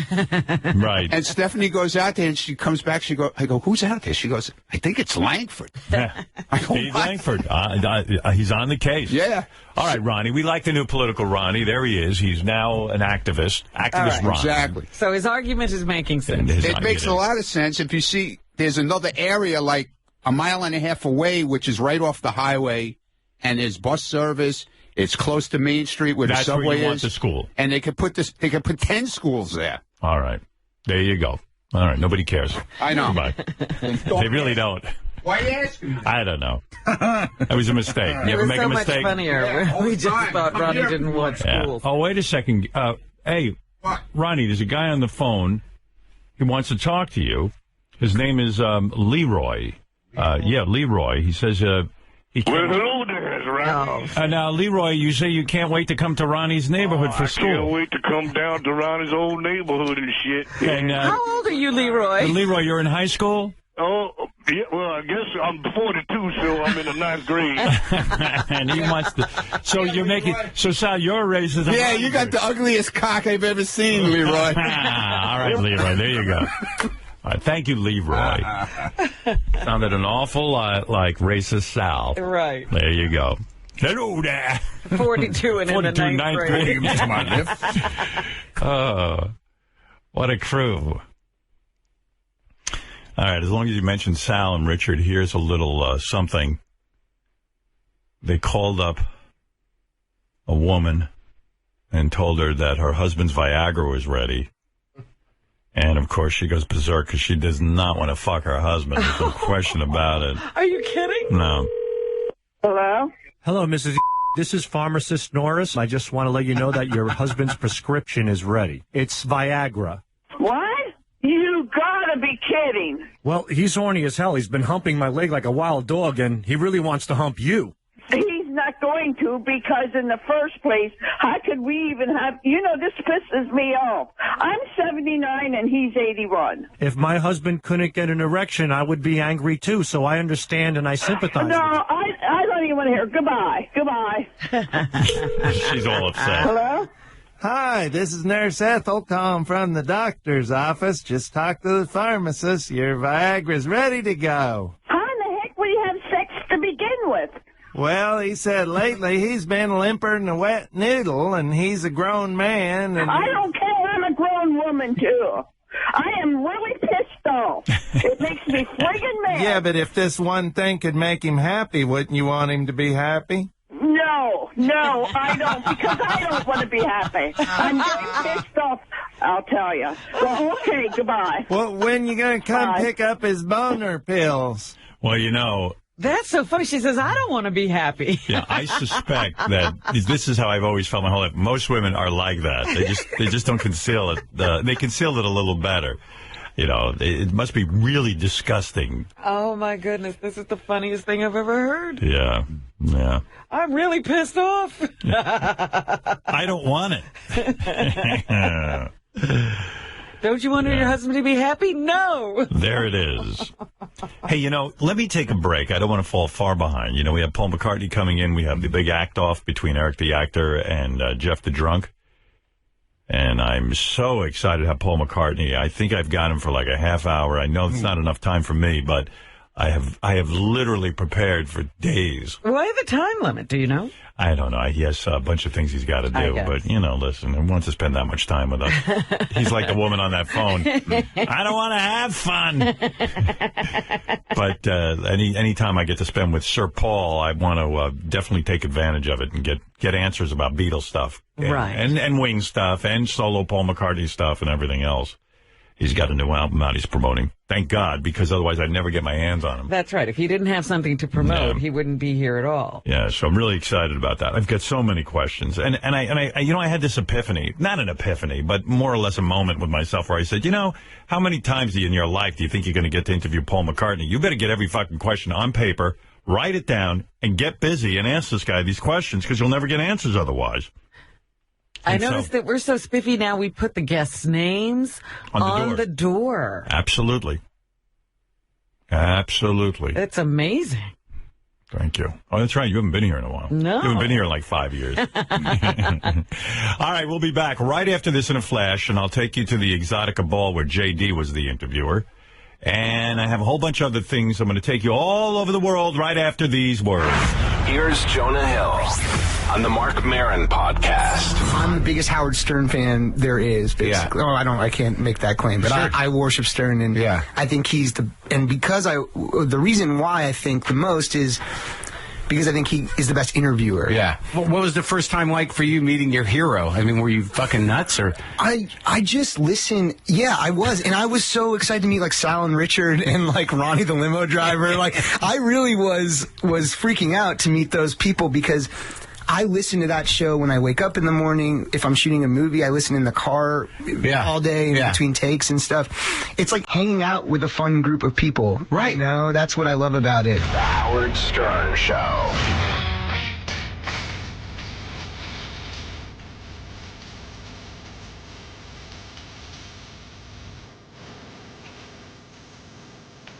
Thank you.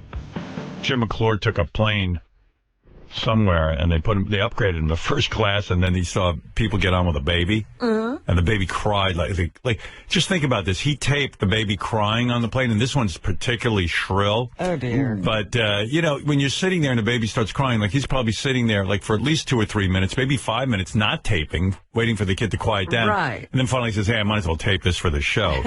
So this is going on and on and on. Oh.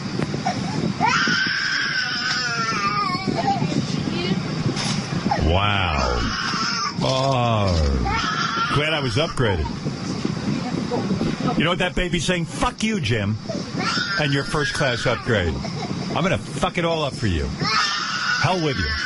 I'm just wondering where the baby needed to get to. Because the baby's sending Jim into hell. You know what the baby is saying? Sleep through this, Jim. Good luck. Go ahead, Mr. Fancy Upgrade. How can you torture your child like that? Well, you know, they get on those planes and their ears clog up. That's what causes all the crying. torture. Yeah. Hey, Sarah, you're on the air in Copley, Pennsylvania. Hello? Hello. Oh, hi. We just wanted to thank you for the lovely kittens we got from you. Ozzy and Billy. My daughter actually wants to thank you. Ozzy and Billy, those two lived with me for a couple of weeks. Uh-huh. Yeah, I know those kittens. Here's the daughter to come thank you. Go ahead, Sue. Thank you for the cat. Well, you're welcome. You're enjoying them? Yes. Yes. I love Ozzy and Billy. They're good kittens. They're beautiful. Yeah. They're very nice. I like them a lot. I'm glad. Be good to them, okay? I will. Are they eating their food and using their litter box? Yeah, a lot. That's good, Sarah. I mean, Sarah Jr. Thank you. All right. All right, bye. Have a nice day. Bye, thank you. Bye. See, not only do I do good by Robin, but I do good by the kittens. Well, see, all around. You know, you have to perform, Miracles. 3 miracles? Yeah. And, you know, so far I've seen 2. Well, what about the third one where I took Fred out of Hartford and actually gave him a life? There you go. That's 3. Thank you. And I've used my litter box. Good. I mean, I took this guy was a rube when I got him. There you go. And now he's a sophisticate. You should see him. Somebody said to me the other day, does Fred still look like the Fred from the movie? And I said, no, you wouldn't even recognize No, Fred. now he looks like Hall & Oates. Both of them. One of them. Matt, go ahead. You're on the air. Fuck cancer. Thank you. Right. I felt bad saying that with a little kid on the air right before, but hey, Howard, I just want to tell you, I'm so excited about Paul McCartney coming in. Like, for me personally, maybe my 2 favorite things in life are you and the Beatles. Maybe the Red Sox after that, but right. This is a thrill and a half for me. One question I want you to ask him if you could. How pissed off do you think he is? I know he'll never say it. That Yoko Ono would not let the song Yesterday have the writing credit McCartney-Lennon on it. Last time I had him on, I did speak to him a little bit about that, and he was pretty diplomatic. I don't have, I've already kind of decided all the things I want to ask Paul. And Yoko, I'm just tired of the whole Yoko thing. I don't care. And I'm probably not going to hit on Yoko's involvement with the Beatles. Paul has publicly stated in a diplomatic way that he does not think that, believe me, I've spent a lot of time thinking about what I want to question him about and what I don't. But he has said that he did not feel that Yoko broke up the Beatles, and also he said that Yoko was instrumental in John's solo career, that he never would have written Imagine without Yoko, that she was the muse, and she served that very important purpose. So he's made his statement. He even made his statement about he wanted to change the writing of the credits to McCartney, Lennon on the songs he wrote, and have Lennon McCartney on the others when Yoko wasn't going for it, and Paul had come to peace with it. So we kind of covered that ground. All right, Matt, I'm good. Thank you. One more question. Yes. What do you think he would answer what he thinks the best Beatles album is? Or I'm sure he's been I'm going to go down a lot of those kind of roads, so stay tuned. What do you think the best Beatles album is? Well, I happen to think that the Beatles started to really change. And by change, I mean they went from just a pop kind of band to something really deep. This will surprise you. Before Magical Mystery Tour, there were 2 albums, Rubber Soul and Revolver. And I think with Revolver, I think Rubber Soul and Revolver were supposed to be a 2-part album. And I think those are the most important Beatle albums there are. But we'll see what Paul has to say. I'll get to it. I think the most underrated Beatles album is Help, by the way. Yeah, I like Help, but I like every Beatles album, but it's so brilliant when you look at their catalog. It's insane. And, there's other things I want to talk to Paul about. Even when John said that the Beatles were like Jesus or bigger than Jesus. He was right. How could he not think that? Because everything they wrote became a hit. It was insane. Like, no one's ever done that. But not only that, they drove fashion. They drove everything. Everything. At that moment. And I'm going to address the fashion stuff. Yeah. All right. So anyway, we got a lot to go over with Paul. And lest anyone think we just wing it, we don't. All right. Thanks, Matt. Thank you. Hey, ask Fred to play Too Many People at the break. By the way, the song Paul wants to be known for and his legacy is Maybe I'm Amazed. It's an amazing song. Yeah, that's the one he feels that people should remember him by. There you go. And that was about Linda. Linda McCartney was...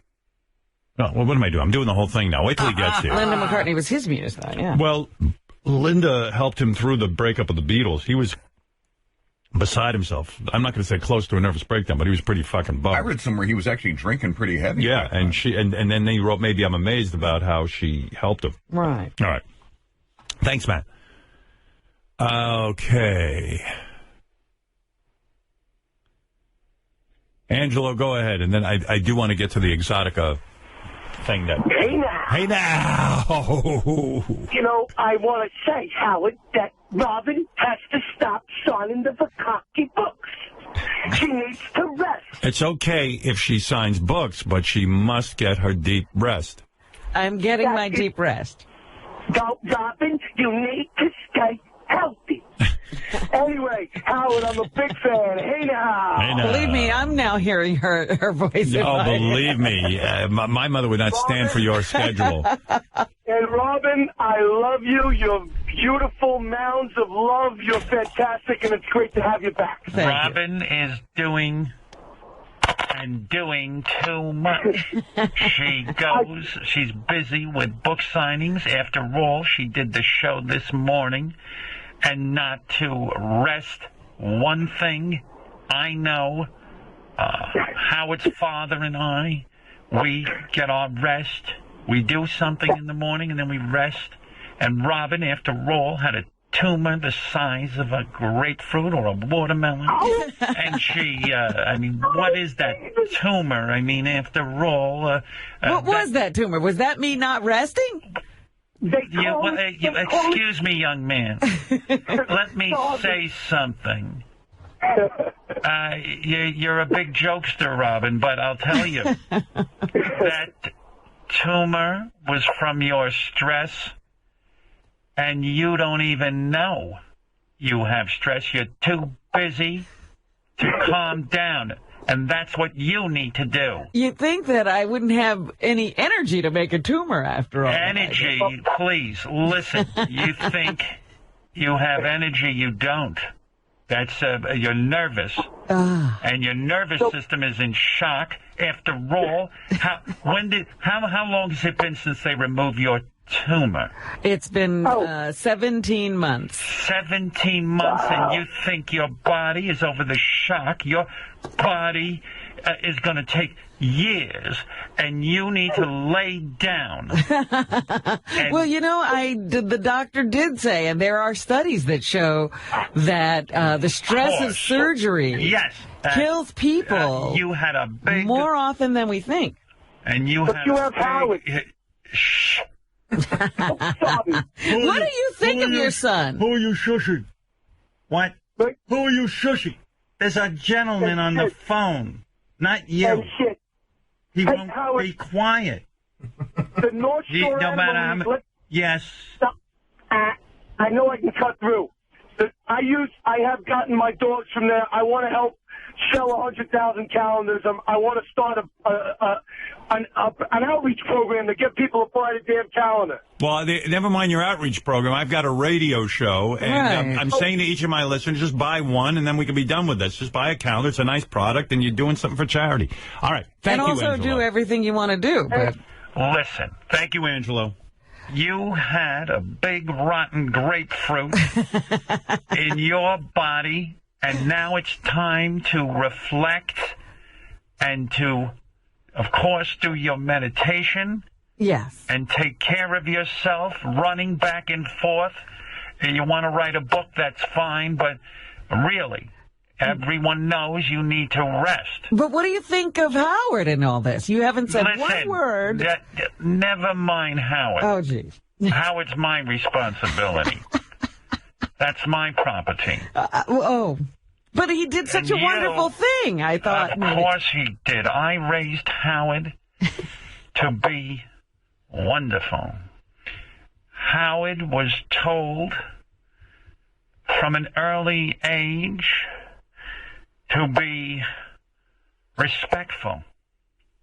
And I said to my husband, I'm going to make sure Howard plays with dolls.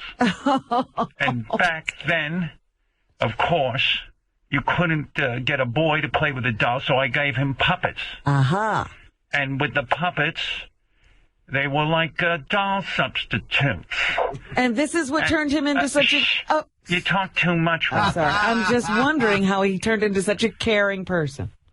Because I told him to respect me and to get in touch with my feelings. He was taught to read me and to know how to please me. Ooh. And Howard spent his childhood pleasing me. And now he knows to be nice to others. Well, that... So believe me, it doesn't surprise me. Okay, that for sure must have worked. Of course. And whatever Howard did was me. I told Howard, every day you should dress like you're going to meet the governor. And he knew he should. When you saw him starting to take on the long hair... Who's that? It's Robin on the phone. Who? Robin. Robin? She had cancer. Robin had cancer? You know that. It was a tumor. What? A tumor. A tumor? The size of a grapefruit. We're going to have grapefruit?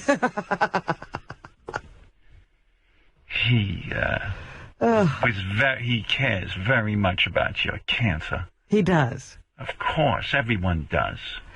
Well, let me ask you, you said Howard was supposed to dress like he was meeting the governor every day. When you saw him growing his hair long and getting an earring and... Don't worry about Howard and earrings and all of that fat. You worry about you. Yes, ma'am. And you obviously don't know the right thing to do in life. Yesterday, I only did a couple of interviews. And then I went home and rested. Do you think that's good? A couple of interviews when you get up early in the morning? Do you think that's a good thing? Well... All right. Look, my husband's calling me. Okay. I'm not calling. Shh. Be quiet. Calling me. All right. We're going to eat our breakfast, Robin. Okay. What is the cereal this morning? You want to say hello to Robin? No, not really. But she just got cancer. Do you want to say something? No, you say it. What? You say it. He's very sorry you had cancer. Well, that's very sweet. I'm happy that you're better. That's what he said. Thank you. Right. Well, okay, Robin. Well, you guys have a good day. What is the one thing you're doing today? You're funny, aren't you? It's a joke, right? What's the one thing? Don't worry about the one thing I'm doing, Robin. Worry about yourself. I'm not doing anything today. What's the one thing you do good? I'm resting. That's good for you. Proud of you. All right. All right. Goodbye. I think she's mad at you. I know. Mom, you're not mad at me, are you? I'll talk to you later. All right. Wow, you see, you got her fucking pissed at me. Oh, boy. See what you did over there? I was trying to tell her you had done a good thing. She didn't want to even hear it. No, she didn't want to hear from that. Well, she takes credit for it. Oh, if you saw what she did there. Yeah, it was how she raised me. It's all her. Yeah, there's nothing to do with me as a human being now. Not what she did for anyone. Oh. Okay. So we sent J.D. over to this Exotica ball, not a ball, Exotica show 2013, which I think is a place where lots of porn stars go and they sign autographs and horny fucking guys just sit there and hope they're going to get lucky with them. And they never do. But when you interview porn stars, it's always interesting because it's so hardcore. I mean, their lives are just so hardcore sexually. It's off crazy. The charts, yeah. Here's Ava Devine talking to J.D. about the time she put a lava lamp up her ass. Oh, my God. How do you feel about Obamacare? I love it because I need health care, too. So I think everyone needs health care because, if someone catches the clap, what are they going to do? Sit around with a fucking burning dick all day? No way. Go to the doctor. What's the craziest object you've ever used to get yourself off? A lava lamp. In which hole? My asshole. I only do anal. How much of this lava lamp did you get inside of your anus? All of it. You got to rent the movie. I forgot what the name is, but Google it. What are the odds that you'll have sex with a fan tonight? I would say 97%. Wow. What are the odds it's going to be JD? That's why you have to show up. You don't know which one is going to get the prize. Well, she even said, like, it's just up to her discretion. If she sees a guy she's attracted to, she'll grab his cock and just take him back to a hotel room and fuck him. Right. I mean, it's amazing. I mean, it's really hardcore. This is Ricky Six. Actually, Ricky Six, I believe, is on our Dumber Than a Box of Rocks contest. I thought that name sounded familiar. Ricky Six. Get it? Like Nikki Six. Right. Ricky Six. Who do you think is at fault for the government shutdown? Yeah, I thought that was all a joke. Oh, my God. Like, I totally thought that was a joke, but I don't know why they would shut down the government. I really don't know anything about it. I thought it was a joke, but who's at fault?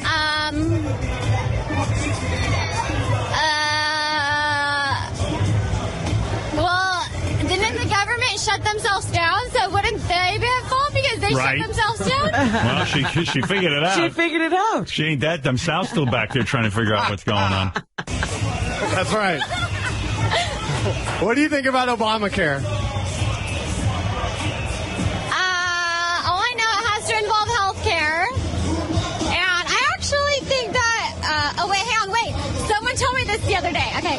They said that we might be going into war or something because of it. So that's not good, I guess. Boy. What does she do all day? Except jerk off. I have no idea. Yeah. This one's unbelievable. I learned a lot from this. And really, Robin, pay close attention. You've done anal. Oh. This is Asa Akira. How do you prepare for an anal scene? It's a lot of work. Like, let me tell you, I start 24 hours before the scene. I just kind of sit in my bathroom and I do like a whole cleansing ritual with like a big enema bag, and then I avoid certain foods. What foods? What? What foods do you avoid? I avoid beets. I learned that the hard way. Oh, dear. I was shooting an anal scene one day, and all of a sudden there was a pool of bright red under my ass, and everyone thought I was internally bleeding because it was so much red liquid. And I ran to the bathroom, and I looked at my asshole in the mirror, and it was fine. It wasn't bleeding, and I was like, what the fuck is going on? So I went back to finish up the scene, but it happened again. And then I was like, fuck, I ate beets last night. Wow. Yeah.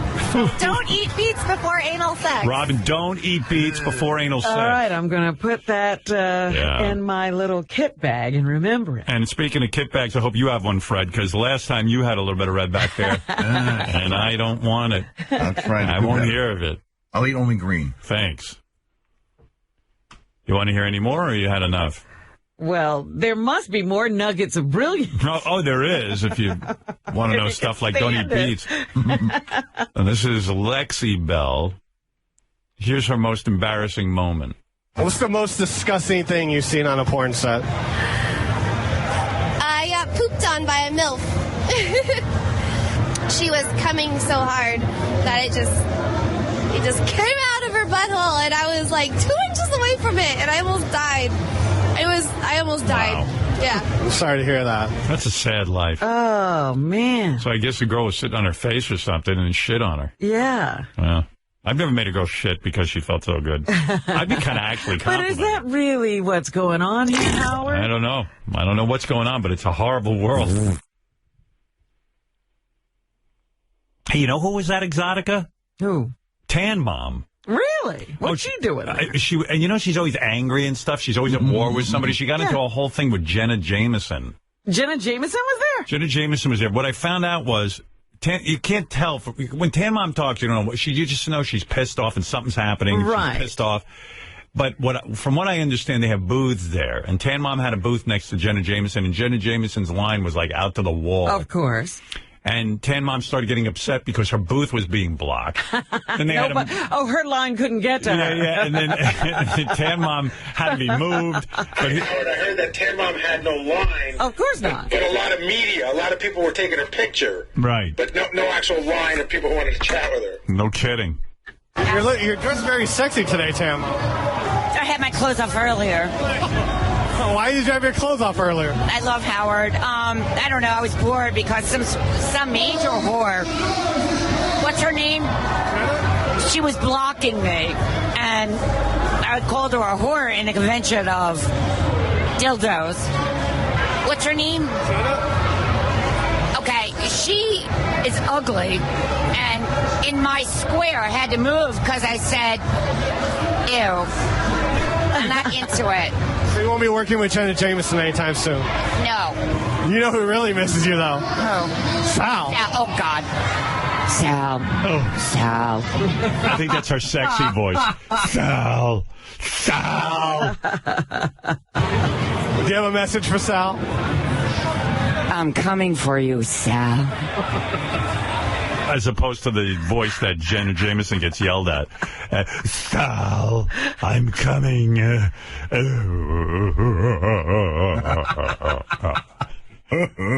coming for you, Sal.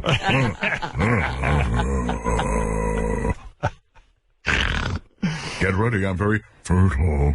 What is she doing at the Erotica Festival? Is she going into porn? Yeah, she's, I don't know.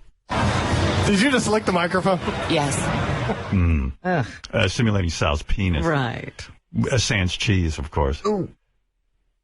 There's some other interesting things from there, like these Polish sisters who have their own set of rules. Like they're in porn together, but they don't touch each other or something? Yeah, they'll spank each other or something. You know, there's a whole set of rules. That's a whole dark area, too. Who do we have here with us? I'm Natalia Starr. And I'm Natasha Starr. And you are both... One of them sounds like Natasha from the Rocky and Bullwinkle series. Oh, Boris. Yeah, Boris. We have moose. Where are moose and squirrel? Sisters, I'm assuming. Yes, we're the Star Sisters. Do you do, like, scenes together and stuff? We have done a scene together when we were sharing a cock, so, like, you would be between us and we'd be fucking you at the same time, but we don't touch each other.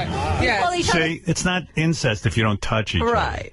If you're sucking the same cock, as long as you don't rub tongues, you're okay. As long as there's a cock separating us, we're not having incest. Old cock is separating us. Everything cool.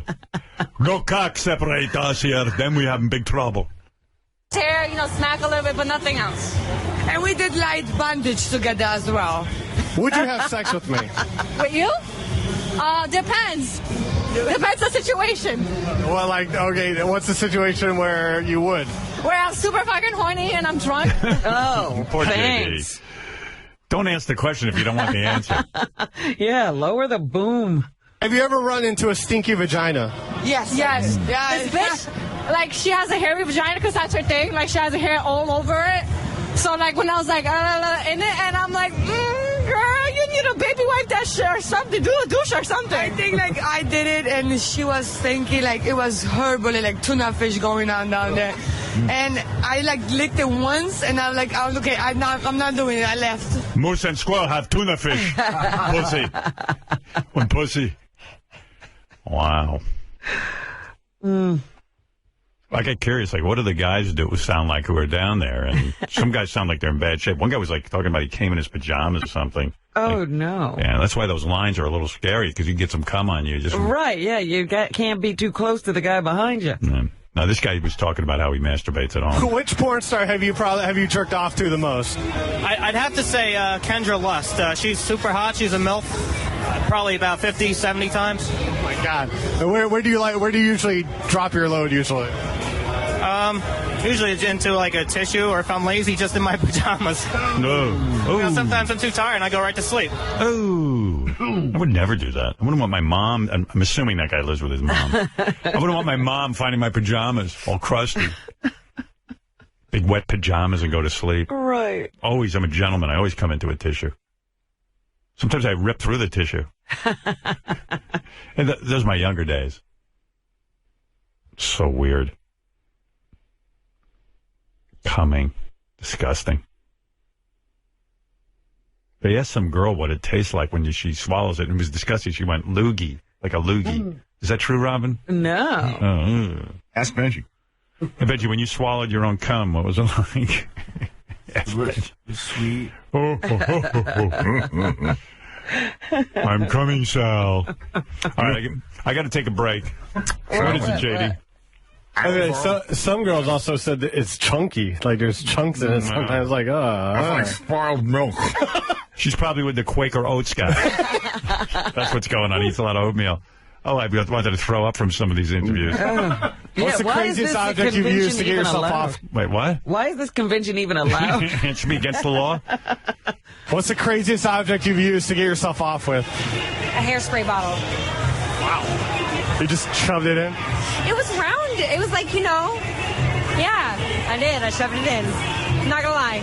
I was at an all-girls sporting school, and there were no dicks, and you were not supposed to masturbate. I had no options. I was at the end of my rope. So I used a hairspray bottle. What porn star has the biggest penis? I think it's Mandingo, but I haven't worked with him. Well, it depends on... What's the biggest penis you've had? I think Lexington Steel is probably the longest. And I had Shane Diesel in my mouth. That kind of counts. And he's thicker than a Coke can. Wow. I'm not even kidding. It was like open wide. Is your mouth sore after that? Yes. My whole face. My whole face. I would love to make a woman's mouth sore. It's never going to happen. It's not in my future. All right, I got to take a break. We'll come back. I'll get Eric the actor and Jeff the drunk on the phone and see if we can get that acting thing going. Yeah, who's going to get the part? In the real world, none of them would get the real part. None of them would be able to get anyone on the phone. But we'll see what happens right after this. Here's a Philadelphia Phillies reporter on PHL 17. Jillian and many other fans wanted to congratulate Cliff Lee for his 1600th strikeout. A little bit of a tongue tie. A little bit of a tongue tie. The Howard Stern Show.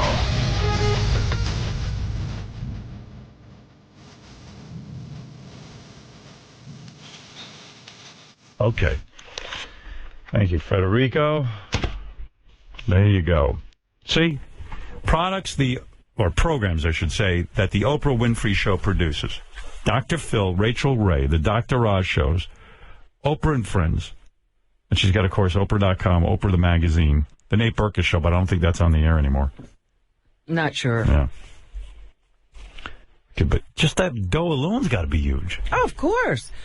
Show business is a fascinating thing. If you hit it, you can make a lot of money. And there are two young actors trying to make it in the business. Eric the actor and, of course, Jeff the drunk. Let me first put on John Strauss, the man with all the power in this situation. John, you are a Hollywood producer. You're making a movie called The Brag. Who stars I am indeed. Who stars in that movie? We are actually still casting the two lead roles, but we have about a dozen YouTube stars lined up to play cameos in the movie. YouTube stars? Yes, sir. What is that? If you go to YouTube, you'll see there's all kinds of channels on there with people who have subscribers in the millions. There's Ryan Higa and Smosh and Jenna Marbles. Oh, Jenna Marbles, Robin. I don't know, John, about this movie. Well, I'm a little nervous about this movie, but okay. It is a legitimate film, and I know you're a legitimate producer. I know that you produced that show that Mary McCormick was on. That is correct. Right. We don't want to steer our two actors into some kind of shady project. Actually, no. I think any project will do, shady or otherwise. But anyway, it came down to that you have a role open in the movie. That's right. Let me get the two actors on the phone. What? I'll get the two actors on the phone. Is this someone named Eric the actor? Yes. All right. That's Eric the actor and his competition. I just wanted to say I haven't had the chance to say welcome back to the studio, Robin. Glad you're okay now. Thank you. Very nice, Eric. And the other actor is Jeff the drunk. Good morning, everybody. Who basically has come to the party a little bit later. Eric started this acting thing. I will say Eric was the one who started with all these acting roles, Jeff. You are getting into the game a little bit late, but wisely you say, hey, if Eric is going to be difficult on set or if he's not going to take certain roles, you're there to pick up the slack. Is that what you say? Yeah, it's better late than never. Right. Now, the role, this is kind of interesting, Robin. You'll be interested in this. In the new movie, The Brag, there is a part for a gay owner of a shop.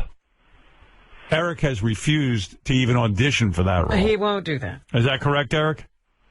Correct. Right. And you say, again, because you do not want anyone to think that you're gay in real life. Well, it's pretty much that I want to kind of be a method actor and don't want to put in the method of being gay. Right. What does he mean by method acting? Yeah, explain to us method acting. Well, method actors are people like, I've heard Dustin Hoffman's a method actor where they research and try to be the role before they even appear on camera. Oh, so you would have to have gay sex. Right. Yeah, but you already have that, Eric, don't you? No, I don't. You don't fuck. So how far would you take the research? In other words, you would submerge yourself in gay stuff. You would go to the gay community. You would probably not get a blowjob or anything, but you'd probably have to pretend to really be gay a lot. Well, that's if I took it, but I'm not going to. Right. Well, what if you played a guy who, let's say, like Romeo, who kills himself? How far do you go there? Obviously, you can't go away with that, or else you can't do the role. Right. All right. So fair enough. You will not be gay in the new movie, The Brag. Is there no other kind of acting technique that you could employ? I'm telling you, Eric, you could be gay without research. You don't think Al Pacino's gay, do you? No. Well, he's played gay roles. Absolutely. Jeff, you would have taken the gay role, right? Yeah. Even if it meant the research hour. I didn't say that now. But It's lonely in the trail. Well, he's not a method actor. Right? I assume you're not method. No. Right. Were you more like the Stella Adler approach? Right. Okay. All right. So let me get this straight. John, as the producer, you want to hear these guys read. We have a page here for the role of Harvey. That is correct. Tell us about Harvey, John. How do you see this guy? Harvey is formerly a homeless guy on the Venice boardwalk, and he has recently hooked up with a fantastic date through the instruction of one of our characters, Chester C., who's a master pickup artist. And Harvey is now showing off his new skills. Okay. Well, who wants to audition first, Jeff or Eric? Jeff could go first. All right. Jeff, you okay with that? Sure. Now, let's make sure, for Eric's sake, Harvey is very straight, right, John? Absolutely straight. Straight down the middle. Okay. And you'll listen to this audition, and then you'll give us your answer as to who you're going to hire.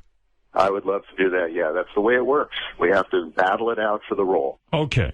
It's a battle for one role, Robin. This is very exciting. This is it. If anyone's ever heard a live audition, this is not news to you. This goes on all the time in Hollywood, but this might be new to a lot of our fans.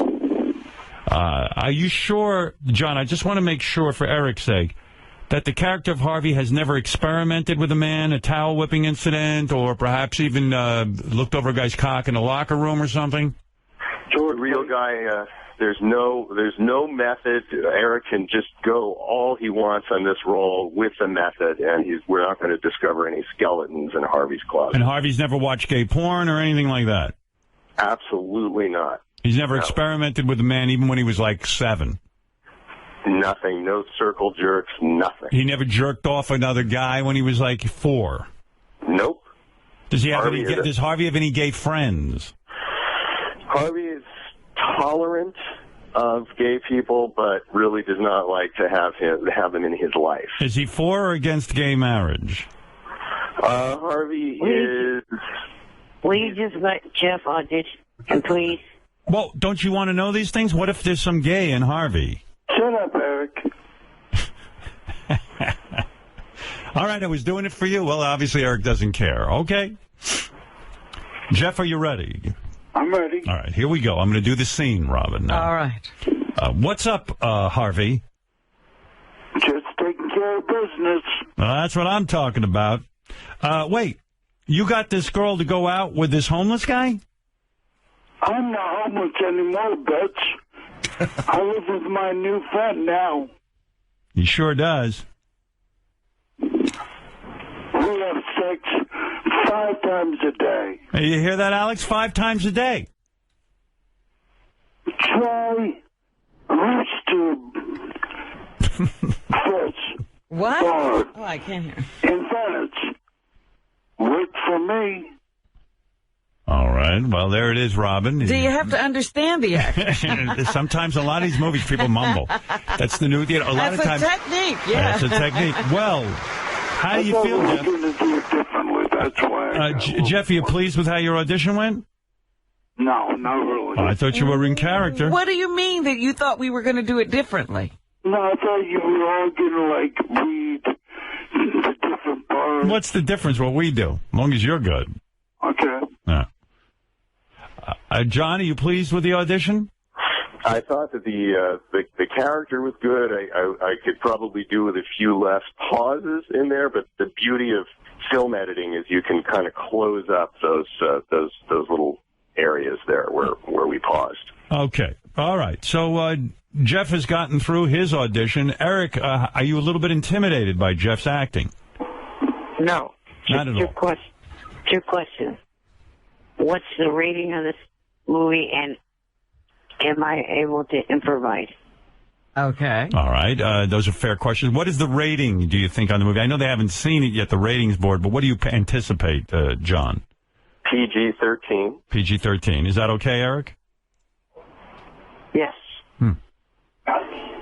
And on the improvise, Eric, it all depends. We don't, of course, want a 15-minute scene here, but I would certainly be open to a little. This is not the theater, so I'm open to a little bit of interpretation. All right. Are you ready, Eric? Yes. All right. What's up, Harvey? Just taking care of business. Well, that's what I'm talking about. Oh, wait. You got this girl to go out with this homeless guy. Hey, I'm not homeless anymore, bitch. I'm living with my new friend now. He sure does.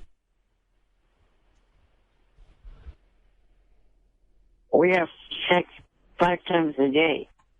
You hear that, Alex? 5 times a day. Try Rooster Fish Bar in Venice. It worked for me. Wow. Well. 2 auditions, Robin. And now, poor John Strauss has to make a very difficult decision. He can only use one actor. Right. It's an embarrassment of riches. Yes. Eric, I know you're concerned about your SAG card. What is that dilemma? Well, it would be the same thing for Jeff, too. It's, you need to get the dues paid on the SAG card for myself or Jeff, whomever gets this role. In other words, to be an actor, you need a Screen Actors Guild card, and that costs money. Right. How much does it cost? I believe last time I heard it was $2,000 to $3,000. Wow. I was not aware of that. That's new information. That's you threw a curveball there. Wow. So that's $2,000 to $3,000 on top of the fee we'd be paying. Well, why doesn't Eric just take his fee and then buy his SAG card? I mean, that's what this is about. And then he'd have a SAG card and he'd be able to be in other movies. I've known a lot of actors who do that. Yeah. What does the movie pay, by the way? We haven't worked that out yet, but it'll probably be in that range, right around the range of the SAG card cost. Well, Jeff, that's what you would do, right? You would take the money you earn and buy yourself a SAG card, right? Not necessarily. Yeah, I don't think that's what Jeff had in mind. Jeff had a big party going on in that trailer. Lots of cigarettes, lots of beer. Oh, yeah, we were going to be buying some pot, buying some beer. Yeah, with no regard to the future. That's what I like, planning. A chair. But I have money. I'm buying a jet. Plans for it. What? I have plans for it. Yeah, we know. I'm not spending it all on beer and pot. cigarettes. All right, let's find out who's going to get this role. Let's not even get into the details of the SAG card. John, it's up to you now. You've heard the auditions. I know the audience probably has their thoughts as to who gave the better audition. Robin, do you have any thoughts? Yes. Who did you like better?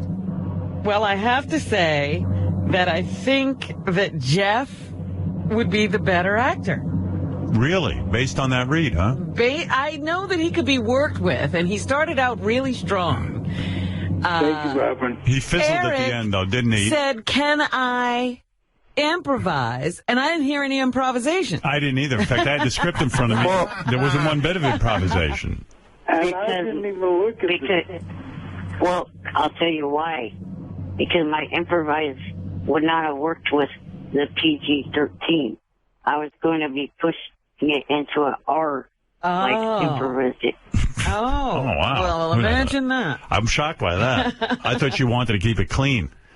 But all right. Well, you know, Jeff did at the end became unintelligible. Yeah, but, you know, that can be worked with. I watch a lot of TV. Sorry, yes, John? Do you think we could hear that last line, Jeff, one more time? Possibly? Jeff, here, I'll lead you into it if you don't mind. Yeah. You hear that, Alex? 5 times a day. Try Rutsifis Bar in Venice. What? Hey. All right. Well, I hope that helped, John. Maybe he can't be worked with. Fred, who did you like better? Well, Jeff was appalling. Right. But Eric was horrendous and unpleasant. Mm-hmm. And John is a friend of the show, so taking all that in consideration, I think he'd be better off with Jeff the Drunk. Mm-hmm. But, of course, it's really up to John. Right. Right. Howard, I'd actually love you being a judge. I'd love to hear your thoughts. Well, you know, I look at two things. There's a visual, and the fun thing with Jeff is that arm that just sort of hangs into space. Sure. I mean, he looks the part. Yeah, He's fun. And, Jeff, would you be willing to take that arm out of the sling so we could see it just flapping in the breeze? Sure. You could do whatever the fuck you want with me. All right. And then that's an actor. And Eric's visual is always so intriguing. I can't take my eyes off the screen. Anything I've seen him in, the drooping head, the extremely tiny feet, the body that almost isn't there. That almost isn't there. There's always something fun to look at with Eric too. So visually, I'd say they're a draw. Eric might even have the advantage there. Visually, yeah. Visually. Now, as far as the acting went, I do have to say Jeff was surprisingly natural. Yes. Even to the point of being unintelligible. Right. He's like... He's homeless for sure. Jeff had the much funnier delivery. There were times that you just... bitch. And for the DVD sales, Jeff would probably be better because you have to keep rewinding back and forth to decipher what he said. So if you're going for clarity, I'd go with Eric, but for pure laughs, I'd probably go with Jeff. Yeah, is this a comedy? Yes. It is a comedy, yes, It Robin. is a comedy. So I do lean toward Jeff, but it was close. I'd say both reads were equally bad. Yeah, it all depends on what you're looking for. Yeah, John, that's really up to you. Although I want to add one thing. And you're right. Jeff would be the guy you'd rewind and watch again. Eric would be the guy you just fast forward through. You no desire to see it. Really? Really. Oh, I don't think really. so. Well, I guess Fred is not a fan. Fred, what happened with you? Not of that. You know, that's not his role. That's not his How role. did you like it when he had his head blown off in Fringe? No, that was fine. Oh, you like that? Loved it. Well, John, I guess it's time. It's getting later in the morning, and we do need your answer. For the big trip to Hollywood, the acting experience, coveted role in the new movie, The Brag. Who's it going to be? I do have one question for Jeff. Yes. Which is, Jeff, you're in California, right? No. I'm in New York. You're in New York. Yes. Will getting to California present a huge problem for you? No. I flew before. I mean, it's a huge problem if you don't pay for it. Right, that's the problem. Getting him there. Both these guys are flat broke. Fair enough. Well, let me begin by saying that I was not looking for bad or horrendous, but I am looking for some laughs, and I am going to have to make it unanimous here, which is that I think Jeff brought the comedy and the natural feeling to the role. Thank you, John. Wow. Eric, is this a big blow to you?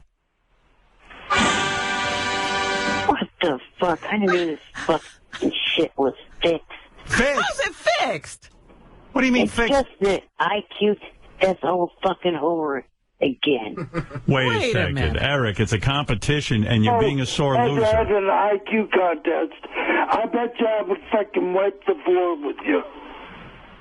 Eric, what do you mean? Highly fucking doubt it. Eric, How I is it assure you that fixed? I have no fix here whatsoever. Everything I do on this show is fixed.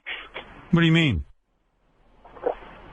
The IQ test. We didn't change that one. What do you think? We lied? We went to an independent company. Pretty sure that was fixed. It was not. Well, okay, let's... This is fixed. This is fixed. How's it fixed?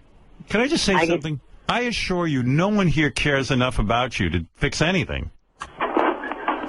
You think we said to John that he had to pick Jeff the drunk? Everything is fixed but Eric. Shut up, you little perk trash. Well, this Jelleback Chad just beat you out of a road, douchebag. Oh, my goodness. Eric, I'm a little hurt by this. I tried to run this fair and square. I let you both audition. I don't understand your comment here. Well, first of all, let's bring something up. Eric introduced the idea that he's not necessarily a go in every role. And Jeff stepped up, and then it became a competition. Mm-hmm. Eric had this territory all to himself, but he was so difficult to work with. He left it open. That's right, Jeff. All right, well, Eric, I still want to hear from you. I hate that you think that this was fixed. Explain to me some more what you're saying. Well, not only is this, I've been stuck in a situation on this show I've fixed, but also other situations make me look like a fool with fucking prank phone calls and other shit like that. Like Jeff doesn't get prank phone calls, dickhead.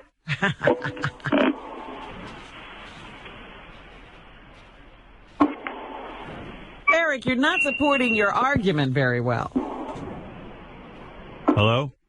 Hello? I'm here. All right. Well, Eric, I have bad news for you. You did not win the part. It was fair and square. I outdid his drunk ass. You have to go back and listen. You couldn't hear. Yeah, I don't think this was your best acting day. I think maybe you were a little off. You didn't... Well, it was his best acting day. Ever. Well, I know it's tough for any actor to lose a part. And what you've really witnessed here, for those who are interested in the Hollywood lifestyle, rejection is part of Hollywood, and it is tough. And Eric, his initial response was to say it's fixed. He has to, the actor must protect his ego. Maybe that's what's going on. That's something I've learned. This is not an easy life for the actor, no. No. You have to be able to handle rejection, learn from it, grow from it, and bounce back. You blew it! You blew it! Johnny Fratto represents both of these gentlemen, and he is calling in to actually congratulate Jeff. Johnny, is that bad to congratulate one client and make the other one feel left out? Johnny? Well, Johnny's asleep. Johnny's fell asleep. Fucking guys. As usual. Thank you for But he literally just called in. Johnny. How could he fall asleep so fast? Oh, hey, hello? Johnny. Hello. Johnny, how do you fall asleep within 2 seconds of calling in? I have no idea, Howard. I think I got that thing, narcolepsy or whatever. You know. Well, Johnny, I know you want to congratulate. I know you want to congratulate your client. I want to congratulate Jeff for getting the part, and obviously I felt very bad that Eric didn't get the part. But Eric, are you all right? No. Eric? No. You're not all right? Well, you know, you got to win some, you got to lose some. You know what I mean? That's how it works. Don't jump off your wheelchair, bitch.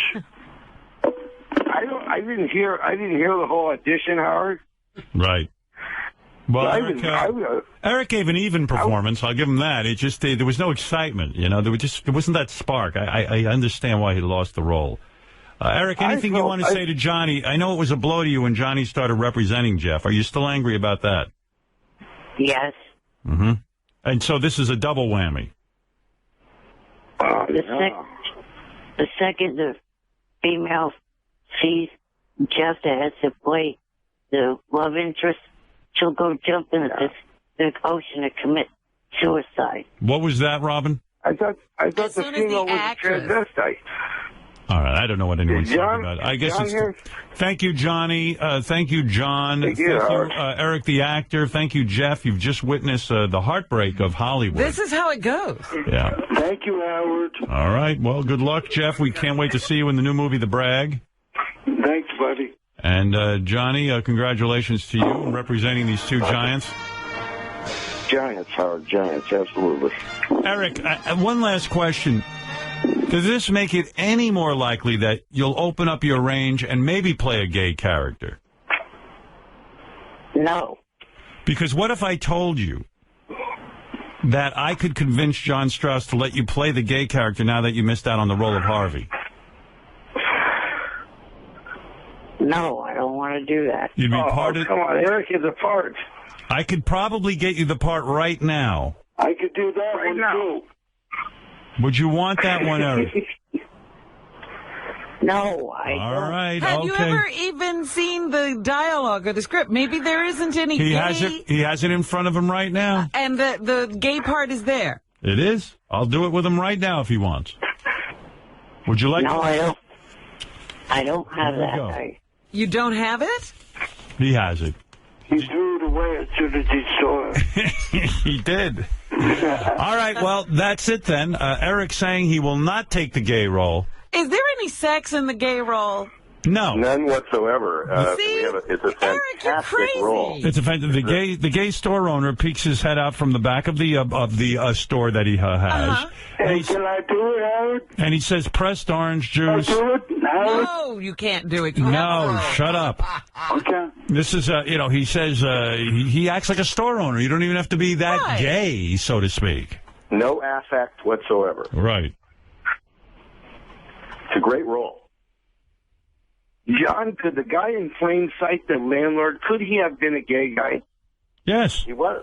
He was gay. He was a gay guy. Yeah. So Eric has already played a gay guy. No, he was. He's done it. Eric, the guy you played in plain sight was gay, John. Will you let me speak? Go ahead. Damn. No, he wasn't. I was married to the woman that was pushing me. Yes, but John says that was a beard. That in fact he was on the down low. He was gay. He absolutely was. We have a whole character bio on him, and he was gay. So you've done it. We just didn't tell you. Was he a top or a bottom? He was a manly man. He was the top. Oh, he was on top. Absolutely. Oh, all right. So I don't believe that bullshit. He wrote it. He wrote it. Come on. You wrote it. Let's read. Eric, yes. Play the gay part. Read the gay part with Howard. Come on, I don't have it anymore. Oh, you threw it away. He did. So, Howard, how about if you just play the gay guy for a minute or two? Here, I'll improv with you. Here you go. There you go. Oh, hello. Eric. Hi, Eric. Bye. Hello. Bye. Have a nice day. Hi, Eric. How are you? Is he gone? Oh, my cock is as big as a beer can. Oh, yeah. Go ahead, Jeff. All right, well, Jeff, congratulations. Johnny, congratulations on representing Jeff. And John, congratulations on The Bang. Thank you, Howard. All right, there you go. And when can we see The Bang? The Brag. I mean, The Brag. Sorry. I of the bag. It will be out next summer. I'll keep you updated on Please do. On how Jeff does. Can't wait to see the movie where Jeff is edited out. Right, or compressed to about 3 seconds. But we are not going to give away this other role as the gay owner of the juicery for a little while. So Eric, you have some time to give it some thought. Maybe he'll come around. Right. Can you rewrite it so that the guy is straight? No. I don't think so. I mean, part of the fun of it is. There we go. You know what I mean? Can I just say two things to Eric? Yeah. First off, Eric's gone, by the way, but I'm sure he's listening. Well, I just want to say we would never in a million years would we ever fix anything. Of course not. Everyone in here thought he sucked, right? The judges here thought that he wasn't any good. They were both horrible. He sucks every day. But the other thing is, I hope he understands now how difficult he is to work with. People don't want to work with a difficult guy. Well, I think he's learned that. I think it was a tough day for him. He wanted the role. He needs to sit and think about this. Right. He's a good man. He's having a tough day. You could understand. He lost out on the plum role. All right. Thank you, John. Thank you very much. All right. Goodbye, Jeff. Congratulations. Thank you. And Howard, right. Yes. Thank you so much for Metallica and Jesse Ventura and Graham Nash. I think you're truly one of the premier interviewers who ever was on the air. And it is just thoroughly enjoyable. Thanks, John. All right. You're welcome. There you go. And James Caan, Howard. James Caan was off the hook. Off the hook. Thank you. Johnny Fratto, everybody, who now represents Jeff the Drunk. Thanks, Howard. Later. Later. Wow. There it is, the act-off you've been waiting for. I'm shocked that Jeff just cruised in there.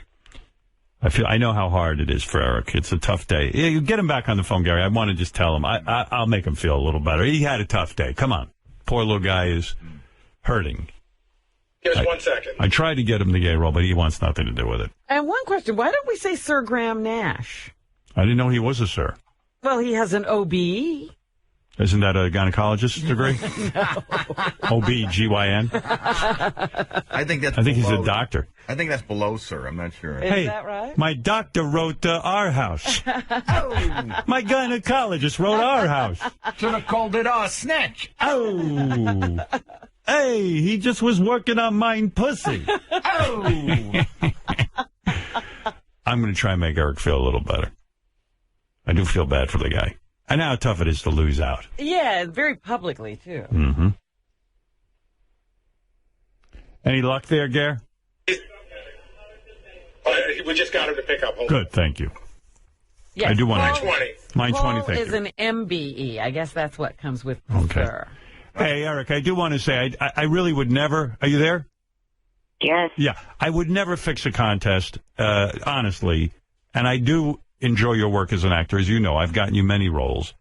I know this is a tough blow for you not to get the role, but listen to me. There'll be other roles. Don't take it to heart. Jeff wasn't that much better than you. He wasn't What? good at all. Right. Rejection is part of acting, and listen, so what? When I hear of something new, I'll give you the call, all right? Well, there is something that, remember last year, the first, and from the FX series called Legit? Yep. Was offering me a role. Yes. Well, they're going to be doing season 2, and they would like me to be in an episode. There you go. Season 2. Everybody wins. Everybody wins. But again, this stumbling block is something that doing this movie would have helped. I understand. Listen. Getting this SAG paid. You're not going to get every role. Did you prepare, Eric? Yeah, I did. Oh. No, he was prepared. Right. He played it a little low-key, I felt, and might have cost him the role, but that was his choice. And this is one of those showy kind of roles. It is. And Jeff was really putting it all out there. But listen, there's going to be other roles. I can promise you that. This will be a blip on your career path, okay? Trust me on that. All right. All right. Now have a good day. Don't let this one knock you out of the game, all right? Okay. All right. You're not going to give up, I'm hoping. All right. All right. Thank you. Bye. Bye. Well, that's a tough... he took it hard. Yeah. I can tell. He was sort of counting on it, I think. Right. Well, there it is. What you've experienced, ladies and gentlemen who listen to this show, is a very real audition. Lest anyone think it was fixed. It was not. You're two up-and-coming actors going up for the same role. Very rarely do we get to see this. All right. Thank you.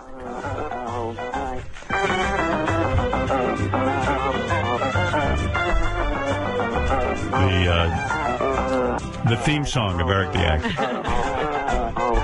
All right, why don't we take a break so everyone can calm down? That was a very draining, emotional. I'm a little bit upset, yeah. Yeah, listen, I don't like to see Eric lose a role. I really don't. But okay, this was it. The producer wanted to hear two actors. He heard them. One thing we can say is that I could give Jeff the Drunk maybe the gay role, and maybe they could slide Eric in on the Harvey role. I wonder if Jeff would do that. Oh, Jeff would do anything. He doesn't care. Yeah, it doesn't like Eric so much, though, if it works out for Eric. Well, hey, Gary, why don't you talk to John Strauss and see if they can't give Eric the Harvey role and make Jeff the Drunk the gay role. Check into it. I feel bad for the little guy. Yeah, but, he was saying that, he needed laughs in that role, and Eric wasn't giving us many laughs. Wait till you see him on screen. You'll be laughing You'll be laughing plenty. I mean, Jeff would play any role. Jeff would play the role of the ocean in the movie if there was such a role. Atlantic or Pacific? Atlantic. Okay. Whoosh. Whoosh. I wonder what the Pacific sounds like. Whoosh. All right. We're going to take a break, and we'll be back right after these words. The Howard Stern Show. Welcome to Straight Talk with John the Stutterer. Hey, John, I just want to know your thoughts about electing the president, electoral college versus popular vote. Well, I would prefer a straight popular vote because I feel to be better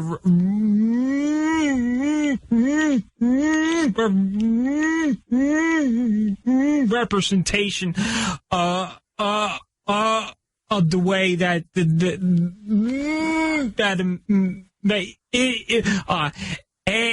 a popular vote would be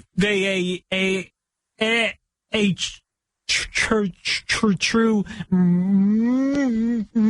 representation. I'm getting stuck here. You're listening to The Howard Stern Show.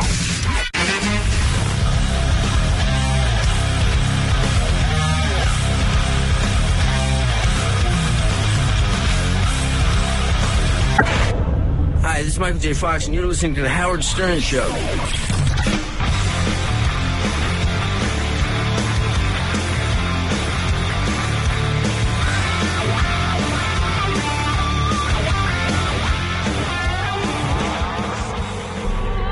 La Okapa Sinharaku. Lukta och puchpa et. Anta Nasangota. Divit ko dajat. Tularika. Kach kech. Va onsa lajuan. Voski ta ankapa. Vach. Ita. Luknech. Wan Zolura in. Rakala Tilur.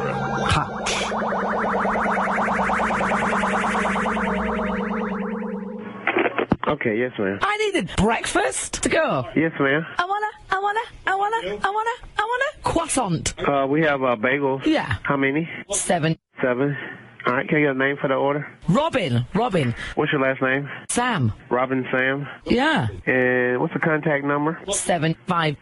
I need a whole 7 numbers. What the fuck are you asking me? Ma'am? Why are you so curious about me? No, ma'am. I'm placing your catering order, and I need a callback number. That's the requirement that we have. Fuck you. Can I get a Diet Coke, please? Yes, I have you down for 1 Diet Coke, 7 chicken, egg, and cheese bagels. Your name is Robin Sam, and I have a phone number for 755. I need the other 4 digits of your phone number, please. Yes, of course. And what may that be? Because I'm actually trying to keep you on the phone long enough that the police can get there. Fuck you. I'm sorry? Am I rude? No, ma'am. Do you have a big penis? Now you crossing over the line, ma'am. Is it thick or is it thin? Ma'am, this is a business. I know. And if that's all you have the time to do, I prefer you to call another business, please. Shut the fuck up. I'm going to see you at work tonight, and I'm going to slap you on the fucking head. Heavenly Father, I thank you for this day, Lord. I thank you for all that you do in and through our life, Lord. I pray for Robin and whatever their name may be, Lord God. I pray that you would strengthen them, Lord. Encourage them, Lord God. Whatever the circumstances and situations they may be facing, Lord God, I pray that you would don't even give guide them, Lord. Breakfast? We just thank you for your loving hands around them, Lord God. Pervert. Heavenly Father, what they meant for evil, Lord God, we pray that you turn around for the good. We thank you, Lord God, for even this phone call, Lord God. We move and have our way by you, Lord God. No weapon formed against us shall prosper, Lord God. Have mercy on them. Have mercy, Lord God, upon us, Lord God. We give you the praise, Lord God. We magnify you. Have mercy, Lord God, according to your loving mercy. Oh, God, that's awful. Okay, I have to go. All right, in Jesus' name, amen. Fuck you. Have a great day. Coming to Lincoln Center. Where is the clip that I want to play, J.D.? I don't know. J.D., the opera. The story of a boy who became a man, a mumbling man. I don't collect spoons. Experience the drama. J.D.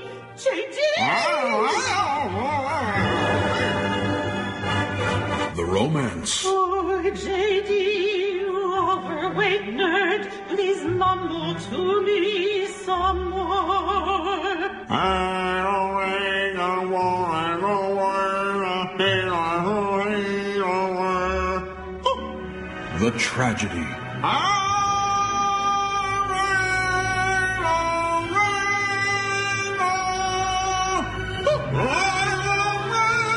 And the triumph. I'm J.D. I'm J.D. I'm J.D.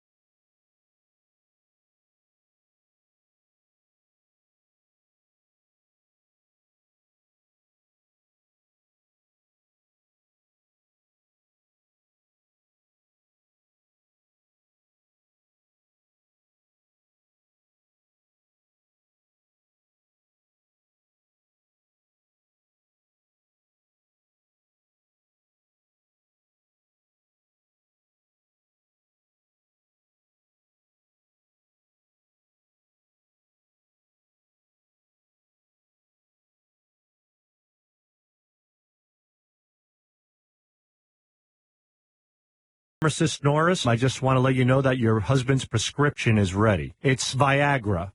What? You gotta be kidding. Well, he's horny as hell. He's been humping my leg like a wild dog, and he really wants to hump you. He's not going to, because in the first place, how could we even have, this pisses me off. I'm 79 and he's 81. If my husband couldn't get an erection, I would be angry too, so I understand and I sympathize. No, I don't even want to hear. Goodbye. Hello? Hi, this is Nurse Ethel calling from the doctor's office. Just talked to the pharmacist. Your Viagra's ready to go. How in the heck would you have sex to begin with? Well, he said lately he's been limper than a wet noodle, and he's a grown man. And I don't care. I'm a grown woman, too. I am really pissed off.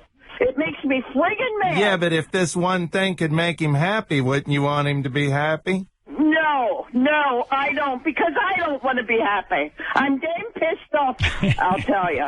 Well, okay, goodbye. Well, when you going to come pick up his boner pills? I don't want to be happy. That's what she said. I don't want him happy, and I don't want to be happy. Yes, Mitch, you're on the air. Hey, now. Hey, now. So, Howard, I called in a while ago, and you made me listen to McCartney's Ooh You. Yes, ooh, you. And big fan of McCartney. Now, I was wondering if you could have him play that when he comes in the studio today. He won't be performing today, He's but not performing. But I'm going to talk to him about everything. Anything I can cram in, I'm going to ask him every question like it's the last time I'll ever get to talk to him. And I'd be willing to buy like 20 calendars if you get an autographed copy of his new album or something. What? I'd be willing to buy 20 of your North Just go buy 20 calendars. calendars. Don't be a cheap fuck. Asshole. Okay. Oh, I love this song. Ooh, you. I think this is the song he should be remembered for. Even more than Maybe I'm Amazed. Well, he gets to choose. No, I get to choose. They'll be gone. Maybe he's writing it down somewhere. Yeah.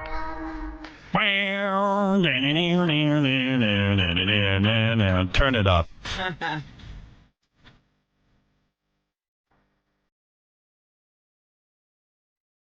I just need to write one good song. And what does he get to write so many? Right, that's not fair. Peter, Paul, and Mary are standing around somewhere going, yeah, give us a few more hits. I'm sick of playing Puff the Magic Dragon. I said, ooh, yeah. Yeah, that's good. What happened? Went away. That was weird. Hey, cut out. Scott, are you responsible for that?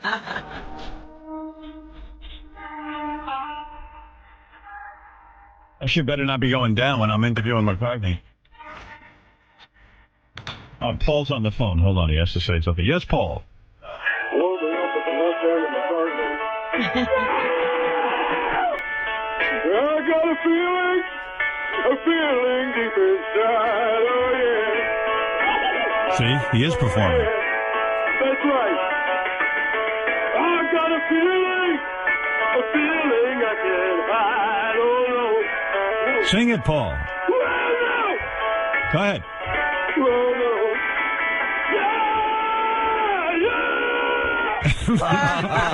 He's going nuts. What happened to Paul? What happened is he's in a hotel room and he's going bonkers. Oh, please believe me. Paul? Paul? Paul? Paul? And if you leave me, I won't. You're supposed to be on your way here. Paul? He can't get here if he's going to stay on the phone singing. Paul, you got to get over here. What a lunatic.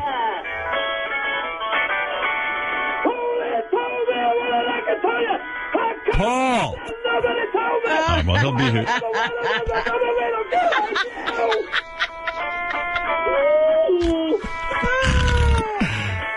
All right, Paul.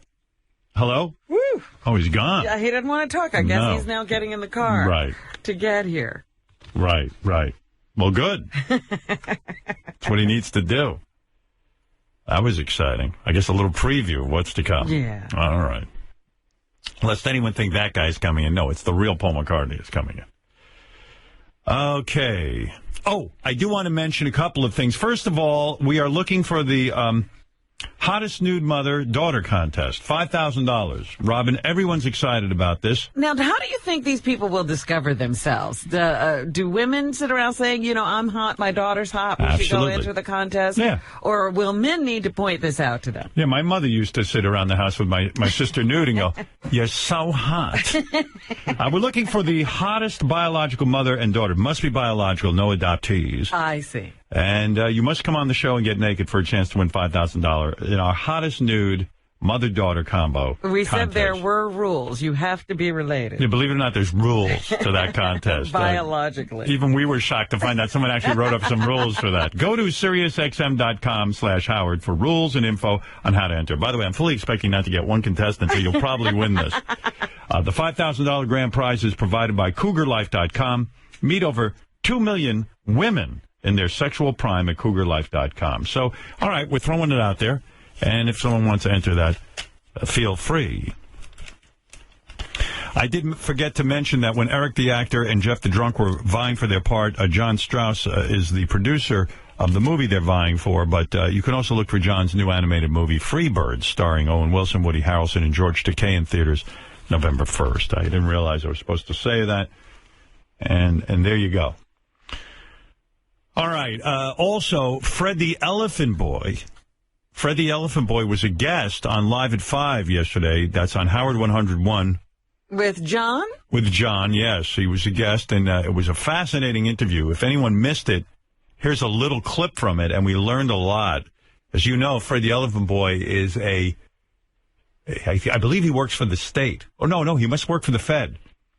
He works for the federal government. He does. And he's furloughed. He's furloughed, yes, and it was a very touching interview. You work for a federal agency, which we're not going to name. How did you find out that you were being furloughed? Well, the news was coming, on that Friday. And by the way, Fred is the head of the FBI. I'm not supposed to say that, but I'm letting you know. As a matter of time, maybe they will settle on the weekend. They didn't. So on Monday, we didn't know what to do. So we were supposed to report for work. Then they announced, right? Who's staying, who is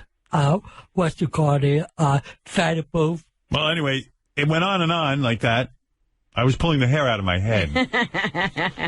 But it's a very sad story, if you can tell what's going on there. And Fred talked about his frugality, that he's actually being frugal during this very, very difficult time. He hadn't been frugal before. He wasn't saving for a rainy day. I think he was saving for a rainy day, and every day in Fred's life is a rainy day. That's the problem.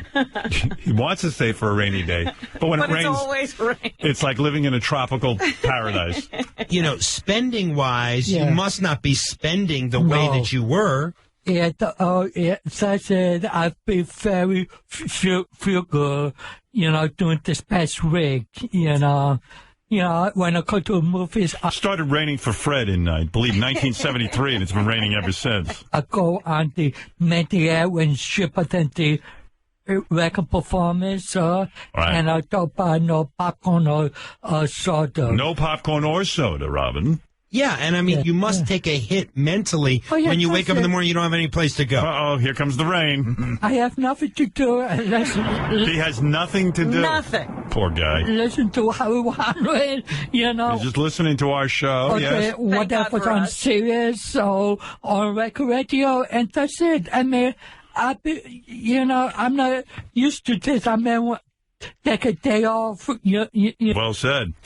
Once in a while, for long, what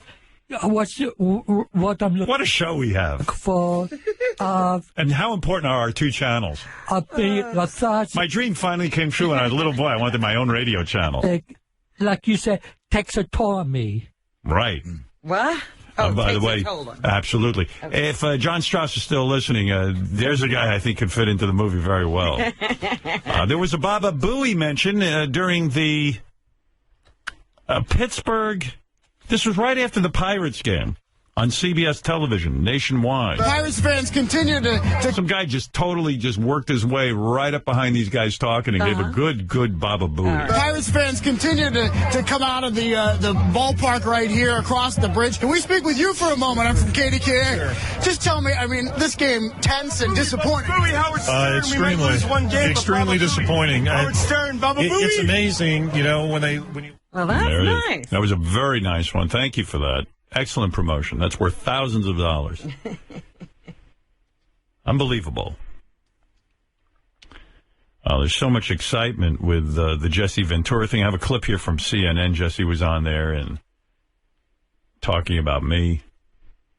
He did say, there was a little crack in our relationship. He did say that if I do not run with him, he does have an alternate. Oh, so he's going to run. Yeah. He wants to run with me, and he's waiting for my answer, but he's getting a little fed up, and he said, I do have someone else in mind in case Howard doesn't. And he says, as long as I have Howard's support, I'm okay. I can go on the show and promote. Right. So he'll have my support. So he's made up his mind that he's going to run with or without you. Right. First, he wasn't going to run without me. Right. Yeah. Let's go to Jason. Jason, you're on the air in San Antonio, Texas. Beautiful San Antonio. Probably the temperature like 100 degrees today. No Jason. All right, let's go to Vince. Vince, you're on the air. Hey, Howard. Good morning. Vince. How are you? Good morning. Hey, I got 3 things I want to tell you. First of all, that guy that phoned in and criticized your wife and everything, he's such an asshole. Your wife is very beautiful, and I love the great heart she has. Thank you. Thank you. And by the my way, wife, most of our fans were very kind. I know we did a little bit of charity work yesterday, and a lot of you, thank you for buying the calendar and being so supportive. It was very nice. And my wife and I, we've also rescued animals off the street and helped them. And we had 2 cats. We had to put one down because of what is the temperature in San Antonio today? I have no idea. Oh, you're not from San Antonio. You're from L.A. What's the temperature in L.A.? Probably about 60 right now. 60. All right. That's warm here. Anyway, I also wanted to tell you that Beetlejuice game was fucking hilarious. The Beetlejuice game, we will have that again. So many of you have written us notes saying you love the Beetlejuice game that we might have to bring it back. Yeah, that was great. And one more thing. In lieu of Robin's sickness, I donated 22 inches of my hair. Really? You said in lieu of? You mean in honor of? Well, because of my wife's illness, she has lupus, and then all right. And then Robin's illness, I went and I got my hair cut and I donated to charity. Well, very nice. Thank you, Vince. I might be wearing his hair. You probably are. Imagine you have Vince's hair on your head. Is that right? When you have hair, you have your own hair there, though. I thought that was your hair. This hair? No, Yeah. This is not my hair. What is that? This is human hair weaved into my hair. Oh, so your hair is there. It's just a combo of human hair and your hair. Yeah, so I could be wearing Vince's hair. Oh, I see. And then what's going to happen? Your hair's going to grow in and you're going to lose that hair? You're going to get rid this of has it? to be maintained, so you have to go back you get this redone. Well, what are you going to do, though? Frequently. Eventually? I have no idea. I'm right now, I like this, and I might stick with it. Who knows? I see. And so, I'm confused. Why are you confused? Because, in other words, your hair is growing back, so your hair is weaved in with that hair, and eventually, when your own hair gets long enough, why do you need that hair? I don't know. It's Exactly. easy to maintain. Well, don't go to Bobo's guy. Well, I certainly don't look like Bobo, do I?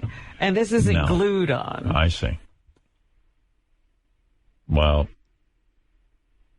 good for you. Because I thought that the plan was, and I was in on this, that you were going to grow your hair out mixed in with that hair, and then we were going to cut that hair off, and then just have your regular hair back again. Well, that could be what happens. We'll see. If you do cut off that hair, give it to Benji. I know he wants hair desperately. Yes, Benji, you can have it. Right, Benji? You want that. When I saw Robin come back, I was just, oh, my God, I want that. Yeah. Well, hold on. She's not done with it yet. But eventually she will be, I think. Let's go to Mark. Mark, you're on the air. Hey, a question. Are you going to try and get an autograph for your daughter?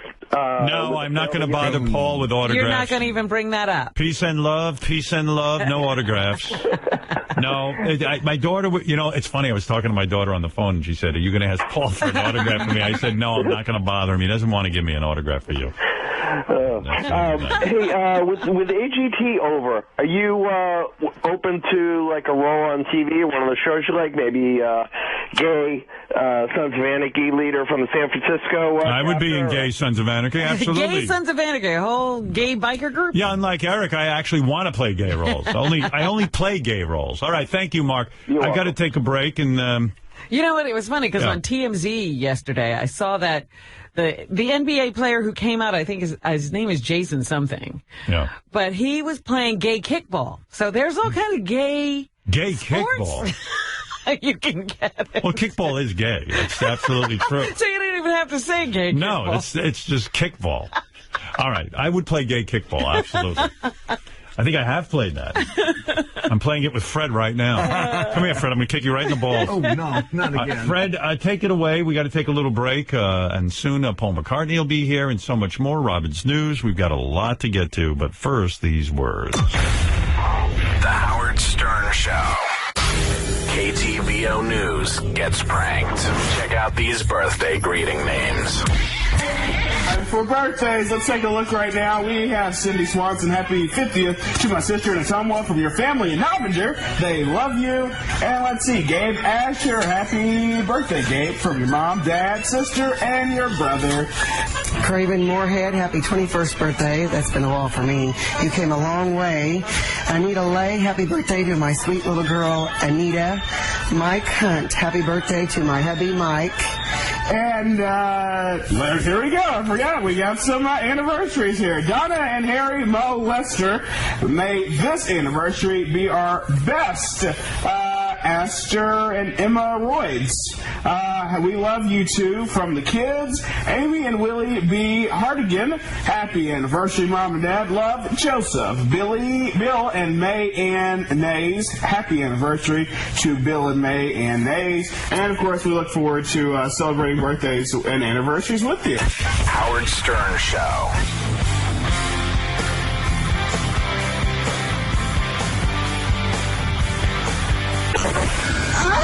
Here's teen mom Farrah Abraham. Stop that, Lucy, baby. On Matty P's Radio Happy Hour.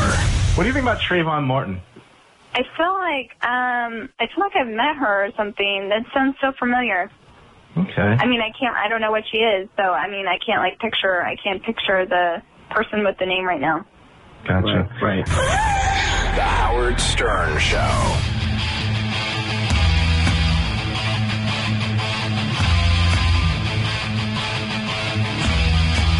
How come the Republicans aren't going out there and telling them, all right, we got a caller on the line? Hi. Yes. Do you have something to You did can you see want to talk? that these Republicans and went all the way, took us. They took us, huh? What happened? Well, all the people doing the monuments and the visiting places, and they ain't got no action. So, if I was to guess, you're saying this is the Republicans' fault then? Right. Oh, okay, but let me ask you a question. All right, why do you think this? Why do you think this is the Republicans' fault? Yeah. Right. Okay, where are you from anyway? I'm on Archambault, in Valencia, California. You're from California. That would make sense. Right. Okay. All right. By the way, let me ask you a question. Do you do you like Obamacare or do you like the Affordable Care Act? Which one do you like? Yes, indeed. Mm-hmm. Which one? Yeah. Mm-hmm. Right. Oh, come on. No, which one do you like? Do you like the Affordable Care Act or Obamacare? Which one do you like? Right. Yes. All right. So this is the Republicans' fault. It's not the Democrats' fault. Right. Right. Okay. Well, why is this the Republicans' fault? Yeah. Right. Yeah. All righty. Yeah. Mm-hmm. Right. Okay. Right. All right. Thanks for listening. And I'll put you on. Okay. Ankapa. Ita. You understand? All right. Well, listen. I appreciate your opinion, whatever it was, and yes, indeed. Mm-hmm. Right. Call in again someday. Okay. Take care. All righty. And we are out of here, people. We love you. All righty. There you go. Wow. All right. We have a caller here. All righty. You're on the Super Dave Show. What is on your mind? And we are back. Hello, Willie in Arizona. Yes, sir. Arizona. Okay. And we're back, good people. Thanks for staying with us. Well, yes. Okay. Unless you got something really good to say, Willie from Arizona. Oh, okay. So what do you got to say? All right. Well, they're gone. My friend. And this happens. So anyway, Caller, I'm not going to be answering your call, so you can go ahead and play all you want.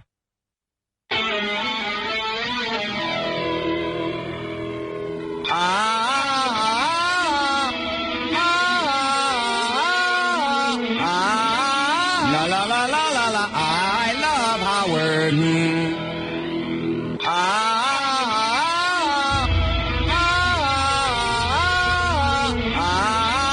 La la la la la la, I love Howard.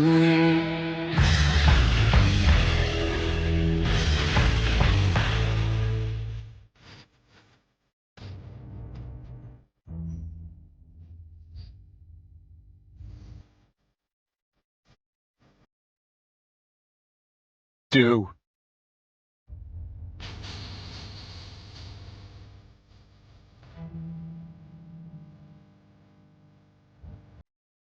Do.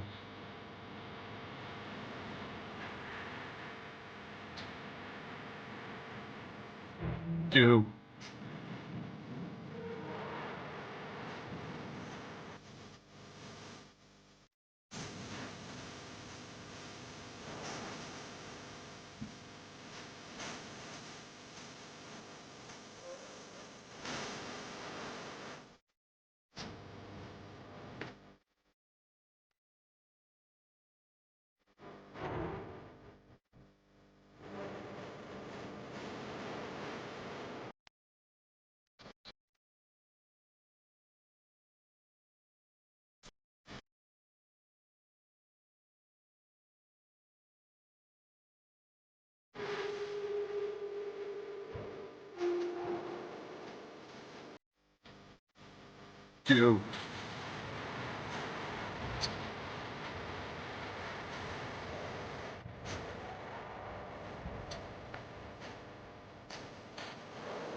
Do. Do.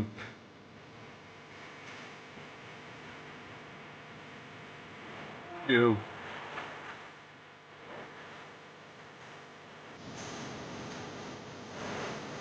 Do.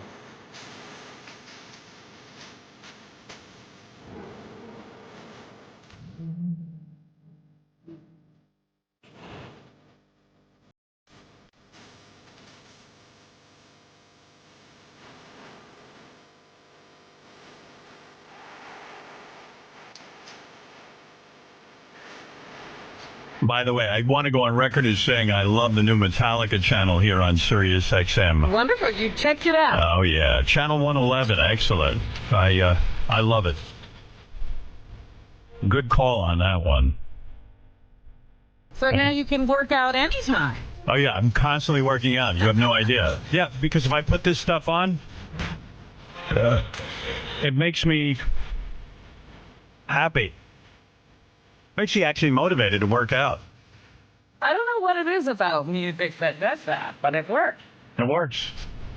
I don't even understand why. Yeah. That does that. Because I even notice when you're running, a song will come on and running becomes effortless. That's why I won't run with music. I could get a heart attack. You put this on, I'll be like running like 4-minute miles. Oh, my God. That concert that Sirius threw with Metallica was just insanely good. I'm sorry I missed it. Yeah, that was really a great night. Although I was standing next to Richard Christie in a diaper, and I was thinking if you were there, you would really have been upset. Probably weird. So. Because he was all sweaty and the diaper was wet, and it was just crazy. And then we started ripping the diaper off him. It got really nice. Maybe it's better than I think. Yeah, Paul McCartney's on his way up, actually. Okay. I got word. And I have so much to ask him. Is Paul here? It's like Paul has an advance team, because there were a bunch of people standing in the hall already, and Paul wasn't even there. Yeah, we all have our diapers on, unless anyone thinks we're going to the bathroom during this. We all took care of that beforehand. You bet.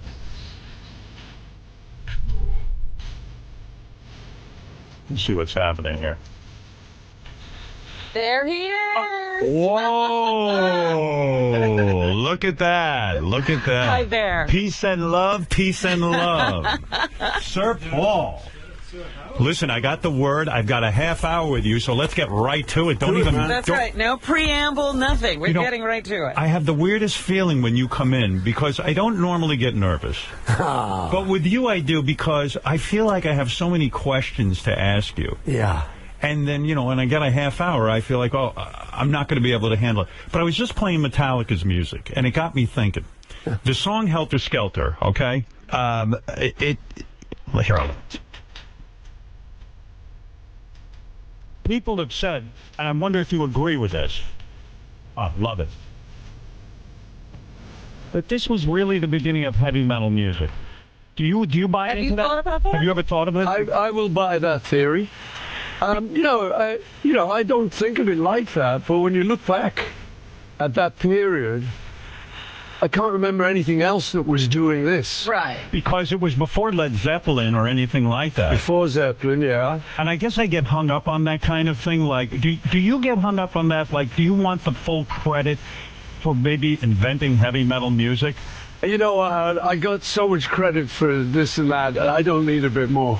but for some reason, that matters to me. I would go for that. You would go for that? I would accept that credit, yeah. You know what happened? Yeah. I read in a music paper that The Who were putting out a new record.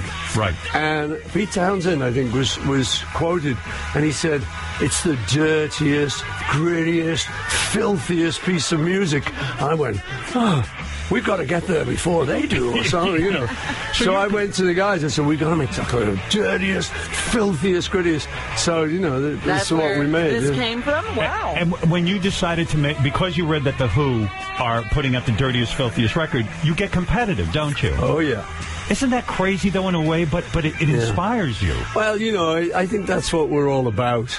I mean, there's a track on my new album where... which is called New. Yeah. Which, in one of the verses says, everybody else is busy doing better than me. Right. Because I think a lot of people think that. And I've noticed it particularly in famous people. Yes. They're all like, oh, what's he doing? What's she doing? Oh, man, In other words, no matter how much they have, there's this sense of competition, and everyone else has more than I do. Yeah, they're all looking better than me. They're singing better than me. That song is much better than mine.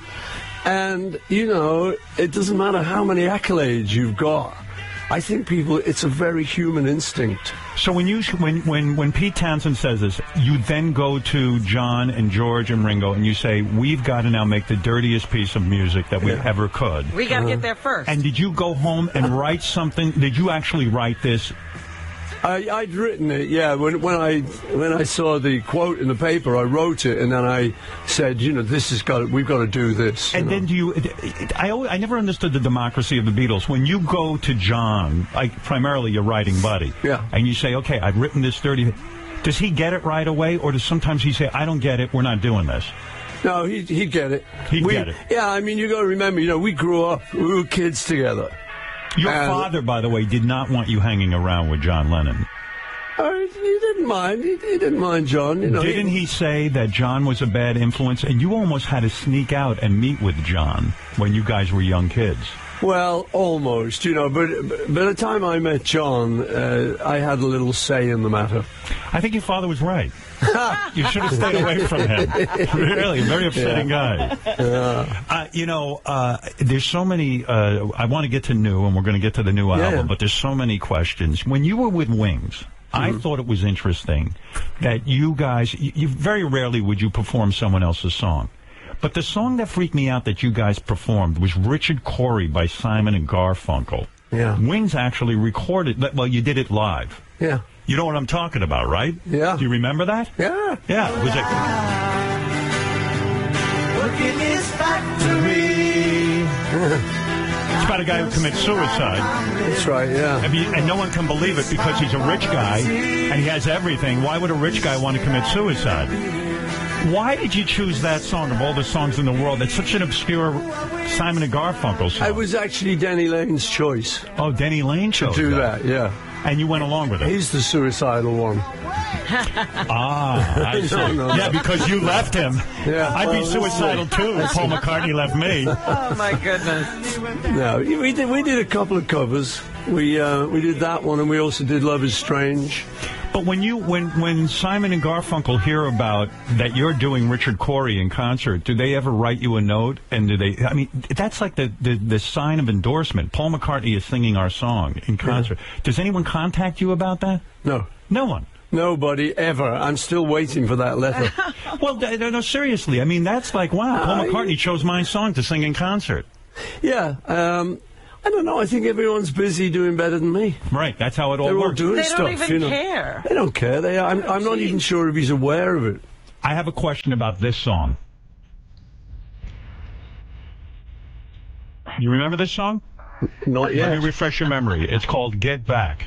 Get Back, I remember. All right, you remember that song? Oh, yeah. Do you remember recording this song? Uh-huh. All right, I'm going to ask you a question about this song, but let's listen to a little bit if you guys stop screwing around and get to the song. Yeah. What are you doing? What is all this nonsense? Preamble. Fantastic song. Here we go. Okay. The song Get Back, when you were recording it, Yoko was in the studio, and every time you sang Get Back, John accused you of staring at Yoko, and he took it as an insult. Because you were telling her to get back to where you once belonged. Well, yeah. Is there any? Was that? No, that's not true. No. I mean, you know, those were very paranoid times. You know, and let's face it, we didn't welcome Yoko in the studio. I know, because we thought it was a guy thing. Yes. I mean, even the guys' wives and the girlfriends and stuff weren't really welcome in the studio. They could, control room for a quick visit. Right. But actually sit in the studio with us, it was like, no, excuse me, we're working. Did you have the guts to say that to John? No. You did not. If you had said that... It was kind of obvious, though. Yes, but weren't you acting out passively aggressively in the sense that you're sitting in the studio, you're just steaming, rather than saying, John, in a kind of a loving way, this is hurting me. I can't work this way to have someone observing. But everyone was just kind of sniping. I don't even think we were sniping. I think we were just fuming. Right. And sulking and being kind of, Did John ever say, look, I'm bringing... He didn't ask permission to do No, he didn't. The thing is, it was really just the initial shock of Yoko sitting on one of the amps. Right. Excuse me, that's my amp. Yeah. She couldn't use a stool. Oh, it would be mind-blowing, Paul. It was mind-blowing. But later on, we suddenly sort of thought, you know what? John's in love with this girl. If he wants to bring her in the studio, we've got to cope with that. And we learned to cope with it. And, I now feel that he had the right to do that. It might have been better if he'd been a little bit more diplomatic and sort of said, hey guys, I'd love her to be, I really love her and I just want to be near her all the time. Right. But we had to figure that out, and we did eventually, but it took some time, and there was a few looks went on. I was saying this morning that eventually you even came to say that you feel Yoko was instrumental in John's solo career, because the inspiration for Imagine and all of that, you feel came from Yoko, that was his muse, so to speak. I think so. I think, with the Beatles, we came full circle. Right. And so when we broke up, it was the right time for us to break up. You were young guys. You needed to go off on your own, in a sense. And he'd found, as you say, Yoko, his muse, and she was taking him in a completely new direction. Right. Sort of avant-garde, all stuff we'd liked, all stuff we'd admired in other people, but suddenly he had a ride on this bus. Don't you think that, like you've said, that you want to be remembered for Maybe I'm Amazed? Out of all the songs that you've written, you want to be remembered for Maybe I'm Amazed, which is an amazing song. But in a sense, maybe you understand the Yoko thing better, because you wrote that for Linda, and you said at the end of the Beatles, you were, I don't know if you were close to a nervous breakdown, but you were pretty upset. And you wrote that song because Linda got you through the breakup of the Beatles. Yeah, that's true. What did she do for you? Yeah, it was her attitude. Well, she was a loving wife. Right, you that's know, the one. and she was great that way. But it was her attitude. She would just say, let's just get away. Don't go to those meetings. Let's just get out of here. She was able to lift your mood. And, the kind of thing, yeah, exactly. The kind of thing Linda would say, if you're sort of wondering, is it okay to do this? Should I do this? She'd say, it's allowed. Right. And this whole, it's allowed attitude would be like, wow, yeah. And so you sat down and wrote that song, thinking of her and saying, wow, I'm amazed how you pulled me out of this mire of like depression, I guess. Yeah. Right? Oh, yeah. What were you really scared of, that you couldn't do it on your own? No, I mean, it was a heavy thing. The Beatles breaking up. I'd known nothing else. Right. When I was a kid, we joined the Quarrymen. We'd gone to Hamburg as the Silver Beatles. We'd refined it. Suddenly we had this phenomenal success, particularly in America, which all British guys find hard to break. Right. And we had this crazy success, and suddenly, bingo, it was gone, like overnight. It was like, whoa, you cope with that, buddy? Yeah. It was like, okay, what do we do now? I was thinking about that success. When John made that statement, we're bigger than Jesus. Yeah. In a way, I get it, because when you write that many hit songs, it's almost like every song is a hit. It's godlike.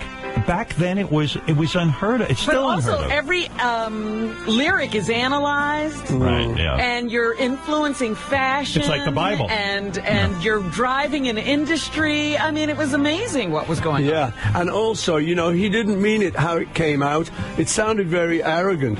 What he meant was, these days, the church, those days, right? The church was in a bit of a state. No one was going to church. No one was bothering to. Nobody had a religious feeling. Congregations were low. Right. And so he was like sort of saying, really, hey, get your act together, because we're bigger than Jesus at the moment, Yeah. Which infuriated. I still got a picture burned into my memory of some young, blonde, white kid when we were down in, Lord knows where, Alabama or somewhere, hammering on the window of our tour bus, looking like he was going to try and kill us. It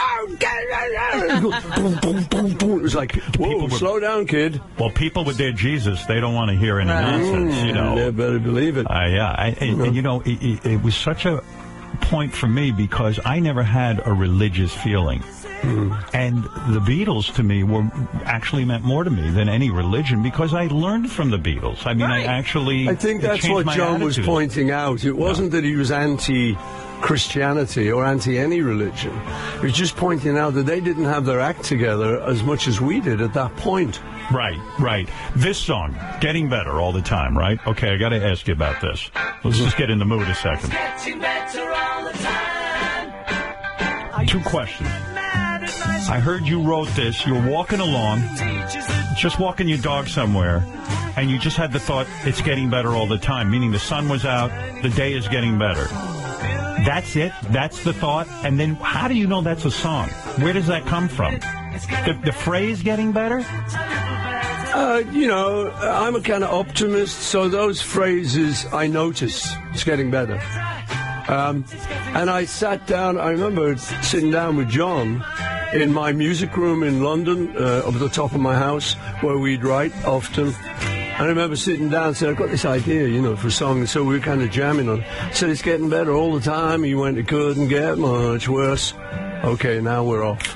So he put the other side there, so now we could build on it. And when you write with John came to it from a whole different angle. You were taking the optimistic viewpoint, things are getting better. He said, I believe, that when you guys wrote that song together, Getting Better, that he was thinking about his anger toward women was getting better, because he was a hitter. He would hit women in his early days. And was that something you discussed with him? And he said, that's where I'm coming from? No, not really. No, it just came out. I mean, that was the good thing about having a great collaborator. Right. You throw him a line, and he throws you something back. He could have said, you know, I could have gone, it's getting better all the time. He could have gone, oh, yeah, you're so right, babe. Right. But that wouldn't have worked. No. So he does the sort of John Lennon sarcastic thing, couldn't get much worse. Right. And when we look at each other, we go, okay. Now we... and so then we start talking about... you know, I used to be bad to my woman. I beat her, and then that's us just being macho. Right. We didn't really do that. I thought we were John... being characters. You know, we remember our school days, the teachers that taught me, this, that. Cool, yeah. You know, so we're just dredging up sort of memories, and occasionally you just throw in something. It doesn't have to be true. I see. So it wasn't that literal. That I don't think so. Not to my memory, no. You know, these stories grow up. They grow, yeah. Yeah, I just read about it, and I'm fascinated by how these things And you happen. believe them. Well, you know, you guys were such yin and yang. Like, you even being a left-handed guitar player. Yeah.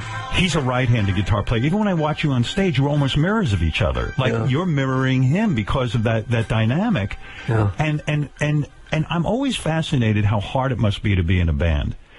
I feel like you were very serious when you went into the recording studio. But even in that song, Getting Better, John was tripping on acid during the recording of it, and he kind of laid back. That's what I read. Wasn't that just completely debilitating to you that your partner is tripping? You're in the studio trying to work.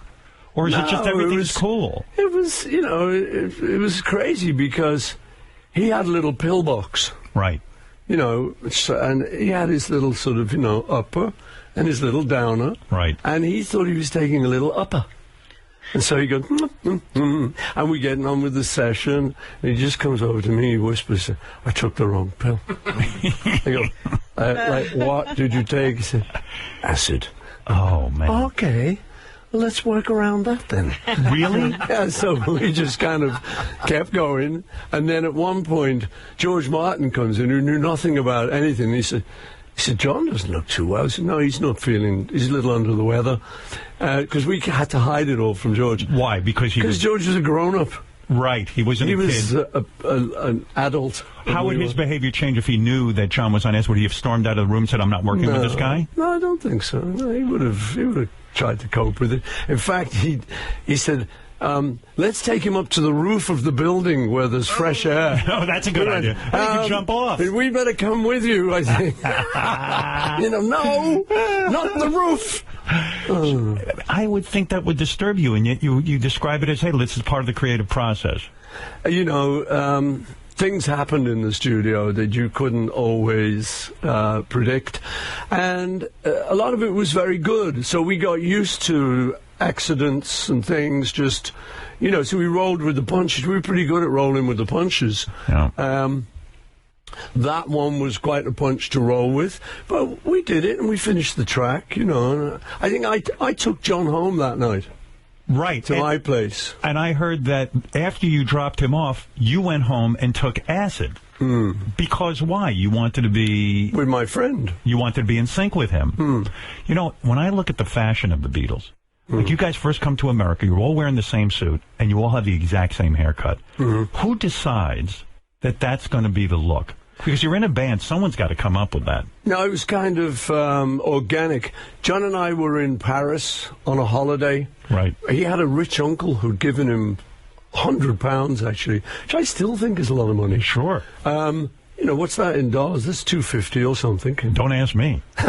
It's a lot of money to a young guy. It's a lot of money to a young guy, Right. and particularly then. Anyway, we went off to Paris, and we bumped into one of the guys we knew from Hamburg. It was called Jürgen, and he had this kind of haircut where his hair was kind of forward, you know, and we were doing the rocker look with the greased back and the slicked hair, you know, and he liked that. He liked it. John liked it. No, Jürgen thought it was really cool that we were kind of rocking guys, you know. Yeah. We said, well, we're on holiday. We're in Paris, you know. So we said, could you do our hair like yours? He said, oh, no, I don't want this. No, this is not good. You look rockers. Right. I said, no, we want to change. So he did it, and then we went back to England, and everyone go, what the? You know, we say it's the new fashion, it's from Paris, you know, it's cool. Right. And so after a little bit of resistance, we all got into it. All the Beatles got into it. And then we'd go to a clothes shop. One of us would find where they had great roll neck sweaters or something, and the others would all dive in there the next day. Right. We all just liked what each other liked. I mean, Mick Jagger used to call us the four-headed monster. But isn't it? But because you all dressed the same. We dressed the same. We often went into the same shop at the same time. Like in Hamburg, we came back with a lot of clothes from Hamburg, like you do on a foreign trip. Right. Because then all your friends go, whoa, where'd you get that jacket? And isn't it amazing when you think about merchandising today? And I mean, listen, the Beatles made a lot of money, but can you imagine? I mean, I'm sure you never imagined that you would actually be trendset. Like, if I saw the Beatles wearing something, I wanted to wear it. I mean, if you had just kind of, before you even put that look on an album, you just put those suits out or put those clothes out. You never thought of that in those days. No, and maybe thank God, you know, because it was just about music. No, you know, the thing is, thank God, because the Beatles weren't very, outside of our music, we weren't very commercially minded. Right. I mean, people would come to us and say, will you do a commercial? Like Coca-Cola came to us, $1 million. In those days, that was big quite money. a lot. Sure, you know, still is. Right. We'd say, nah, you know, we don't. You know why? Because we actually did one commercial for a jeans thing while we were in Liverpool. Wow. We thought, this is cool. You know, they want us to be in an advert. Right. So we went, we got photographed in these jeans. We're all trying to be groovy. It ended up in some paper. And we just looked at it and, oh, God, no. You knew that wasn't right. We can't do this. You know, this is like a cop-out. They call that your brand now. You know when I thought the Beatles were in trouble, too? Because in every album, even like Magical Mystery Tour, everybody was sort of in the same place, even fashion-wise. And then all of a sudden I saw you guys all looking different. And I said, oh, maybe that's the thing. But I always thought the Stones, you bring up Mick Jagger, I always think of the Stones, I mean, they're great. It's a songwriter, you know, Mick and Keith. But when you guys came out with a Sgt. Pepper's kind of thing, the next thing you know, Mick and the guys were dressed as wizards, and you know, on their album, or you'd have Beggar's Banquet come out around the same time that you guys were doing Magical Mystery Tour. It seemed like they were not only competing with you, but following you. Yeah. Well, that is the truth, you know. I mean, I don't kind of try and rub it in because I know the guys. I don't want to rub it in too much. If you're listening, Mick or Keith, they're listening. But yes. However, you look at the history of it all. The Beatles come to America. A year later, the Stones come to America. Yes. We wrote their first single, I Want to Be Your Man. Yes. They didn't have a single. They couldn't get one together. So we, wrote them one, you know. As you say, then we'd make this record. They'd come out with this. We'd go psychedelic. They'd go psychedelic, all dressed as wizards. Yeah, wizard. Yeah, and a lot of pictures I see. Those were the days, baby. But let's all dress as wizards now. But a lot of people are. Thank God you guys didn't do some of that stuff, because you see people walking around now still trapped. I know. But a lot of the pictures I see, Mick Jagger is sitting there in the studio with you guys at the mixing board. Is he? Yeah, you know, we were very good friends. I mean, we still are, but we hung out quite a bit then. We all lived in London. They'd moved not too far. They lived just outside, and we'd moved from Liverpool. So there was a scene, and we would bump into each other quite a lot, you know. I remember even, I don't know if you said it or not, but your 2011 solo tour, when you went out on tour, and you made something like $40 million, and then all of a sudden the Stones went back out on tour, and you kind of felt like, hey, wait a second, again, I'm inspiring the Stones. They're seeing that at my age, I can go out on tour and make a fortune, and they're going out now and making a fortune. Well, maybe, you know, I don't know, you know, and we all look at each other, so maybe that happened. I don't know, you'd have to ask. Do you get together with those guys? Or I mean, occasionally, yeah. Socially, where would you go with that? But, you know, the main one was I was on holiday in the Caribbean, and Keith had a house just down the beach from where I was staying. So I went every afternoon of that holiday over to hang with Keith. And it was great. We were saying, you know what, man, we've known each other 40 years and we've never had time to hang. And here we are, we're just having a drink together. So what does hanging look like with Keith Richards? I mean, it's hilarious. Is it? We had such a great time. Do you just talk about music? We talked about old times. Right. We said, you remember Thank You Lucky Stars? Remember? Right. All of that. And we talk a lot about music. And he's very knowledgeable. Yes. Keith is very knowledgeable. He'd have something playing, and I'd say, oh, early Chuck Berry. He'd go, no, that's where Chuck got it from. Oh, So wow. he's an what do you call aficionado. it? Aficionado. Is it important to you when you have personal friends, when you have friendships, that someone really have a good understanding of music and the history of music? I mean, it's almost mandatory, right? Oh, not really, no. I mean, I know a lot of friends who aren't really that into music.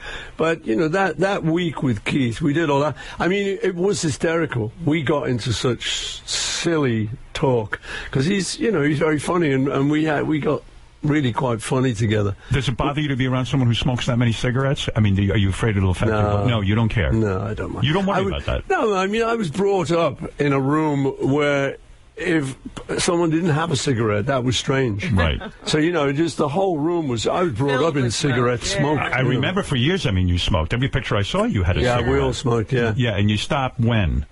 I stopped, like late 70s, I think. Was that hard for you? It was actually very easy. I was very lucky. I know a lot of people have a major problem. What happened was I got a flu. And it was, got this terrible flu. Then you go, okay, now I've got to have a ciggy. I know. And it's the worst cigarette in the world. Right. Tastes like cotton wool, but you've got to tough it through to get to the next ciggy. Yeah. So I'm going, what are you doing? You had that epiphany. I look at this thing and I go, oh, God. I'm smoking cotton wool. I had Graham Nash in here the other day, and he told a great story that Crosby, Stills, and Nash actually, when they wrote their first album, they wanted to be on Apple Records. Mm-hmm. It was their dream to be on Apple. They thought it was a great fit. They auditioned in front of George Harrison. They literally played every song on that first album for George, and George told them, no way. Isn't that something? He's a good judge. Yeah. Our musicians sometimes the worst judge of... but Ahmet Ertegun got it right away and signed them. Yeah. Simon and Garfunkel were signing bands on Columbia, and they passed on Crosby, Stills, and Nash, too. Ahmet was the only one who got something it. About that group. Yeah, I don't think they're going to make it, are they? No. But I remember they had a place. They were all living together in Chelsea somewhere. Right. I remember going by, and they'd just pull out a guitar, and they would sing Marrakesh Express, and they'd sing it in this beautiful 3-part harmony. Yeah. And it was great. I was impressed. I didn't realize they'd come for a record deal. Yeah, they wanted to be on Apple. Yeah, they didn't just want to sing for you, Paul. Right. They wanted to work for you. So, yeah. I didn't get it. Speaking of your early life, one of the fascinating parts of your early life, when you were dating Jane Asher, all right, you were a young man. Yeah. You were already in the Beatles. The Beatles were hugely famous. You moved into her house with her parents. Yeah. And they had a Beatle living in the house with Jane Asher. That had to be weird as hell, right? You had a lot of money. You're this successful guy. It was great for me. What happened was we had a flat in Mayfair. Right. There was in a street called Green Street, and it was just a rental flat. Right. And I was very used to, like, home comforts. Right. Not luxury, but home comforts, So I liked... there to be a meal available somewhere, and I wasn't... The guys got into the flat before I did, and when I got there, they said, there's your room. And it was horrible. It was a very little... You got the crap room. I got the crap room. Did you say, hey, I'm writing most of these songs here. What about me? Move out. I want the big room. Yeah, Ringo, you're just a drummer. So I was not happy in this place. And the thing is, I look at it now and I think... Well, anyone else would go in there and think, okay, we've got to furnish this place, got to make it like home. We didn't think like that. Guys don't think like that. No, we just went, there's nothing on the walls. What's going on? And nobody does anything about it. It's almost somebody else ought to do that for us. It's like a pissing contest. I know when I went to college, my roommate and I would be like, you clean the bathroom. No, you clean the bathroom. No one would clean the bathroom. It's just you clean the bathroom. It's not my job. It's not my job. No different for the Beatles. And think about it. So I moved out with and into Jane's house. Her main reason, her mum was a real mum. Right, but the mom would let you sleep with Jane in the house, or was that... The mom didn't know about that bit. So you had to sneak into the room and do the whole thing. Yeah. And her brother became a recording artist. He was... Peter Ashley. What was the name of the band again? Peter and Gordon. Peter and Gordon. Yeah. And you were very generous. Like, you would take your leftover songs and give them to Peter, right? While you were going out with Jane. Was that to impress Jane? No, I liked Peter. I liked what they were doing, and they didn't have a hit. And I'm a songwriter. And you just said, here. So it's something I wasn't going to do. It always has to be something I'm not going to do with the Beatles. Right. I knew I wasn't going to do that, so I said, look, this would be good for you guys. So. Oh, my God, that's the most generous thing. And the guy had a hit record out of it. Yeah, they did. Yeah, that's unbelievable. Do you start to believe I could never write a bad song? No, I wrote some stinkers. What's a stinker that you wrote? Stinker, etc. Etc. You never released it? No. Did you ever worry I'm that... never going to. Never going to. But do you ever worry that etc. would have been a huge hit? Like, what if you had said, Let It Be is nothing, you know? No, is no way. Well, the only one I didn't see was Get Back. Really? Yeah, because I just thought, it's kind of a little jam and things, and then I'd play it and people go, wow. I love that. And I go, oh, okay. So I got it through their eyes. But etc. Now, Marianne Faithfull had asked me to write a song for her. Right. And I'd been sitting around jamming as I was writing, because I used to go over to their place a bit. And I've been sitting around with Eleanor Rigby. I'm going, so she thought I was going to give her that. Right, no way. So then I show her, no way. No way. So Yeah, right. no, I'm going to do that one. Right. So I then show up with etc. And she's like, oh, thanks. Gee, that one, huh? Was that one? Not the one you were humming? The first song you ever wrote with John, I forget the name of it. Someone once told it to me, but you've only, maybe sung a few lines of that. You guys would never release that, right? You didn't like that song. It was the first song you ever wrote together. What was the name of that? First song, I think there was one called Just Fun. Was that it? That we didn't release, yeah. Why? You just thought it sucked? Yeah, we started to do better. It was an early attempt that just didn't work. Yeah, I mean, you think about it, we weren't trained.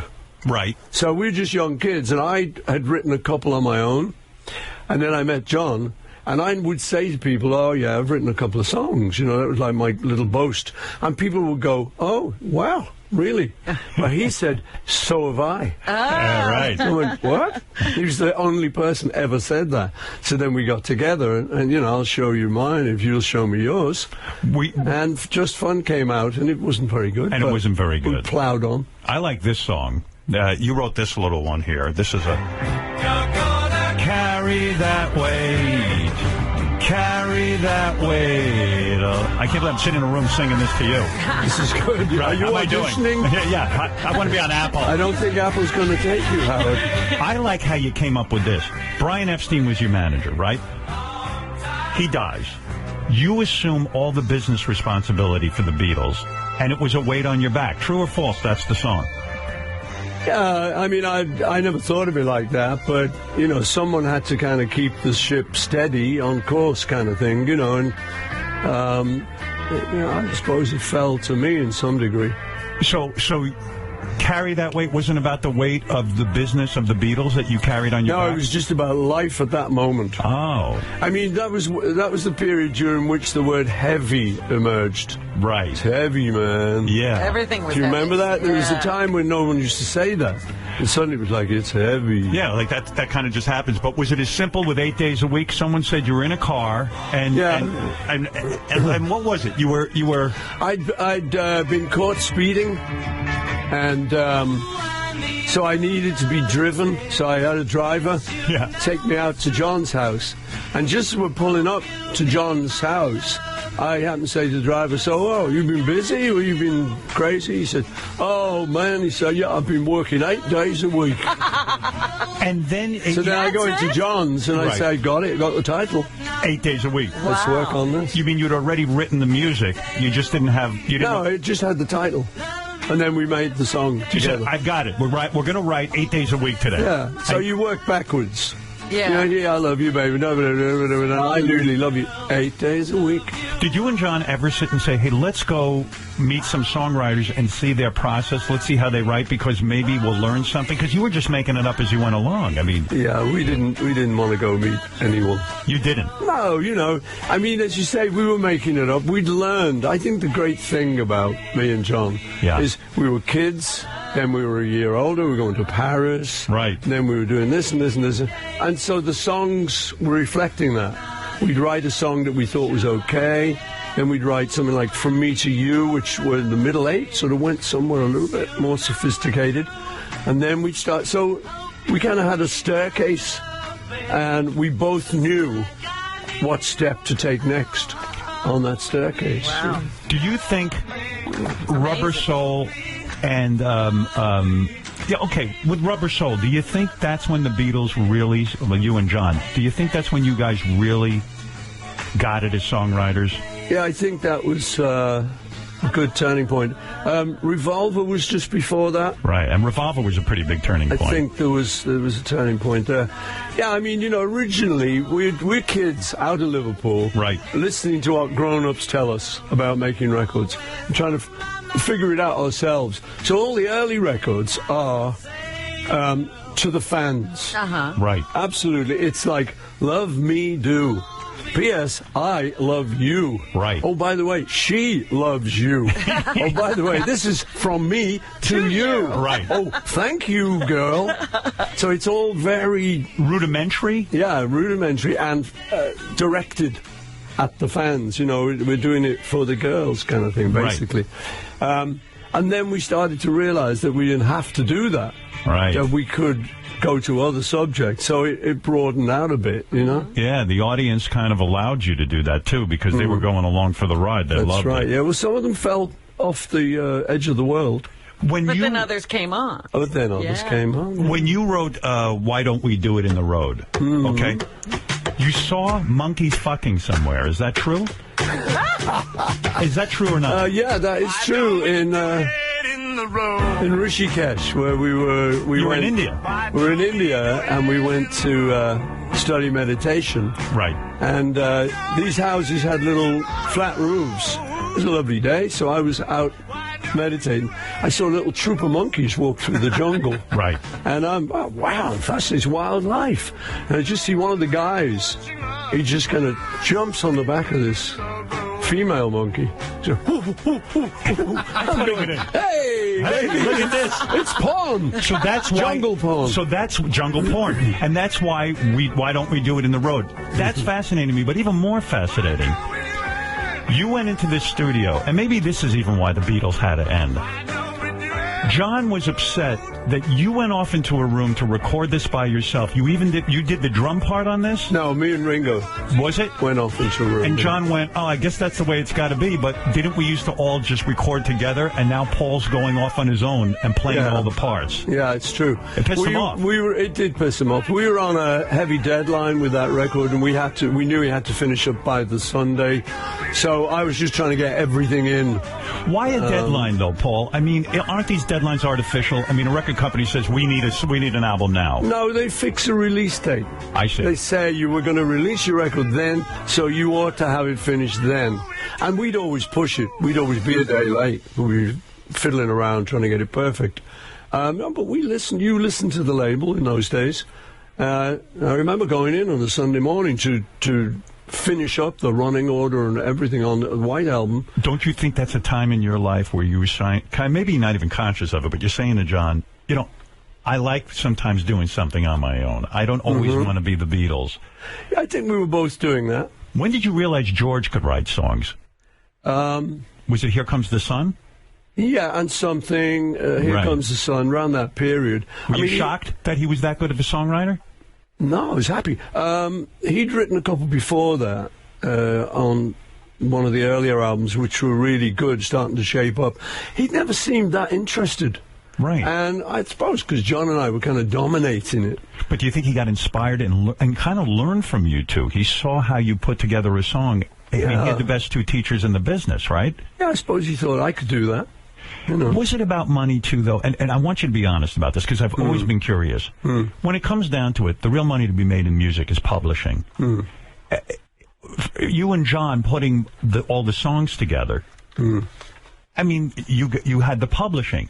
Bringing George into that and suddenly saying on an album, hey, we're going to give you 5 or 6 songs, would it be unheard of? Because financially, even, it would have hurt you, no? Yeah, I don't think we thought of it like that. In the very early days, it is true that, you're trying to work out the dynamics of a group. There's only 4 people. Right. So you've got to go, well, 2 of us might do this, and then... Or you've got to say, we're all going to ride equally. Well, in that case, Ringo better up his game a bit. Right. Because, John and I were writing. George and Ringo weren't. Right. You always gave Ringo a song on the album. Well, yeah, every one of us had fans. Right. So Ringo had a lot of fans, still does. He's a great guy. He had to stop doing autographs. Yeah. Peace and love. Peace and love. I'm not going to sign anymore. I'm too busy. Oh, bless him. I love that. But I think that's Ringo, though. Yeah, that's his thing. He's ornery. Was Ringo the most successful solo artist out of all you guys? Someone said he had more hit singles as a solo artist than any other Beatles. Is that true? That can't be true. I don't think that's true, but I don't count, but it could be. I don't can't think imagine so. that. I don't think so. When you, this to me is an amazing songwriting story. Live and Let Die. Yeah. The guys from James Bond say, hey, Paul McCartney, will you guys will you write a song for us for our movie? And they have the nerve to say to you, we don't want you to record it. We don't want Wings doing it. Well, just write it and we'll have someone else doing it. And you say, no way, man. I say, if I write it, which I'd be happy to do, I want to record it. Who wouldn't want you to record that? The Cubby Broccoli. And according to one of the guys in Wings, and I don't remember who it was, he says you went into a room, they told you the name of the movie, and you were kind of like, hey, I've never written a song based on a movie name. And you walked out 10 minutes later with this song, Live and Let Die, which is amazing to me. It's amazing, but not quite true. Not 10 minutes? Not 10 minutes. What was it? No, what it was is I first of all, I thought, well, I'll read the book. I didn't have a script. Right. But they're going to pretty much stick to the book. So I got the Ian Fleming book, and I read it. It's a very quick read. Right. So I read it on the Saturday. That was nice of you to read it. It was good of me. Right. But and then I wrote the song on the Sunday. Wow. So it was kind of quick, and I was ready to record on the Monday. What am I getting, the heave-ho? Big time. Oh, shoot. We actually got extended. Oh, we did get extended? Yeah, we did 15 minutes longer. So let me talk about Paul's new album, then. We better get around to that, I suppose. Would you give me a 12-hour interview one time? And we'll just sit here for 12 hours. We need the time. Like we'll do a series, Paul, like the Encyclopedia of Paul. Paul, I can't tell you what it means to me, personally, when you come in here. I had so many things I wanted to ask you about. Even Billy Joel told me a great story about preparing for a visit that you were coming to his house. He hid all the meat in the house. I heard that, yeah. He said, I'm a he knew you were a vegetarian. He forgot where he hid the meat, and the meat was rotting in his house. Oh, my God. I had so many things to discuss with you, and I don't want to make you late. But I just want to say from the bottom of my heart how much you mean to me, how important you are to me, and to know that you would spend some time with me. It moves me to no end. It's really a treat. The new album. Thank you, Howard. You gotta promote the album, but I have a question. All right, better be about the new album. Come on, Rob. Okay. Paul ain't here for his health. Okay. Go ahead. Well, my question is, how do you protect your legacy? Like, there are things that you have that you would never want released, and who's going to oversee that? That's what Paul's here to announce, me. He's put me in charge of his archives. Is that right? Yeah, I will. It's now Howard's job. Is it true that Jimi Hendrix approached you out being in a supergroup, that it was going to be you, I didn't know that till just the other day. Someone showed me a telegram, as it was in those days, and it was true. He didn't approach me personally. He didn't have my number for some reason. I didn't have his, but he approached some office guy who then sort of said, "Sorry, he's away." I wonder how that would have worked. That would have been cool. Wow. The new single is Queenie. Let me put some of that on. Okay, Queenie I, actually, I should say. Let me get that right. Why a new album now? What's going on? Because I write songs. I love what I do, and I hadn't done one for a while. I'd done Kisses on the Bottom, which is like a standards album. Right. And I thought it was time I got back to my day job. You sound good. Thank you, Howard. get it worked out. Wonder what this means. Oh, we do wonder what it means. Do we want to wonder what it means, or you want to tell me? I'd like to keep it more mystical, but in actual fact, this lyric was a refrain from a street game we used to play as kids in Liverpool. Queenie Eye was a game. Yeah, it's like a guy would stand out front with his back turned to us. He'd throw a ball over his head. One of us would catch it and hide it. And we would all say, Queenie Eye, who's got the ball? I haven't got it. It isn't in my pocket. O-U-T spells out.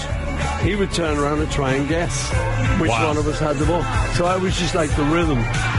Without a shadow of a doubt. I'm getting the high sign. Yeah. So much there. Dragging you out of here. Well, I thought Queenie Eye was my desire to be a drag queen or something. Well, there's always that. There's always that, too. The new single is Queenie. Paul McCartney has a new album out, which is, a great occasion to celebrate. It's called New. It's available October 15th, which might even be today. Is today October? No, it is not. No, it's not. Thank you for that. Might be today. I'm not on acid. For more information, go to paulmccartney.com. If you come back sometime. I will come back to see you, Howard, because I love you. And that was very moving what you said to me, and I love you, too. Well, peace and love. Thank you. Peace and love to you, and to Robin, who I love as well. And you are bigger than Jesus. I'm just saying it. No way. Well, we never met Jesus. We don't. I met him. Was he a tall guy? He told me it's October 15th. Anyway, listen to Paul here. Thank you, Paul. Cheers, Sir man. Paul.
Okay.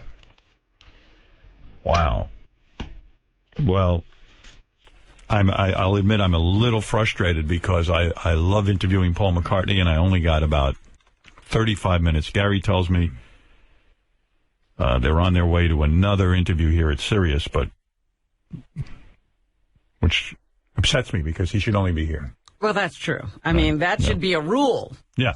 And from now on, that is the rule. When he's interviewed at Sirius, he's only interviewed here. That's right. And he has to give me 12 hours. That's what I said. He was into it. I said we could do like the encyclopedia of Paul McCartney. Oh, Paul was into it. Hi, Balls. Hey, now. Hey, now.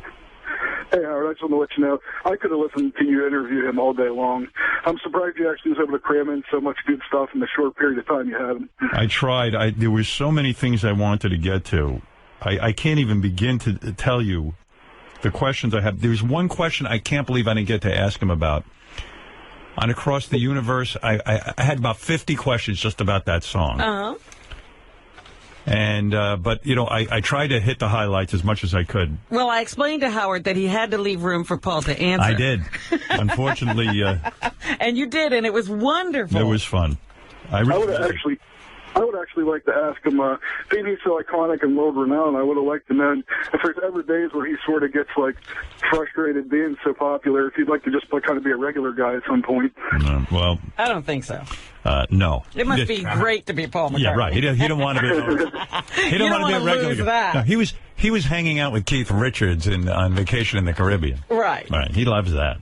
All right, Balls, thank you. Oops. All right, well, peace and love. Peace and love. Peace and love. See, Paul loves that because that's Ringo. That's all you need. Love is all you need. All you need is Love Howard, the two greatest people on the planet. You and Paul McCartney. I just can't get over. All right, thank you, Marianne from Brooklyn. That's Marianne. She's too much. Robin, it's time for news. Here's Paul to sing to you. Black boobs on Robin so big and nice. It should be against the law to By do the that. time the news To is a over, Beatles I'll song. beat off twice. Right. All the skies. Dream of Robin's titties and that muff between her thighs. Robin's black boobs are fine. I'm so glad Paul's not hearing I this. wanted to play this for Paul. I don't think he's ever heard it. And I hope he never does. Not to mention that sweet vagina. Vagina. Such a great word, vagina. So nice. Who did that one? Give him some credit. Bleeding Deacons. The Bleeding Deacons. Oh, haven't heard from them in a long time. Oh, but when you hear from them, isn't it something? Robin, what's your... Sorry, I can't hear you. Yes. Is it my imagination, or is every picture now of Ronan Farrow made to make him look like Frank Sinatra? No, in fact, I believe that Ronan Farrow, who is the son of Mia Farrow and Woody Allen, yeah, I believe he looks exactly like Mia Farrow and not like Frank Sinatra. I don't know. There's a lot of Frank in there. There's no Woody. I don't see any evidence of Woody except for that high IQ. I'm sure that Woody's got one. Oh, you're saying Mia's not that bright? No. Not saying that at all, but, you know, I figure you got the brains from Woody and the looks from Mia. Okay. Which is, you don't want That's the opposite. usually not the split you get. Right. You don't want Woody's looks and Mia's brains. And Mia's brains. He got the right combo. Oh my goodness. And then the other day you were talking about Jodie Foster dating Ellen's old girlfriend, and now I figured out who it is. It's Alexandra Hedison. Who is that? Who used to be with Ellen. She's the daughter of David Hedison, who used to be the star in Voyage to the Bottom of the Sea. I see. Wow. Or whatever that TV show was called, where they went down in the... Boy, Jodie Foster gets all the good pussy. submarines. She's a very attractive woman. She couldn't go for J.D., that girl? And Jodie's with her now, apparently. Well, wow. Just answering some questions. There was a great story in the paper today. This guy has written a book. He was Johnny Carson's lawyer. Yeah, Bombastic Bushkin was Johnny Carson's lawyer. He wrote a book about Johnny. And he says that Johnny felt that his second wife was cheating on him with Frank Gifford. Of all people. And that he hired the lawyer to come with him the day he broke into some little apartment that Joanne, his second wife, had. And there were pictures of Frank all over the place. And that just devastated Johnny. And when his overcoat fell open, Johnny was packing a pistol. By the way, Johnny's second wife, Joanne, is 81 years old now. And 79. 81. You're right. And she says... By the way, from her end, that's a complete bullshit story, that the guy is making up fiction, and that there's no way that ever happened. Who knows whose memory is better at that age? How can you argue with 81-year-old people? Who knows how old Bombastic Bushkin is? The lawyer. Yes, Vladimir. Howard, good morning. From Pittsburgh, Vladimir. From Pittsburgh. Howard, it was a great interview. Thank you. Thank you. And I always was curious, what's the story with this song back in USSR? Are they ever been in Moscow like a group? Here's what happened with Back in the USSR, from what I know. And again, I had that on my list to talk to Paul about, but of course they ushered him out of here. Back in the USSR was written when the Beatles were in India. Okay. And Paul was working on this thing, and the Beach Boys were in India at the same time. Oh. And so Paul started writing about, Russia and this and that and all these other countries, and it was the Beach Boys, particularly Mike Love, who said, Paul, when you write this song, you should talk about how hot the girls are in all these different countries. And then Paul got to work on it. So that's how the song came about. But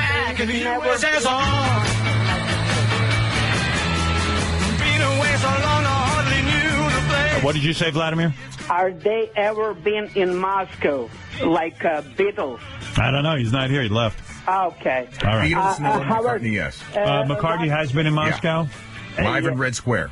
Live from Red Square. Okay, there you go. Fred's got the answer. You see, we don't even need Paul. We'll just interview Fred. I played live at Red Square. You did Fred play. about Paul. I never played with the Beatles, no. No, so when you went to Moscow, right. it must have been a great trip. It was exciting as all get out, I tell you. Oh. Paul, is it true when you wrote Picasso's last words when you were from Band on the Run? Right.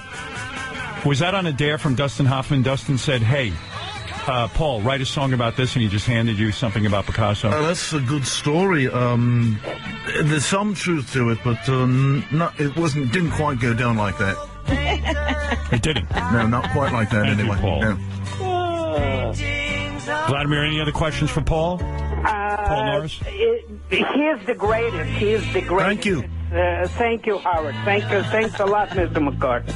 You're welcome, Vladimir. All right, thank you. All right. Thank you. Peace and love. Peace and love. Peace and love. Drink to me, drink to my health. You know I can't drink anymore. All right. That's good having Fred here as Paul Norris. Since we lost He Paul. left too early. Yeah, I'm telling you. I was on fire. He's got to do a week where he just comes in for an hour a day. Yeah, let me tackle different phases of his life. Right. All right, Robin, what else is in the news? In London, the firefighters are saying that they think some of these calls they're getting now are the result of people being fans of 50 Shades of Grey. They say since that book has come out, they've had to rescue more people from handcuffs after sex games went wrong. They are trying to remind people that the 999 call in London or in England is for emergencies only. And if they would use more common sense, people would, the fire department wouldn't have to come and get people out of their handcuffs after they've, gotten into trouble playing sex games. They've also had to rescue a man who got his penis stuck in a toaster. Yeah, that's fucked up. Someone who got his penis lodged in a vacuum cleaner. It was 79 people with the handcuff problem. I can't imagine what it must be like to go to the hospital, make that decision that I'm going to the hospital because I got my dick stuck in a toaster. Well, he didn't. He called 999, and the fire department comes to his house. And you've seen firemen. They don't want to deal with that bullshit. They should light the guy on fire when they show up. Yeah, we're the fire department. That's what we do. We put you on fire because you shouldn't even be on this planet. You're fucking a toaster. Or whatever, a vacuum cleaner. A vacuum cleaner or a toaster. Whatever. They've had 18 incidents involving children with their heads stuck in potties or toilet seats. 9 instances of men with rings stuck on their penises that they can't get off. Guys with their penises. I man. know. I tell you, it's something else, the shit we'll do with that penis. I never was daring with my penis. I wasn't going to stick my penis in a vacuum cleaner. I love my penis. I'm, whatever I got, I'm not risking. You're taking care of it. Yeah, but guys, they'll do it. I mean, they'll get crazy with it. And then there was one incident of an adult that got stuck in a child's toy car. So they had to... I'm trying to think. Get a person out of that. What am I more attracted to, a toaster, a vacuum cleaner, or a toy car? I guess I'd rather fuck a toy car. It seems like something sexual. Some guys refer to their cars as she. Right. Captain Jenks, you're on in Philadelphia. Hey, good morning, Howard. That was just like an incredible interview with Paul McCartney. Yeah, that was fun. I loved it. That's the third time he's been in, too, Howard. This is no fluke. He really likes the show. He does, and we like him, God knows. Yeah, well, good to have you back, too, Robbie. Thank you. All right, Jenks. Thank you. Thank you. Thank you. Thank you. Oh, thank you. I noticed with the calls to your mom and dad when you imitate them now, all your father does is try to determine who your mother's talking to. Yeah, that's what goes on in all our calls. She's yapping away. And like, yes, yeah. Who? What? Who's on the phone? Howard. Who? Howard. Who? Howard. Who? And then he finds out he doesn't seem to care. Right. And nothing he happens. never goes on for after that. No. He just wants to know who's on the phone. That's all. He never gets on the actual phone. Right. By the way, this day in history, WNBC Radio became WFAN Radio. And, Robin, I'm going to give our show credit for that. Absolutely. After we left NBC, I made the statement that they were going to fold up and go away. And sure enough, they did. They had to sell the station. They sold it at a $50 million loss. Mm-hmm. And they had to change formats. So congratulations to us on the 25th anniversary of us wrecking WNBC. Yeah, there is no more WNBC on the radio. That's right. Thanks to us. Greatest revenge. And all the engineers used to laugh at me. I said to them, guys, I leave. This thing doesn't work. You're all out of work, too. We're in the union. We don't have to worry about you, asshole. Right. Well, okay. Who had the last laugh, Robin? We did. Well, I'm getting tired of having the last laugh. I'm exhausted from it. There you go. Miley Cyrus told Matt Lauer that he certainly was not having sex since he's over 40, and she figures people over 40 don't have sex. It all came up because Matt asked her, shush.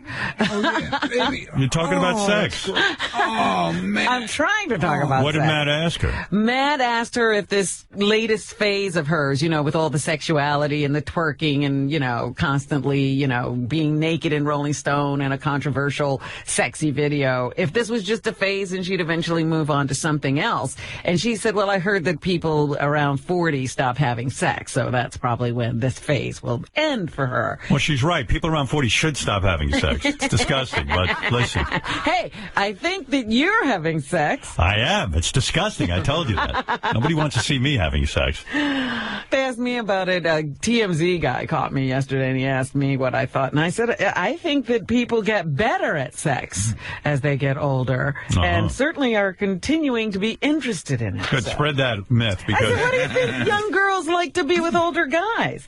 Those guys know what they're doing, and they don't rush things. They actually have a chance to make love. Robin, here's something fun for you to listen to. I'm going to interrupt the news with this. Peace and love. Peace and love. What? Here is Medicated Pete. I know you've never heard this. From the John Lieberman Show live at 5. Uh-huh. Trying to explain what he's plugging.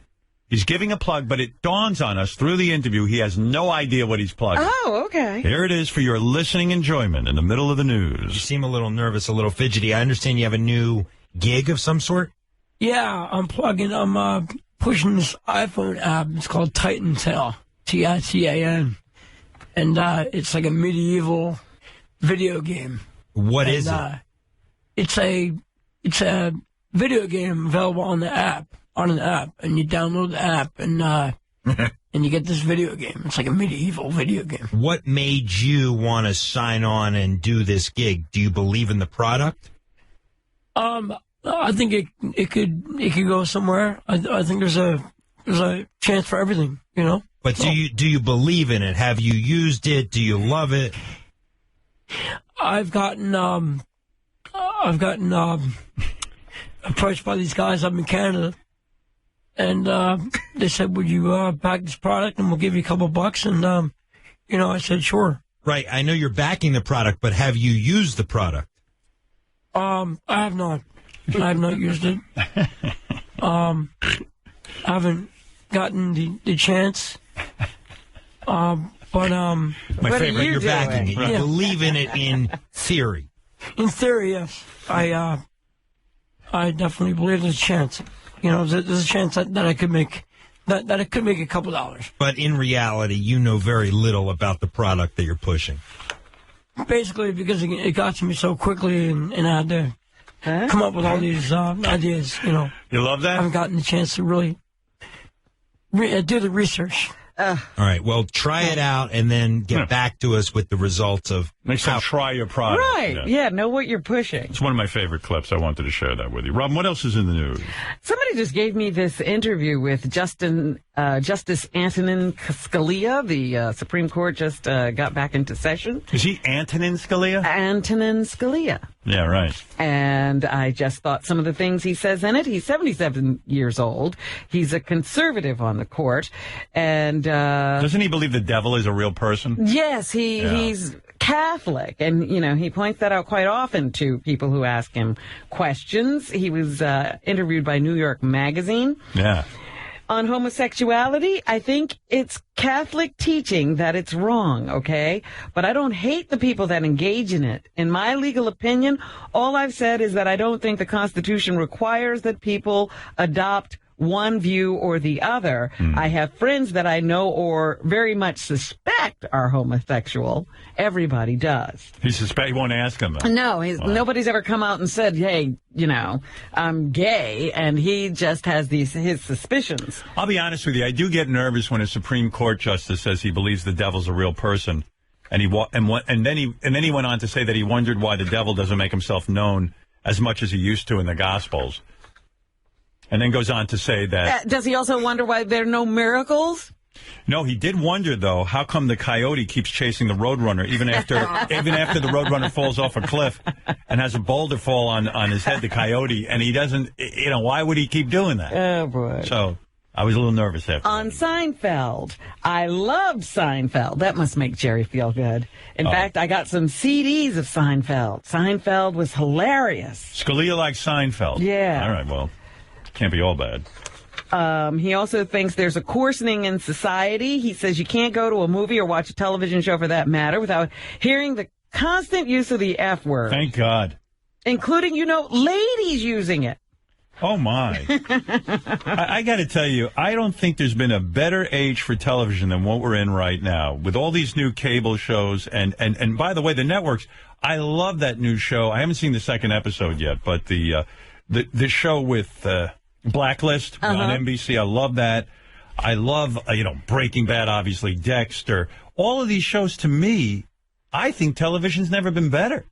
Well, he just doesn't like the use of the F word, especially ladies using it. That's exactly what I like about it. People are talking like real people now. He says people that he knows they don't like that.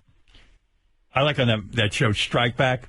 Every time those guys are fighting, they say fuck and shit like every 10 seconds during a fight. Right. Now, wouldn't soldiers... If I had guys shooting at me, I'd say fuck. And by the way, when does Banshee start up again? I don't know. I haven't heard yet. Love that show. I'm glad I finally got you into it. Best recommendation you ever made. Very good. I knew there was a reason you should live, Robin. It was so you could recommend Banshee. And I knew the moment I saw it, I was like, Howard would really like this show. I love it. All right, on the devil. I even believe in the devil. Of course. Yeah, he's a real person. Hey, come on. That's Catholic, that standard Catholic doctrine. Wow. Every Catholic believes that. Why hasn't he attended the State of the Union address in 15 years? It's childish, he says. Oh, wow. And that's just some of the things that Antonin Scalia thinks about. To me, that's the coolest job. Like, if I was smart enough to be a lawyer, I'd want to be on the Supreme Court. I'd work my way up because it's guaranteed for life. And you're really controlling the country, man. You're changing every policy. I can't believe some of those guys haven't been paid off and gotten to by big business. It's got to be, right? Well, when they declared corporations individuals, you had to start wondering. Uh-huh. That's why I'm running with Jesse Ventura. We're getting to the bottom of that one. And the Kennedy assassination. Banshee comes back in early 2014. Good. Oh, we've got a long time to wait. Wait, we shall. Yeah. What else are we going to do? No. Casey Kasem's kids have gone to court. Wow. They want to be responsible for his medical care. Why do you think the wife won't let the kids visit? Do you think she's afraid of the will being changed? You know how these families are. Sometimes, she had to put up with those kids all this time because Casey wanted to see them. Right. Now that Casey can't really do anything, she's like, I don't have to put up with him anymore. Right, yeah. Maybe she's, let's hear her side of it. Maybe those kids are a huge pain in the ass. Those Kasem kids. Sometimes it can be that way. Carrie, Mike, and Julie have accused the DJ's second wife, Jean, of preventing them from communicating with their 81-year-old father. We're going to count down the reasons why we hate Jean. Starting off at number 10. Can you imagine what that list is? He's got severe Parkinson's. Or advanced Parkinson's, yeah. And the children want control over his medical care. They say Jean, who could not be reached for comment, has ignored requests for visitation. We've heard nothing, absolutely nothing from her. And we're very, very worried, according to the kids. And now the number one reason why Jean hates the kids. When they come over to eat, they never wash the dishes. Who knows what's going on there? Well, yeah, but you can see it's one of those broken families that, you know, one group doesn't want to talk to the other group. Mm. And what are you going to do in a situation like that when, you know, dad gets sick and he can't call a powwow for everybody? President Obama is renewing his call for a clean funding extension to end the partial shutdown of the federal government, 1-3. All right, I can handle that. It's my job, Robin. Yeah. Congress should do what's in the best interests of the economy and the American people. Right. And that's move beyond this manufactured crisis and work together to focus on providing the vital services that Americans all across the country depend on. So he's saying, I want a full resolution. I don't want to go piece by piece, because that's what some of the Republicans have been wanting to do. They want to open up, you know, essential services piece by piece instead of addressing the whole thing, because they really want to keep the Affordable Care Act on the table to force the president to allow them to defund it. Right. Shandor, you're on the air. Robin, it's Shandor. Shandor? Yes. We haven't talked to you in a long time. Hello, Shandor. We might have a sleeper on our hands. Uh-oh. After all this time, Shandor? I've had him on hold for 4 hours. Yeah. He's out. He's out cold. Not coming to us. Right. Oh, well. Yes, Kyle. Hey, now. Hey, now. Kyle in Cleveland. Hey, now, Howard. How are you doing? All right. Hey, heard you said you were nervous about your interview today. 2 questions. What guest makes you the most nervous interview? And what guest have you never interviewed, if you got an interview, would keep you up at night or make you nervous if they came? When I say nervous, by the way, Paul's such a good interview. He has so many great stories that I'm not nervous when I'm interviewing him. My anticipation of the interview gets me excited and nervous. You know what I mean? Like I not only want to come through for the audience, but I have so much I want to talk about that I get this nervous energy. And that happens to me with Paul, because I'm like, oh, shit. I mean, I want to start from the album like Help and work all the way through and go through every track. So I'm like a fanatic when it comes to the Beatles. But and even Paul's solo stuff I want to get to. Well, but I mean, I told you I'd like to interview Mick Jagger. Right. I'd like to interview Bowie. I'm a big fan of a lot of the classic rock artists. I love music, and I love listening to that stuff. Would you like to interview Led Zeppelin? Yes, very much. Oh, my God. I mean, probably more than anything, I've listened to Led Zeppelin more than any single artist. Right. Or, you know, or band. I mean, I was obsessed with them as a kid. Well, I'll tell you what, you have an amazing way to interview people. Thanks for entertaining me for the last Kyle. 15 years. Thank you. Later. All right, Kyle from Cleveland. All right. Yeah, Led Zeppelin, I need 17 hours. We need a box set with them. Yeah, there's a lot to talk about. Right, Fred? Absolutely. Who would you want on the show, Fred? Led Zeppelin's Duffy on the top. There's no doubt about it. Right? Jimmy Page. Even just Jimmy Page. Jimmy Page would be excellent. Yeah. So could we make that happen? Fred, get to work on that. By the way, I mean, even if Jimmy would just come in with an electric guitar and we could just have him play some riffs and ask him about how he came up with them. Oh, absolutely. I know you didn't care for that movie. It might get loud, but I thought he was like the best part of that film. When he played and he was showing those guys how he came up with his riffs. I mean, that was just exciting. Yeah. I have to get that. I missed that whenever. Maybe I got to go back and revisit that. Okay. Anything else, Robin? Yeah, remember the young girl who got shot by the Taliban because she wanted to have an education and she was fighting for girls' rights? Well, the Taliban has issued another death decree against her. Really? Yes. Yeah, they don't give up. She was flown to England and treated there and survived the initial attack. And now they have issued a new threat against her. They say they don't mind her so much. It's her philosophy that everybody should get an education. They disagree with. They say anyone who criticizes Islam or campaigns against our religion is our enemy, so we will target her again. It's amazing. This child can't walk around and live her life.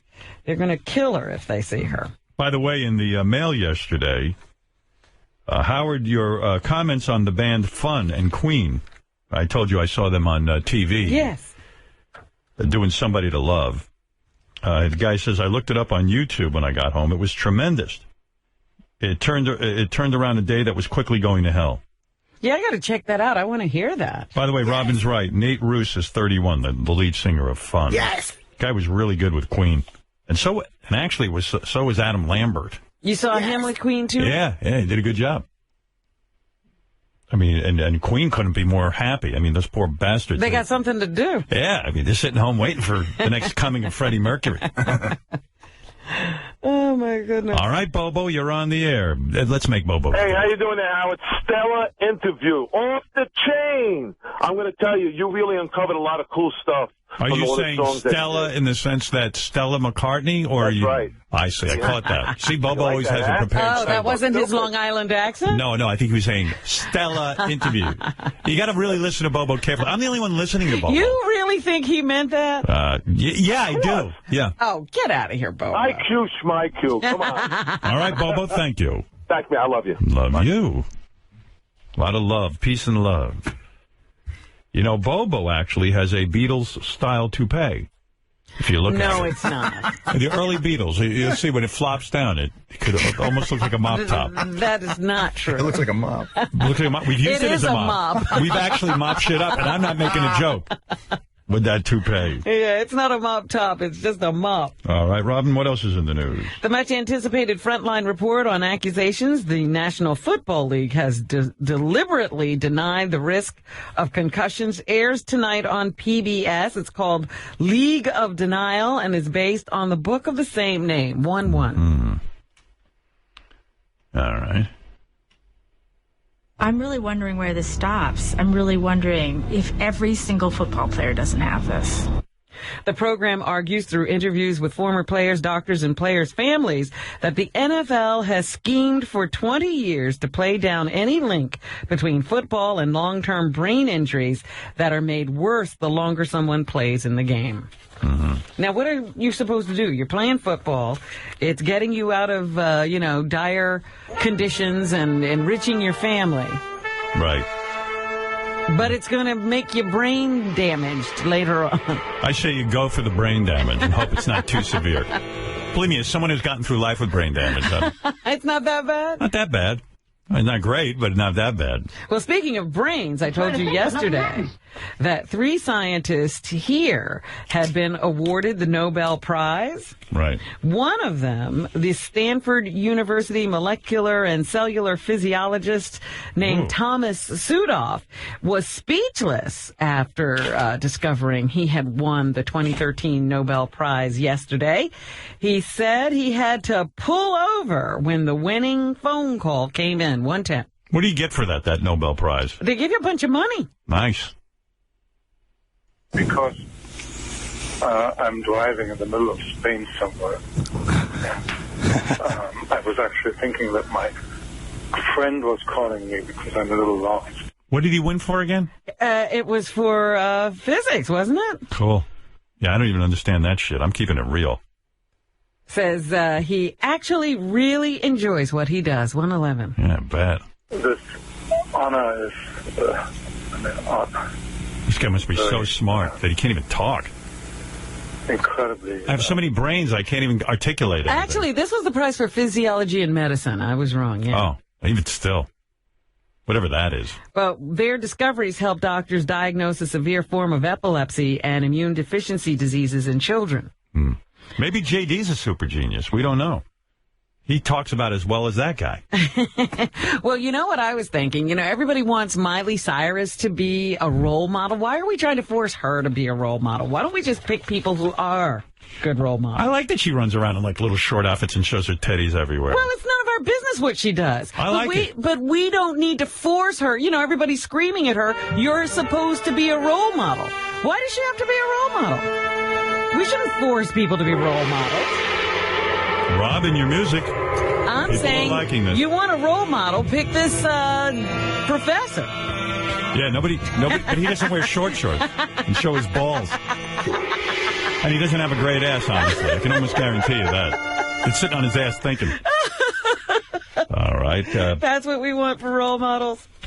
Banksy is in New York, Howard. Banksy, the graffiti artist? Yes. Yeah, Jimmy Kimmel turned me on to him. Jimmy taught me about him and bought me a book on Banksy. Uh-huh. And I like it. Yeah, he's doing some 30-day project here called Better Out Than In. And no one's ever seen Banksy, right? Like, they keep trying to figure out who he is, what he looks like. He's always undercover. Now, what do you mean he's doing a project? Like he's painting on he's doing graffiti? Yeah, he's going to tag several buildings over this next So the project is illegal. In other words, he's really, right? I'm That's curious. Right. He's a street artist. Well, he tagged some buildings the other day, and then they were painted over a few hours later.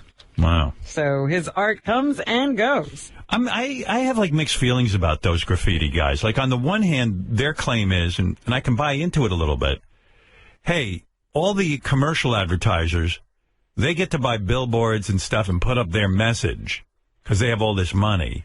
And all they're doing is putting up their art on buildings, which should be for the public to see. That's their argument. I kind of understand where they're coming from. But the other side of me says, hey, if I own a fucking building, I don't need Banksy painting all over it. I'm trying to, that's my building.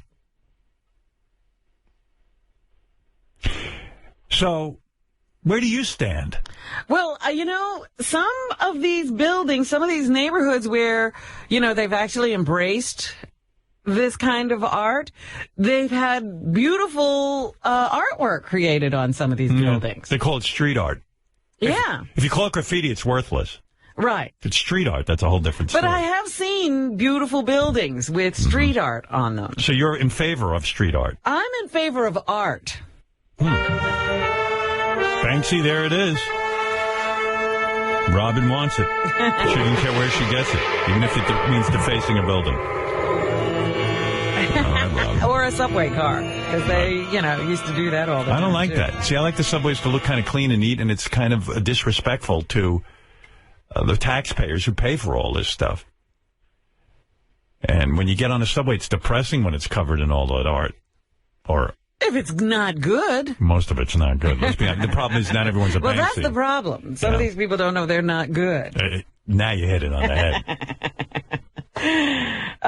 Police officers used an app to track an iPhone stolen in the Bronx yesterday and quickly hunted down 2 armed robbers, catching them while they were still inside their getaway car in East Harlem. They have that app on your iPhone, and some other phones have it where you can track it after it's been stolen. Right.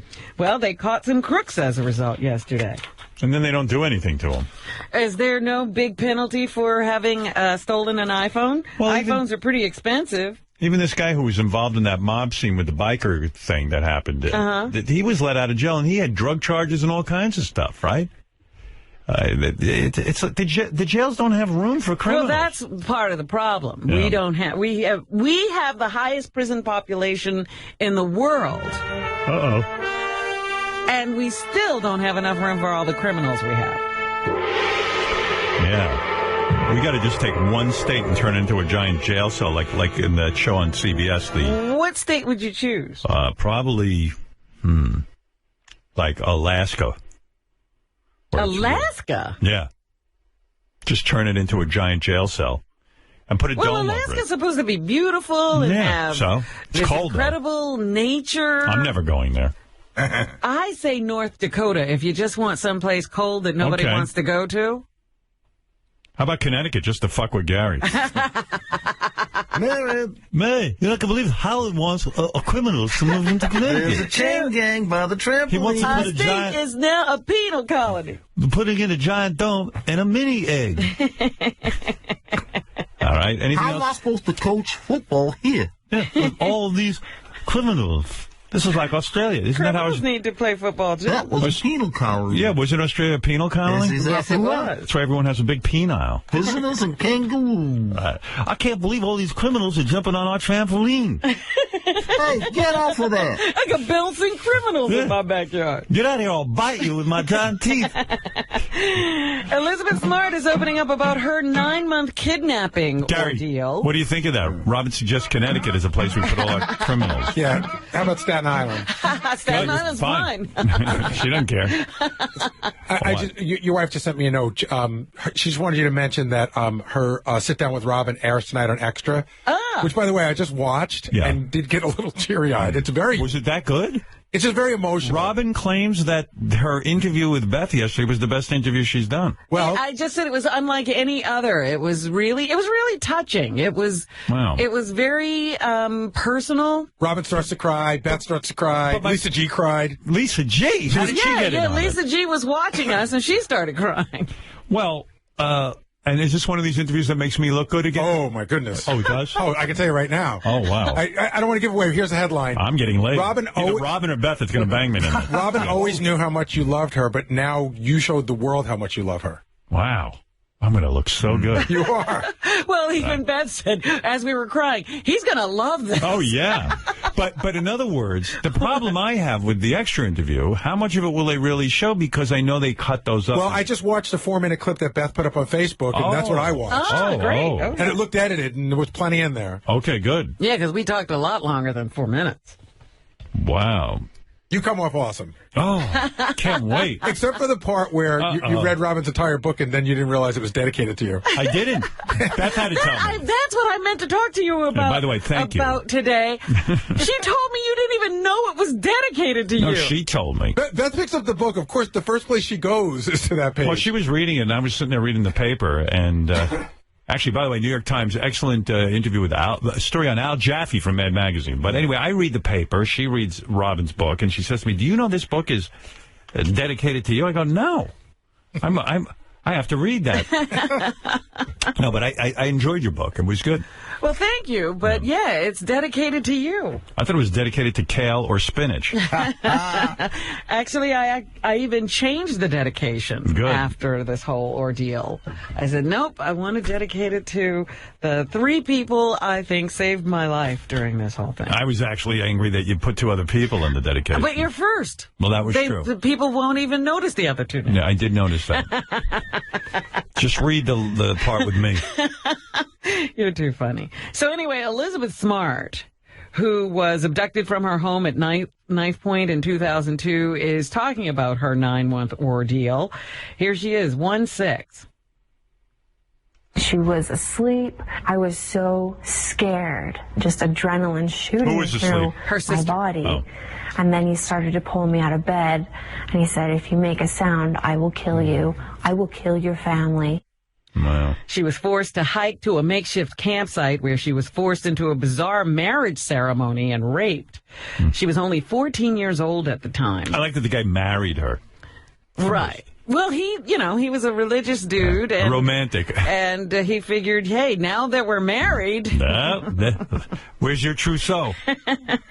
Smart says she was forced to hike and at one point stopped on the trail to tell her abductors to please spare her life. 1-7. If you're going to rape and kill me, would you please just do it here so that my parents can find my body, so that they can find my remains, so they can know what happened to me? Wow. He just kind of smiled at me and he said, I'm not going to kill you yet. Oh, gee. During the interview, Smart returned to the site where the infamous campsite once stood. She's telling her whole story in a memoir being published this week. It's called My Story. That's some story. Yeah. No. Horrible. And we keep having these stories over and over again It seems to be happening more and more. I guess the sympathy ran out because Valerie Harper has become the latest celebrity to be eliminated from Dancing with the Stars. Boy, I'm not watching it at all. I'm actually was kind of interested to see Valerie Harper. And you didn't see her dance once? Well, it's too late now. Well, I think I got it on DVR. Yeah. But I don't know. Am I going to go back and watch all the dancing? I can fast forward through them, I guess. Yeah. Yeah. I'm only interested in certain people dancing. It's weird. Like, you give me a name that was on Dancing with the Stars, and some people I won't watch, and some people I will. I understand that. I have my preferences, and if I DVR it, I fast forward through. But then in terms of the competition, I do like to see, who's dancing really well. My favorite is when they have anybody fat and then they lose weight through it. I love that. It just combines everything I'm into. Losing weight and like a success story. I love it. You're funny. I loved when Kirstie Alley kept dancing with that Maximum guy. And then she lost a ton of weight. She didn't look half bad. Right. Valerie Harper got a standing ovation and explained that this allowed her to serve as an example to those facing difficult times. 1-8. It was an opportunity for me to carry a message to folks, not just with cancer or whatever they have, whatever challenge, like our song tonight. Who voted her off? I mean, what's wrong with you people? I know, nobody called in for her. Woman's dying, for God's sake. Miley Cyrus is looking to prove just how unstoppable she is. We never even talked about the controversy. She got into a Twitter war with Sinead O'Connor. Yeah, Sinead O'Connor was on fire. Yeah. She is such a bore, Sinead O'Connor. Do you remember how she speaks? It's like this flat monotone, like Shaq. It's like, first I thought that you should really not ever, and she has like an Irish accent, right. You should never do that. And I told Miley Cyrus that she should not put herself out there, her body. And it's like this one run. Wait, I got some tape. Hey, JD, where's that tape of Sinead? JD won first column. She is fucking loony. Like in the Battle of the Loonies, if it's Miley versus Sinead. Sinead wins? Yeah, I mean, Sinead, Miley Cyrus doing some loony shit. She's twerking this and that. Sinead's out there. Man, Sinead's the real deal. Like, she's the first one in the mental hospital. What it's really about is a broader issue of how the industry of music has now taken over control of the sounds of records even and the videos that are made. The industry. By the way, the interviewer doesn't get a fucking word. Oh, no, once she starts going, she probably never stops. No. Everything about the artistry. All I hear is the music industry, and she's complaining about it. The woman just doesn't have a happy thought. And now she's even wackier. She now has, like, tattoos on her face. Oh, really? Yeah. Once you go to the tattoo on the face, I don't care if you're tattooed way up to the Adam's apple. That's fine. You can go all the way up to the bottom of the chin. But when you start fucking around with your face, man, that's awesome. I mean, that's like a whole new level. Of music, and that the industry has taken over so much the money-making side of it that actually, all the sexualizing of extremely young people, for example, making records, and all the kind of worship of money and pop idol and yeah, you only get certain words. Yeah, pop idol. Stuff, all the, Simon Cowell, Louis Walsh, all the stuff, it all amounts to the murder of music, and that's what concerns me, that all these things are a distraction from music. You don't see people that's out there just standing in their T-shirt and jeans and playing like she records. Can't shut herself up. Like, she's like taking a massive dump. Fuck up. Yeah, all right. Like, that's like diarrhea of the mouth times 50. Right. That's like those letters you get where the people just go on and on and on, and they're writing up the sides of the letter and everywhere. Let's be honest, her only good song was that Prince song. Prince wrote that. Here's why she shaved her head, though. I did try to glean some information. Yeah, right. I was asked by my record company to start wearing short skirts and grow my hair and try to look really sexy. That's why I shaved my hair, in fact. In response to what that. I did was I wanted to genuinely be judged on my talent, if any, and not how I looked or my sexuality. I didn't wander around the place on all fours in a dog collar. Actually, I had lice, and when I got the lice, I shaved my head off. You want to hear why Simon Cowell, my boss? That's right, he's my boss. Yeah. Want to hear why he is a murderer of music? Okay. Okay. I knew you'd like that. He is a murderer of music because he doesn't Simon even let the Cowell's murdering music. And then when he has all the contestants up there, he takes the music and then I can't even fucking... I know. I can't imagine talking like that. Look, I don't feel sorry for me or anybody else or in the matter. That's not what it's about. It's the broader issue. I feel sorry for the murder of music. Okay. I feel sorry for the murder of rock and roll, which has happened because of the industry, because of Simon Cowell, Louis Walsh, and the likes so you've have murdered music, and that's what this is about. In the last, poor old Simon and Louis now, they'll be gutted, crying into their cups. No, they are murderers of music, and I stand and say it on behalf of every musician in the world, and they will all agree with me. They're murderers of music. They'll be very upset. That is what has happened. I don't give a shit. I don't give a shit. I don't give a shit. I don't give a shit. That came out very clearly. She's off a rocker. I love her. Who is that Louis person? He murdered music too. Yeah, too. Louis. Poor Louis.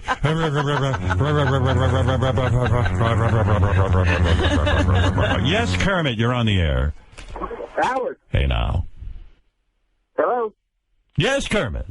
Hey, I just want to give you props on your interview with Paul McCartney. The way you manage your time and how much you get in that little bit of time that you have is just tremendous. All right, thanks. I'm glad you enjoyed it. I know I did, too. So. It was great interview. Thank you, Kermit. All right. Anything else, Robin, in the news? Yeah, I told you about the 9-year-old boy who got all the way to Las Vegas on a plane the other day. Well, hopping a flight from Minneapolis to Las Vegas as a stowaway is just one of the things this 9-year-old Minnesota boy is accused of doing recently. The boy allegedly stole a vehicle last Tuesday before the flight and ended up getting pulled over. The Star Tribune reports an email from the director of Hennepin County Human Services and the public health director, Janine Moore, to the county board and administrator shows there have been 4 child protection assessments done since December on this poor child's family. He remains in Child Protective Services in their custody in Las Vegas. When I heard this and they said, yeah, they're going to return the kid to his family, I said, look at how hard he tried to get away. Somebody pay attention to what's going on. Well, in a way, wouldn't you be sort of proud? I mean, not proud, but like, wow, what an industrious kid. Yeah, but what a horrible family that you're working that hard. Yeah. You'll even steal yourself onto a plane and go to Vegas to get away. Things not fun at home. No. Maybe they don't want to allow TV in that house. A white diamond the size and shape of a small egg has set a record sale price at auction. How much? Now, how do people even know these things are for sale? The stone, dubbed the Magnificent Oval Diamond, was bought by a phone bidder at Sotheby's sale in Hong Kong for nearly $31 million. Wow. It sold in 6 minutes of bidding. Wow. Last night, the price topped the previous record of $27 million for a white diamond sold at auction in Geneva back in May. Was the phone caller's name Jack Mehofer? Yeah, because that had to be a phony phone call. Salad Richard on the phone in the bidding. Yeah, we'll bid $33 million. Yes. My name is Jack Mehofer. Yes. Dallas teacher is being criticized for once being in Playboy. She was the co-ed of the month. KDFW-TV reports that Christy DeWeese posed for Playboy.com in 2011 saying she wanted to be a high school Spanish teacher. She is now a high school Spanish teacher. Wow. Her students say Deweese is a good teacher and never talked about her past. The Texas Education Agency says the Dallas ISD is probably looking at their code of ethics for educators to see if anything should be done. You like my books? None of my teachers were hot enough to be in Playboy. Although my kindergarten teacher had an assistant teacher, that Mrs. Weinstock. She was hot. Oh, she'd sit at the edge of the desk. I was so distracted looking for panty. Kindergarten, no less. My goodness, you started early. Yeah, maybe it wasn't kidding. Maybe it was first grade or second grade. Who the fuck knows? But, oh, my God, this girl walks in and I'm like, what am I, Hugh Hefner? Maybe you're like Sal this morning. You were 42 in second grade. Yeah, right. Hello there. Anything else, Robin? A Michigan-based sex toy company is offering furloughed government workers another way to pass the time. Owner Time Nardone told MLive his company Privco is offering 200 free vibrators a day to furloughed government workers. All it takes is a visit to vibrators.com, a budget statement on Capitol Hill, or a budget stalemate on Capitol Hill, has closed down government partially and sent thousands of workers to the streets. So they're offering 200 free vibrators a day. I remember it like it was yesterday. There I was in class. Mrs. Weinstock walked in. My little shit-stained underwear was in a giant tent. Oh. I was a busy little beaver. Are we on the air? Sorry. Anything else, Rob? Oh, my goodness. The tiger attack woman, the employee at the Oklahoma Wildlife Park who was attacked and had her arm severely injured by a tiger, says she's to blame. The Oklahoman has identified the victim as Kelly Safrey, who says she broke protocol on Saturday by sticking her hand into the big cat's cage. Why do people insist on doing that? They know it's only going to lead to trouble. You know what? They'd gotten away with it probably many times. You know, they thought the tiger and she... Remember The Life of Pi? Yeah. Where the guy was upset after the tiger left without saying goodbye? Yeah. He thought he was the tiger's friend. Yeah, and by the way, did you notice that was all fantasy? Hate to ruin the ending. The tiger badly damaged her arm when the sleeve of her jacket became taut. And as I said yesterday, they are not putting that animal to sleep because she broke protocol. Oh, Mrs. Weinstock. My zipper is stuck. My zipper is stuck. Can you help me with it? Oh, yeah. Oh, yeah. Anything else? Militants in Libya are calling for the kidnapping of American citizens in retaliation for the weekend raid that captured Abu Anas al-Libi, the alleged terrorist. Messages posted to the internet by the militants call for their allies to close off entrances to Libya's capital and to seize any American citizens still inside. Well, Claire Danes will get his ass, but good. Adults in the U.S. are well behind people in most other developed countries in workplace skills, according to a new study. It's crazy. The highly detailed study released today reports that young American adults have a weak showing in student test scores and college graduation rates, and it corresponds to a skills gap that extends well beyond school. I like when people around my age get upset about that. They're like, oh, these young people, they're not studying. Meanwhile, we're all morons, too. You know what I mean? Yeah, but we have the skills to take the jobs that were available at the time we were getting out of class. Only skill I have is doing beat-off noises while I beat off to Mrs. Weinstock. Hello, you. Yeah. And thank God there was an opening. Yeah, look at my skills. Yeah, baby. Hot for teacher WNBC. Yeah, coming at you, little Van Halen for you. Oh, yes, honey. What a drunk. Where are Van Halen? Get in here. Oh, that's right. None of your lead singers can get along with you. Oh, yes. Oh, slow down. Easy.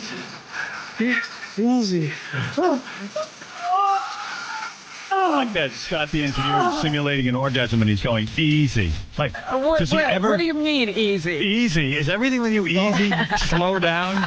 Slow down. Slow down. Easy. Good. You say even the orgasm say slow down. You're doing it too fast. Didn't he once yell at someone for working too fast? Yes. Slow down. Come on, let's just get off on this for 2 seconds, Rob, and then we'll wrap up the news. Just come on, everybody, let's have some fun here. David Lee Roth, Eddie Van Halen, Michael Anthony, and the brother who plays drums. Come on.